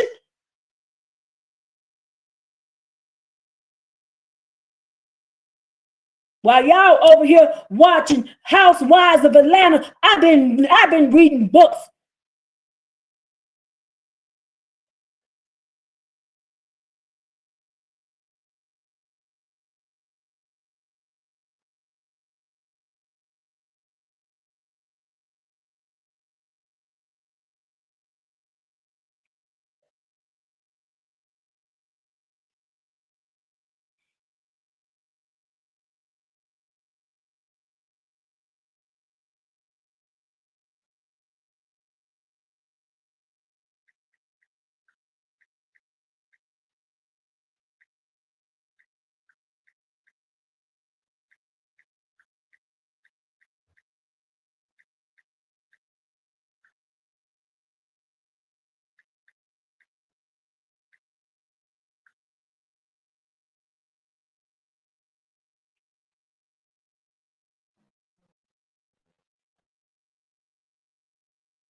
I'm finna send it and letting this commercial pass.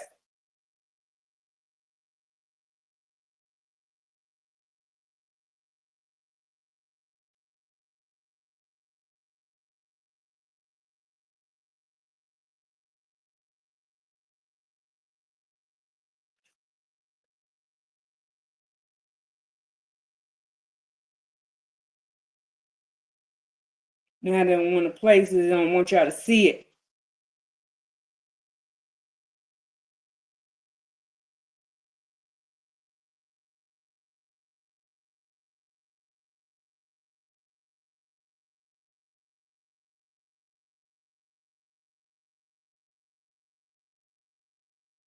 Drunken with the blood of the saints and with the blood of the martyrs of Jesus.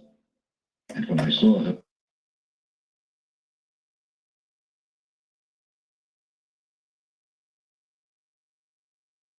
I wondered with great admiration.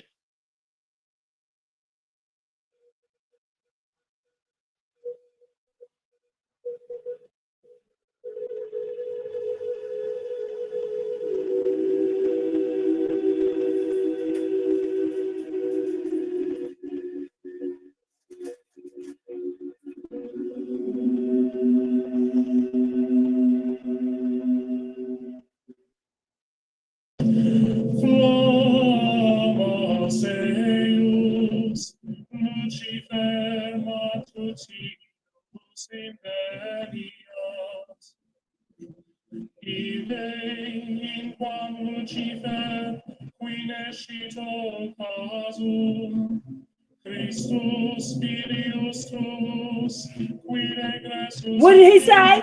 Who is his son? Who is his son? Who is Lucifer's son? Who is Lucifer's son?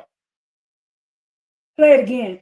I'm going to play it in more than one person who says this. In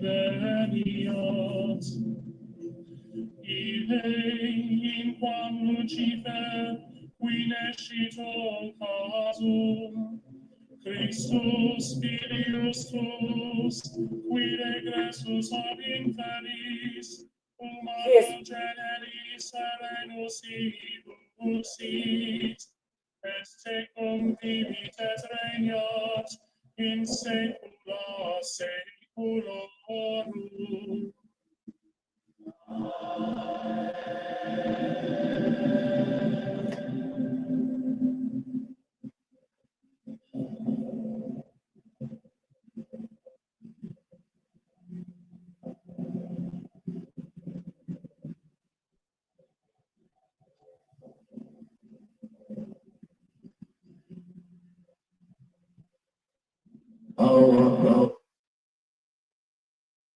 Hold on, let me go back.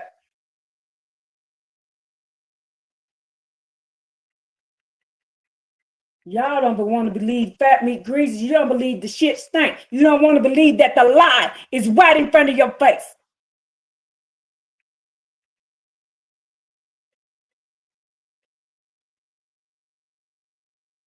I'm finna play it back. I just wanted to get it to save on there because I did it on my phone. When I do it on my phone, I have to go back.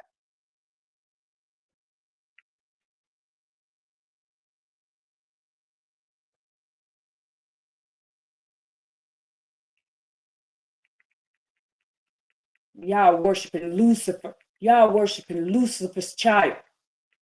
But they sing it to do stuff in another language, and you're so stupid. That's why I say English is the worst language ever. It's a bastard-ass, wicked-ass language.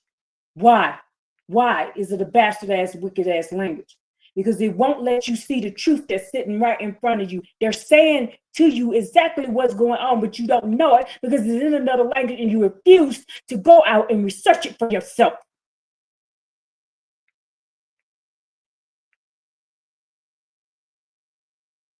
In the New Testament, when they're talking about the devil, they're calling Yah the devil.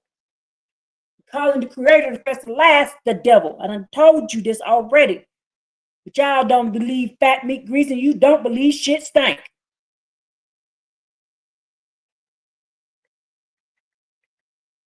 Then you want to get on here and tell somebody something. You ain't even went and researched it yourself.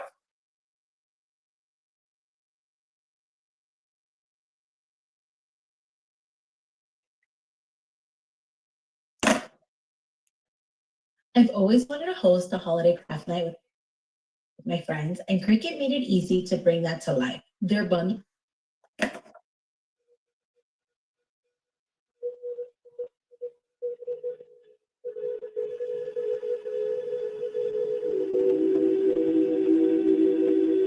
You want to know what the new, have you ever been to another country? Have you been to Rome? I've been to Rome. I've been to the Vatican. I've been there. Guess what they got on there? Guess what they have on there? The New World Order. And if you go over there, all the magazine says the New World Order, and the Pope is sitting right in the middle. I've been there.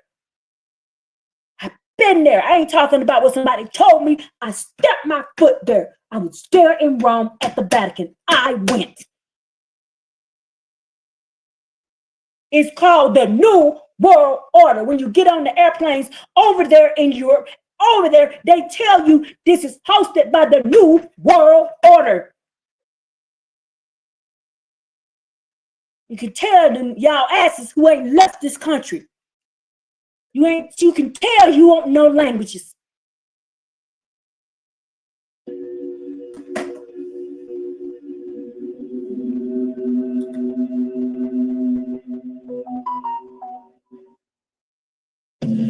Flama Seus, Lucifer matutinus in venias.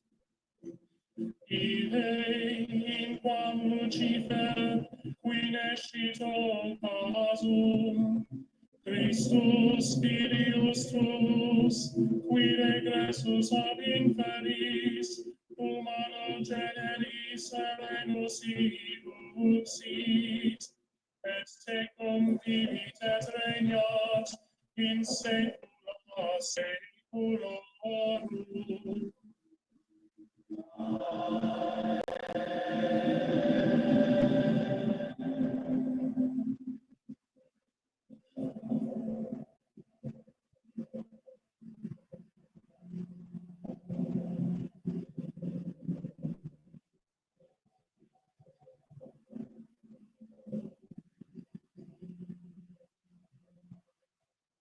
How art thou fallen from heaven, O Lucifer, son of the morning?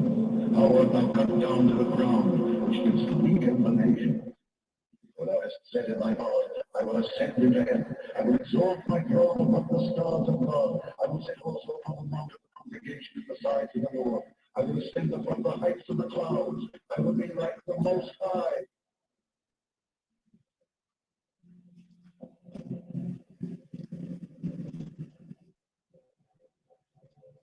Didn't I just read to you that Christ means what? That means what? Didn't I just say that Christ means what? The flaming light. Didn't I just tell you that? It just shows you that.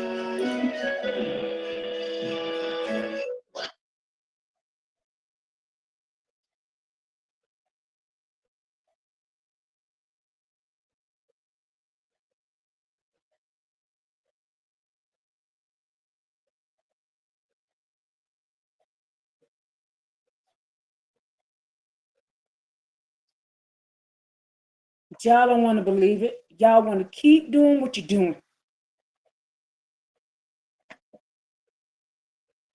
With great pomp, fanfare, and ceremony, Pope Francis, the head of the Jesuit order, announced through his cantor the imminent emergence, the near advent of the coming to light of the Antichrist.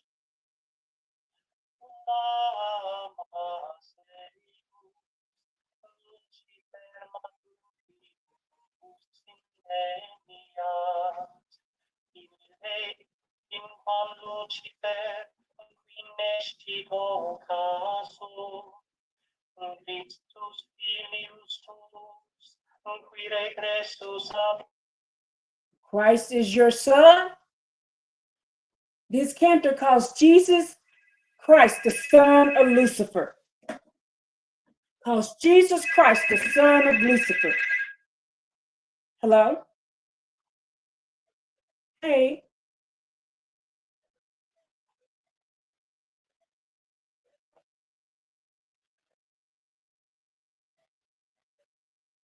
Okay. Okay.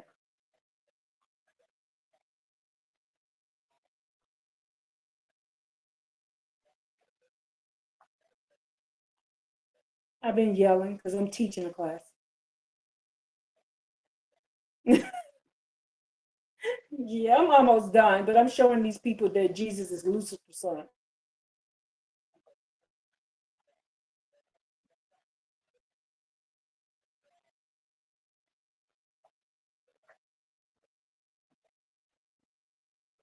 Okay, sounds good. Bye.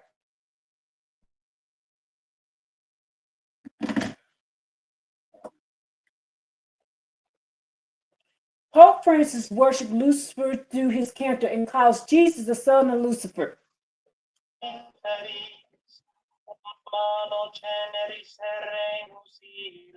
He shed his peaceful light to the human race. And he is alive and reign forever and ever.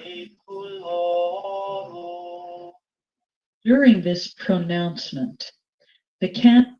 Do you hear this? But y'all still not going to believe. How do we know that y'all still not going to believe? Because the Most High Yah says 2/3 of the earth are going to be wiped out. So I keep telling you that I am not here to save you. Why do you think I keep saying that? I ain't here to save you. I'm here that you get a righteous judgment, that you go to the hell that you belong in. That's why I'm here. That's why I'm here, that your judgment is righteous. I'm not here to help you be saved, or he would not wipe out 2/3 of the earth. Y'all don't even believe that this the book. Y'all don't even believe in Yah. Y'all believe in a God and a Son and a Holy Spirit and a dog that they told you, this man, the same dude who believed in Christ, Jim told you who all this is, and that he is so blind that he can't even see it.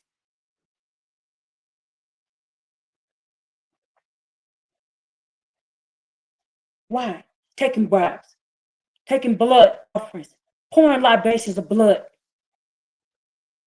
The Most High Yah says in Jeremiah 7, I never taught sacrifices. But y'all don't even know that because you ain't read the book.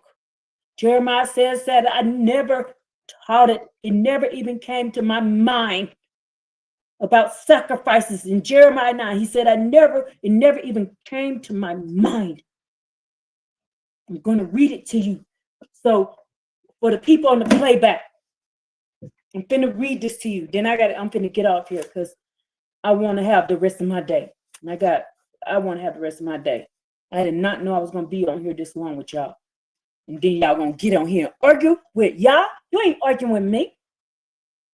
You arguing with the words of y'all. All I'm doing is I'm a mouthpiece for him. So y'all can get a righteous judgment. That's all I'm here to do. I'm a mouthpiece.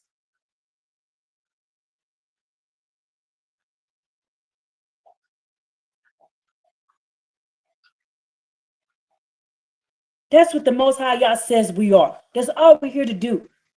The true teachers of Yah. We're just mouthpieces for him.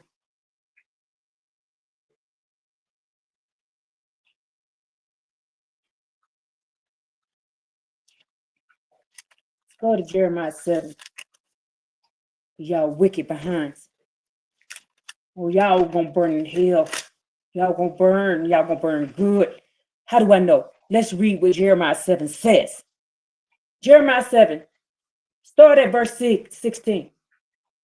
And you, Jeremiah, do not pray for these people. He tells us not to pray for y'all.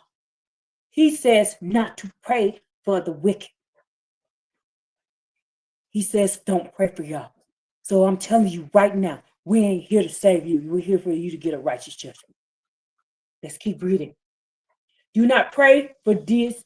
Pray for these people. Do not speak up for them with cry and prayer. Do not for these, for I will not listen to you. He's not listening to you. That guy on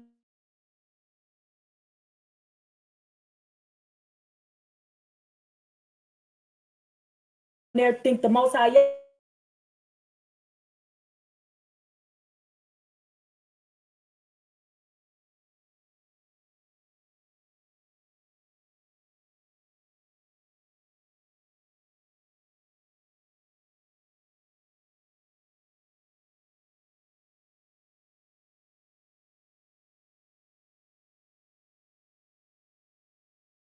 told me, don't y'all pour out libations? Don't y'all pour out libations to Jesus every Sunday? Didn't y'all just do that yesterday? Didn't y'all pour out libations to Jesus? Yes, you did.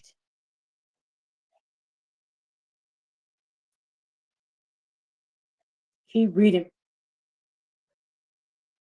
He says, y'all do it in order to provoke the Most High Yah. It is me, the Most High Yah, that they are provoking. These are the words of the Most High Yah. Is it not them themselves bringing shame upon themselves? Again, reiterating what Proverbs 13 says, you are doing it to yourself. Jeremiah said it too. You got two witnesses, Jeremiah and in Proverbs, saying you are both doing this to yourself. Keep reading.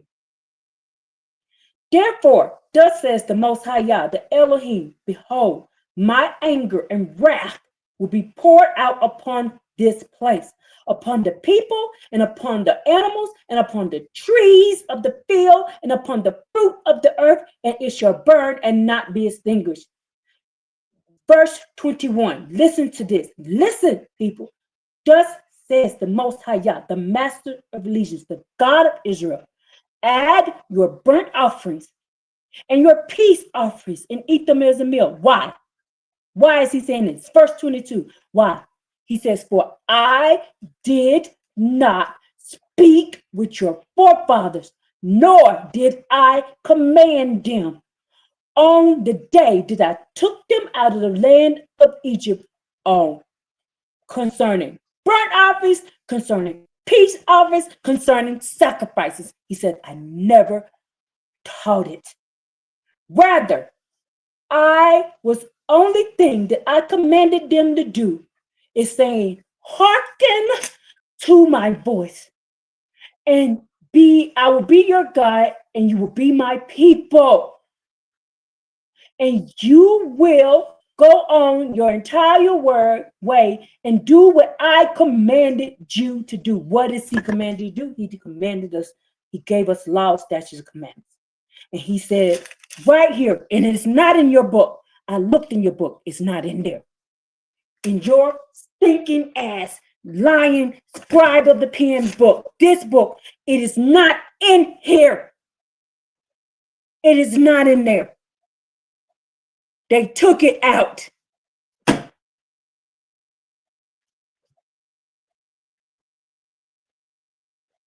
Most High said, I never commanded sacrifices. He said, I never did it. In Amos 5, he says, for 40 years was you in the Israels, you were in the wilderness. You never did sacrifices.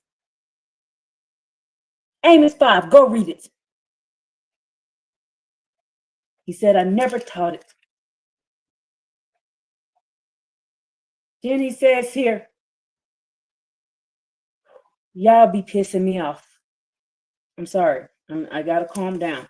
Because all the shit y'all done, I want to get out here and enjoy the rest of my day.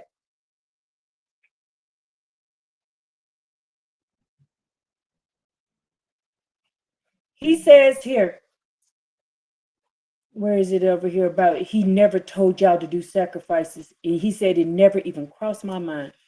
Jeremiah, I gotta calm down. I'm pissed that y'all getting on here and trying to argue with y'all. You ain't arguing me.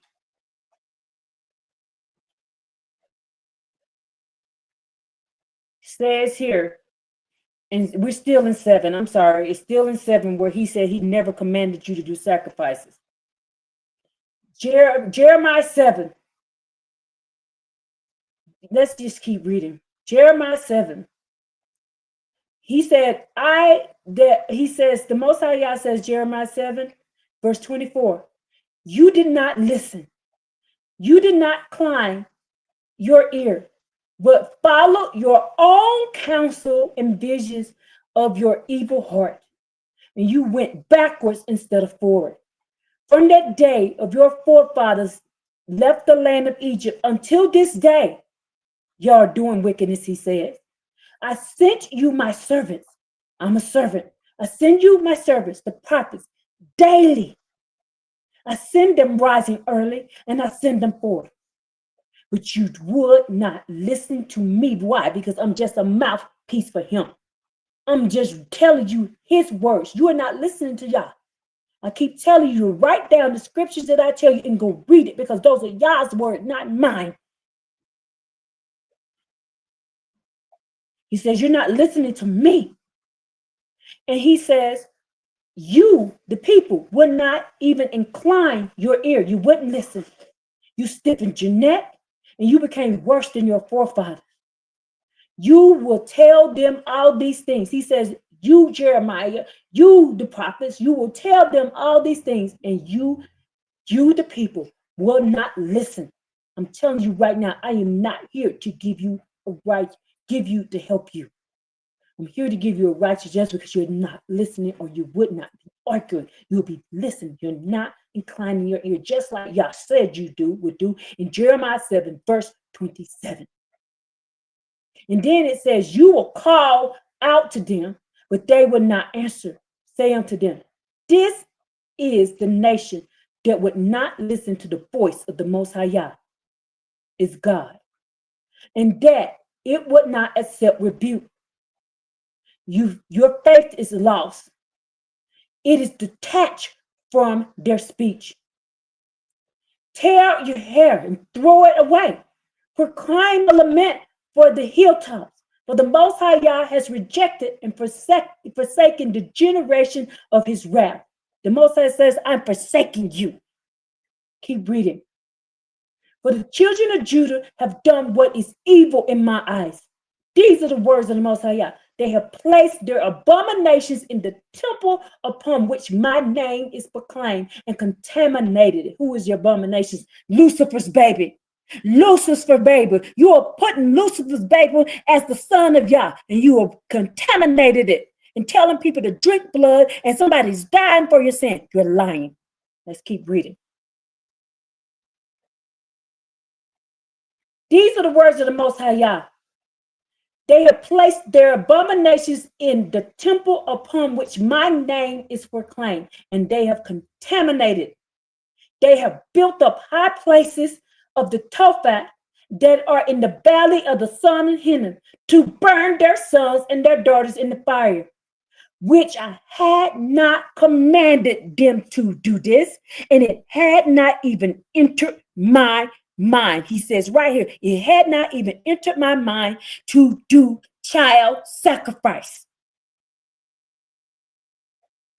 But you say he sacrificed the son. You are lying. The truth ain't in you. The Most High Yah said, I ain't never taught sacrifices, and never into my mind of children sacrifices. He said, you're burning your children and y'all sacrificing children. And the Most High Yah said, it never even entered my mind. I just read it to you. But you're going to sit here and watch. Y'all going to call me a lie. And this is why 2/3 of y'all going to burn off this earth. Watch. Let's go down and read. What was the other thing? Why y'all in trouble? Why the daughters have to teach? Jeremiah chapter 9. Why? Let's go.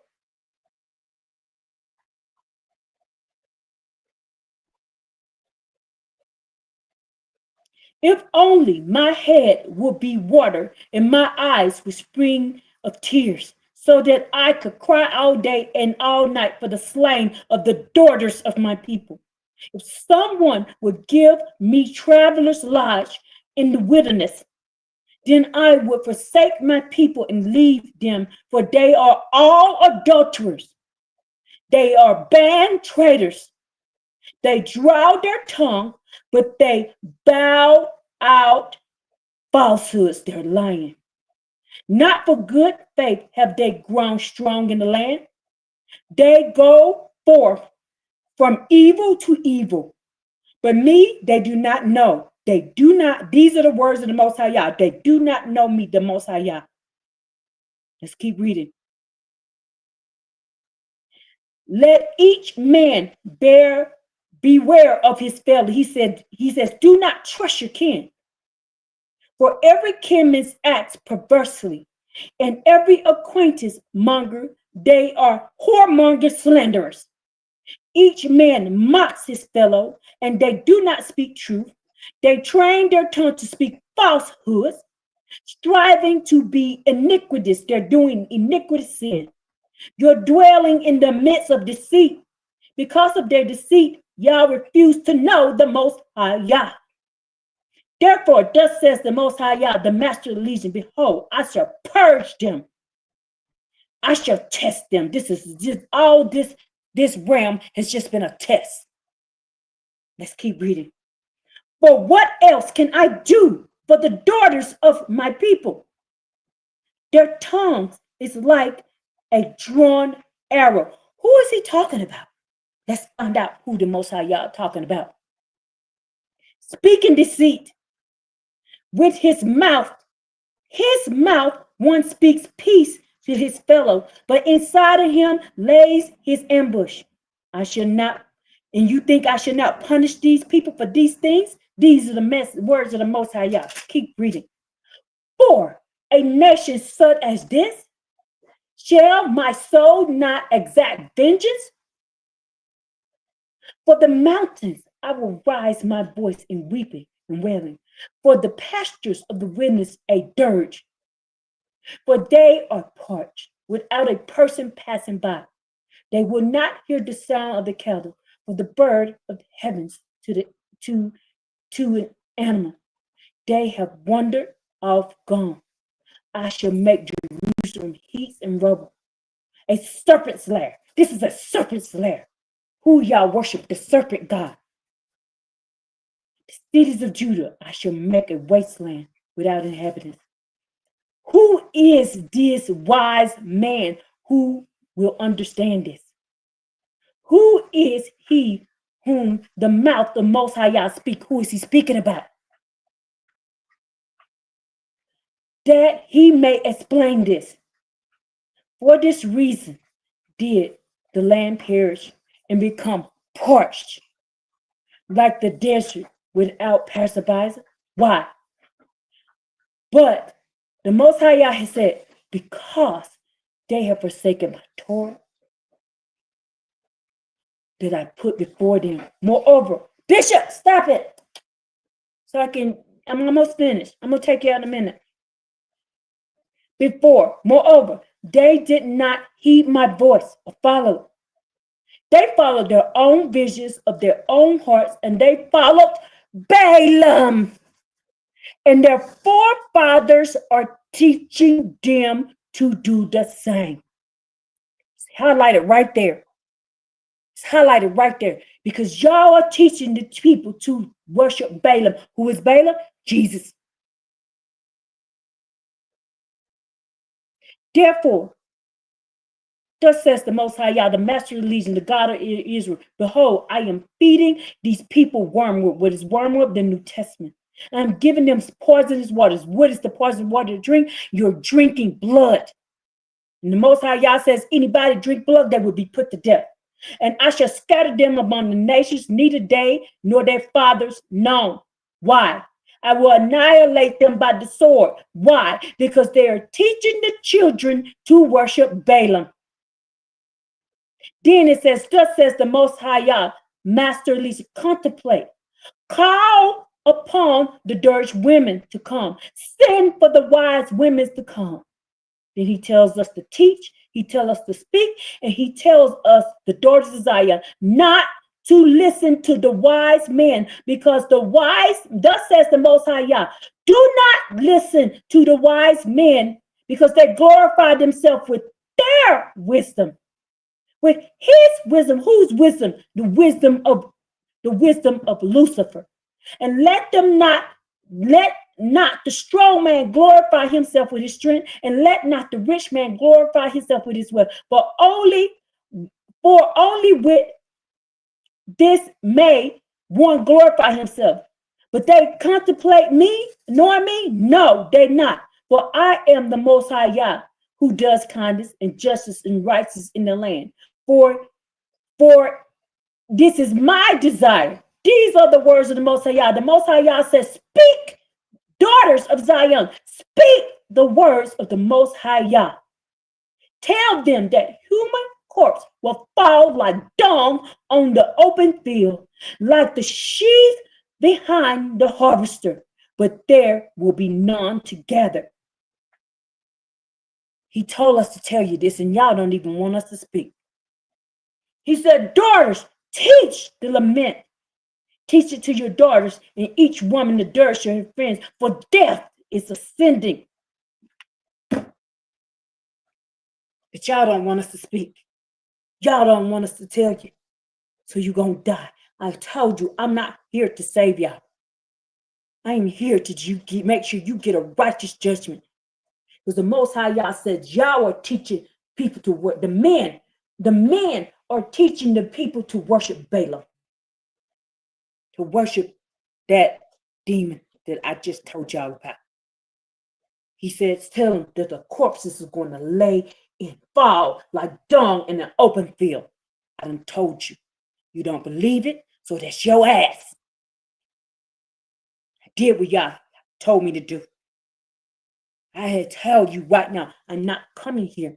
I'm not coming here to save you. I'm coming here to make sure you get a righteous judgment. And your judgment will be righteous and it will be true. The Most High Yah says, all my judgments are righteous. You are told the truth. You don't believe that it's here. You don't believe that's Lucifer you worship. And you believe that you can drink libations of blood and be saved. And then that's your ass and you're going to die.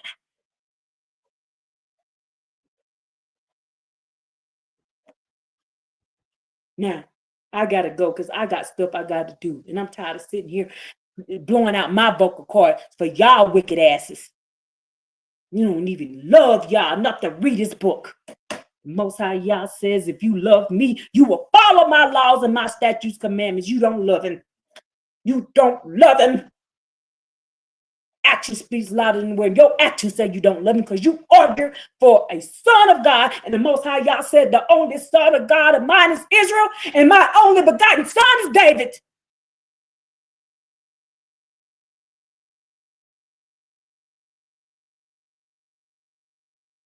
Well, no, it don't say that. Okay.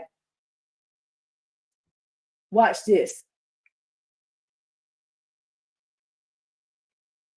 Since I'm a woman, you ain't gonna believe me. Well, how about you believe somebody else reading it to you out the book? All he doing is reading it.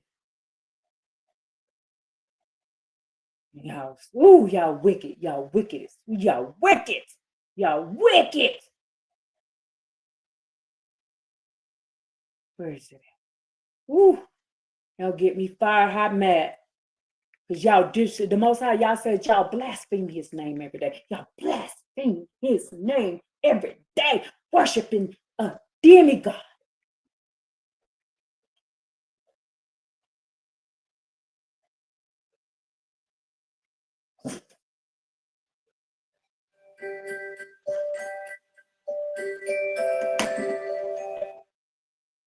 What is power? The better question is, how much of it can you handle? In the GMC Sierra EV Denali, get 2.9% APR on 2025 GMC.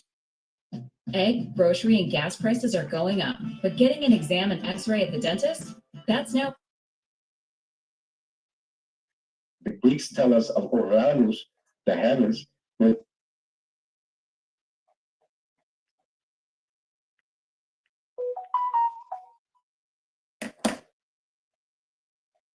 of the earth set themselves, and the rulers take counsel together. Back from June 2020, let you know, just want to finish up with this, all right? And, we're just trying to help people out. We're not trying to come at people, all right? He's going to let you know. Let them know, Kondra. Wow, let them know. Allah, we're reading the Sefer, Psalms chapter 2. Why do the heathen rage and the people imagine vain things? The kings of the earth set themselves, and the rulers take counsel together against Hawa and against his Mashiach. Who's the messenger? Who's writing the psalm? We're talking about the Psalm of David, Khan. talking about a messenger. Meshika. Let us break the bands asunder and cast away their cords from us. He that sits in the heavens shall laugh. Adonai shall have them in derision. Then shall he speak unto them in his wrath and vex them in his sore displeasure. Yet I have set my king upon my holy temple of Zion. I will declare the decree. Yahweh has said unto me, you are my son.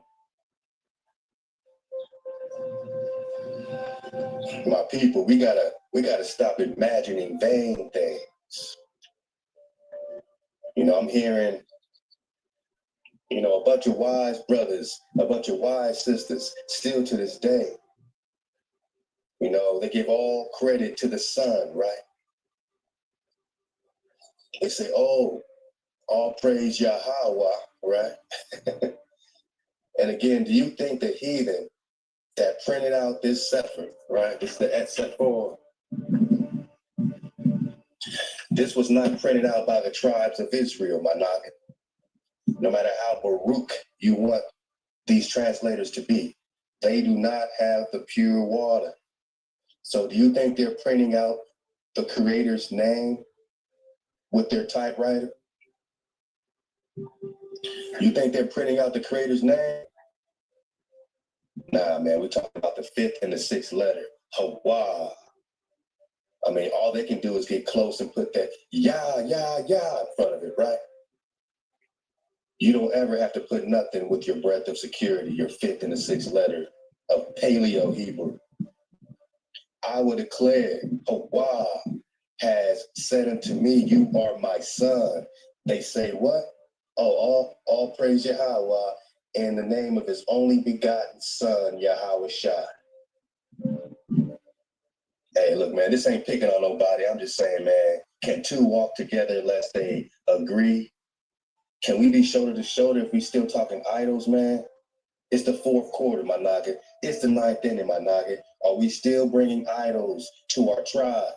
Yes. You want to come over here and get the drop? You want to come over here and surf the wave with information? Nah, man. First, you need the vibration. And you, with the Yahwehs, you ain't rocking with the vibration of the breath of security.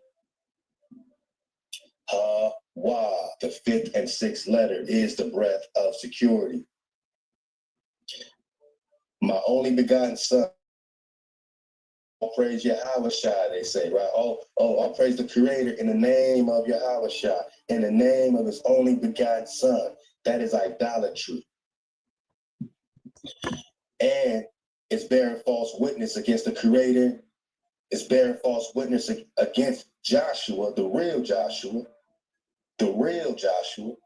under Moshe, who never asked to be, you know, worshipped or he never said he's the son of the creator. But now you're saying, oh, well, yeah, that Yahweh Shai must be Joshua of the Old Testament, and he must be the son. He must be the Mashiach, right? Who's the Mashiach? Who's writing the Psalms? Who's the song of David written for and about? You see the duplicates? See the phantoms? We need to come out of this if we want to agree. You want to come get the drop? Cool. You want to share the drop? Hi. But don't come over here sharing the drop to try to bring us back into idol worship. And we got to stop being idle and start keeping that water flowing. Who's the son? I said, who's the son, my night? I will declare, Hawa has said unto me, you are my son, verse 7. This day I have begotten you. Whoa. Who's the only begotten son? David. Well, you know the script says Israel is the firstborn son, if you're going to call it that way. But if you want to talk this son business, who's the son? You are my son. This day have I begotten you. Ask of me, I shall give you the heathen for your inheritance, and the uttermost parts of the earth for your possession. You shall break them with the rod of iron. You shall dash them into pieces, right? Now you got Revelations, this rod of iron is ruling over us with a rod of iron. First, we're supposed to be breaking these nations with the rod of iron, not ruling over our tribe with the rod of iron, like this heathen is doing, this son is doing in Revelations, right? He just, see? Who's the son? You are my son, David. This is who Hawa hears and comes down with smoke out of his nose and fire out of his mouth in Psalms 18. You are my son, this day I have begotten you. You are my son, this day I have begotten you. Who is the only begotten I'm almost done with this. Who's the anointed God? Yeah, he needs to go out. Listen, about her. Ask of me, I shall give you the heathen for your inheritance. Go potty. Forever. Go potty. And the uttermost parts of the earth. We're talking Antarctica, we're talking the third India for your possession. You shall break them with the rod of iron. You shall dash them into pieces like a potter's vessel. Be wise, my Naga. Stop calling on some other son in the New Testament. Stop calling on reflections and duplications when right here, you are my son, Dawid. This day I have begotten you, David. Be wise now. You kings, be instructed. You judges of the earth, serve Hawa with fear. Another English spell, we gotta die. Another English heathen translation of a vibration that we get out of. Because with Amma and Abba, we have respect and obedience. Thank you. I keep telling you, we gotta respect him. Not fear, not be scared of him. Respect him. Respect y'all's power. Respect what he did. Y'all don't have no respect for him. You disrespect him every day, saying he did some stuff he didn't do. He said you blaspheme his name every single day. I'm tired of watching you do it. I can't wait till he get y'all off earth. And yeah, man, you better surely come with trembling and respect and obedience and rejoice with trembling. Kiss the Son, lest he be angry and you perish from the way when his wrath is kindled but a little. Baruch are all they that put their trust in him, man. We put our trust in Hawa. We stopped bearing false witness on Joshua, calling him the Son. We stopped bearing false witness on the Creator, saying that this, Jesus, this Yahushua is the only begotten Son. We got brothers, wise brothers, they start their videos with that every time, man. You know who I'm talking about. And I love my brothers. And yeah, we all want to walk side by side, but not when you bear false Who is witness the wise people I just Joshua, read to you? Against David. Who are the wise people I just read to you about in Jeremiah chapter 9? I don't know this man, but he's telling you the same thing I read. Who are the wise men who are going to, the Most High Yah says, can you tell me who these wise men are? Who are they? It's these people who are teaching Balaam. It's them people. That's why he told us don't listen to them. Y'all gonna go out there and do it anyway. How do we know? 2/3 of the earth will burn. You will be found guilty. Against the Creator, and not when you're putting another power before your power or beside your power. Because when you say all praise the Creator, in the name of his only begotten Son, Yahushua, now you gave all power to Yahushua. Just like Jesus took the power of Matthew 28 and said, all power has been given to me. All power has now been given to me under heaven and earth. This is a power switcheroo. This is a power hijack. This is an ancient love song being switched with an excellent new tune. All praise Yahweh in the name of Yahushua. Come on, man. Who's the Son? You are my son. This day I've gotten you. We ain't talking Jesus. We ain't talking New Testament. We coming back home. You want to walk side by side with the vibration? Send them over here. I'll get it out. With the flow, then stop breaking the code, because we keep the code. No hijacks. Come here, Bishop. Anybody from videos and starting every single video giving all power to Yahweh, the Son, and ignoring Ben, Dawid, come show me your cookie. ignoring the ancient love song. We cannot walk side by side. We'll never agree because you're breaking the code. You're putting a power beside your power. You're giving all power to Yahweh and you're giving him the title of David. This button moves down by accident. You're my son. This day I have begotten it'll do it by accident. Allah, Hawa, and only Hawa. Shalom. Shalom. Peace and Barukins. I'm ending my video. I got other stuff I gotta do. All praises to the Most High Yah and Him alone and nobody else. He's the only Savior. He's the only Creator. He's the only one that will be doing judgment on Judgment Day. There is nobody else. In the battle of Jehoshaphat, it will be you and him. It'll be your name in the book, and it'll be what you did and did not do. Now it's up to you. Get the book, go read it, ask the Most High Yah what you should and should not be doing and how. Give him all the praise and give him all the glory, and he is the only living God. He has never died. He has no only begotten son or nothing like that. Give him all the praise and all the glory and all this thing. All praise to the Most High Yah and him alone. Hallelujah. Woo!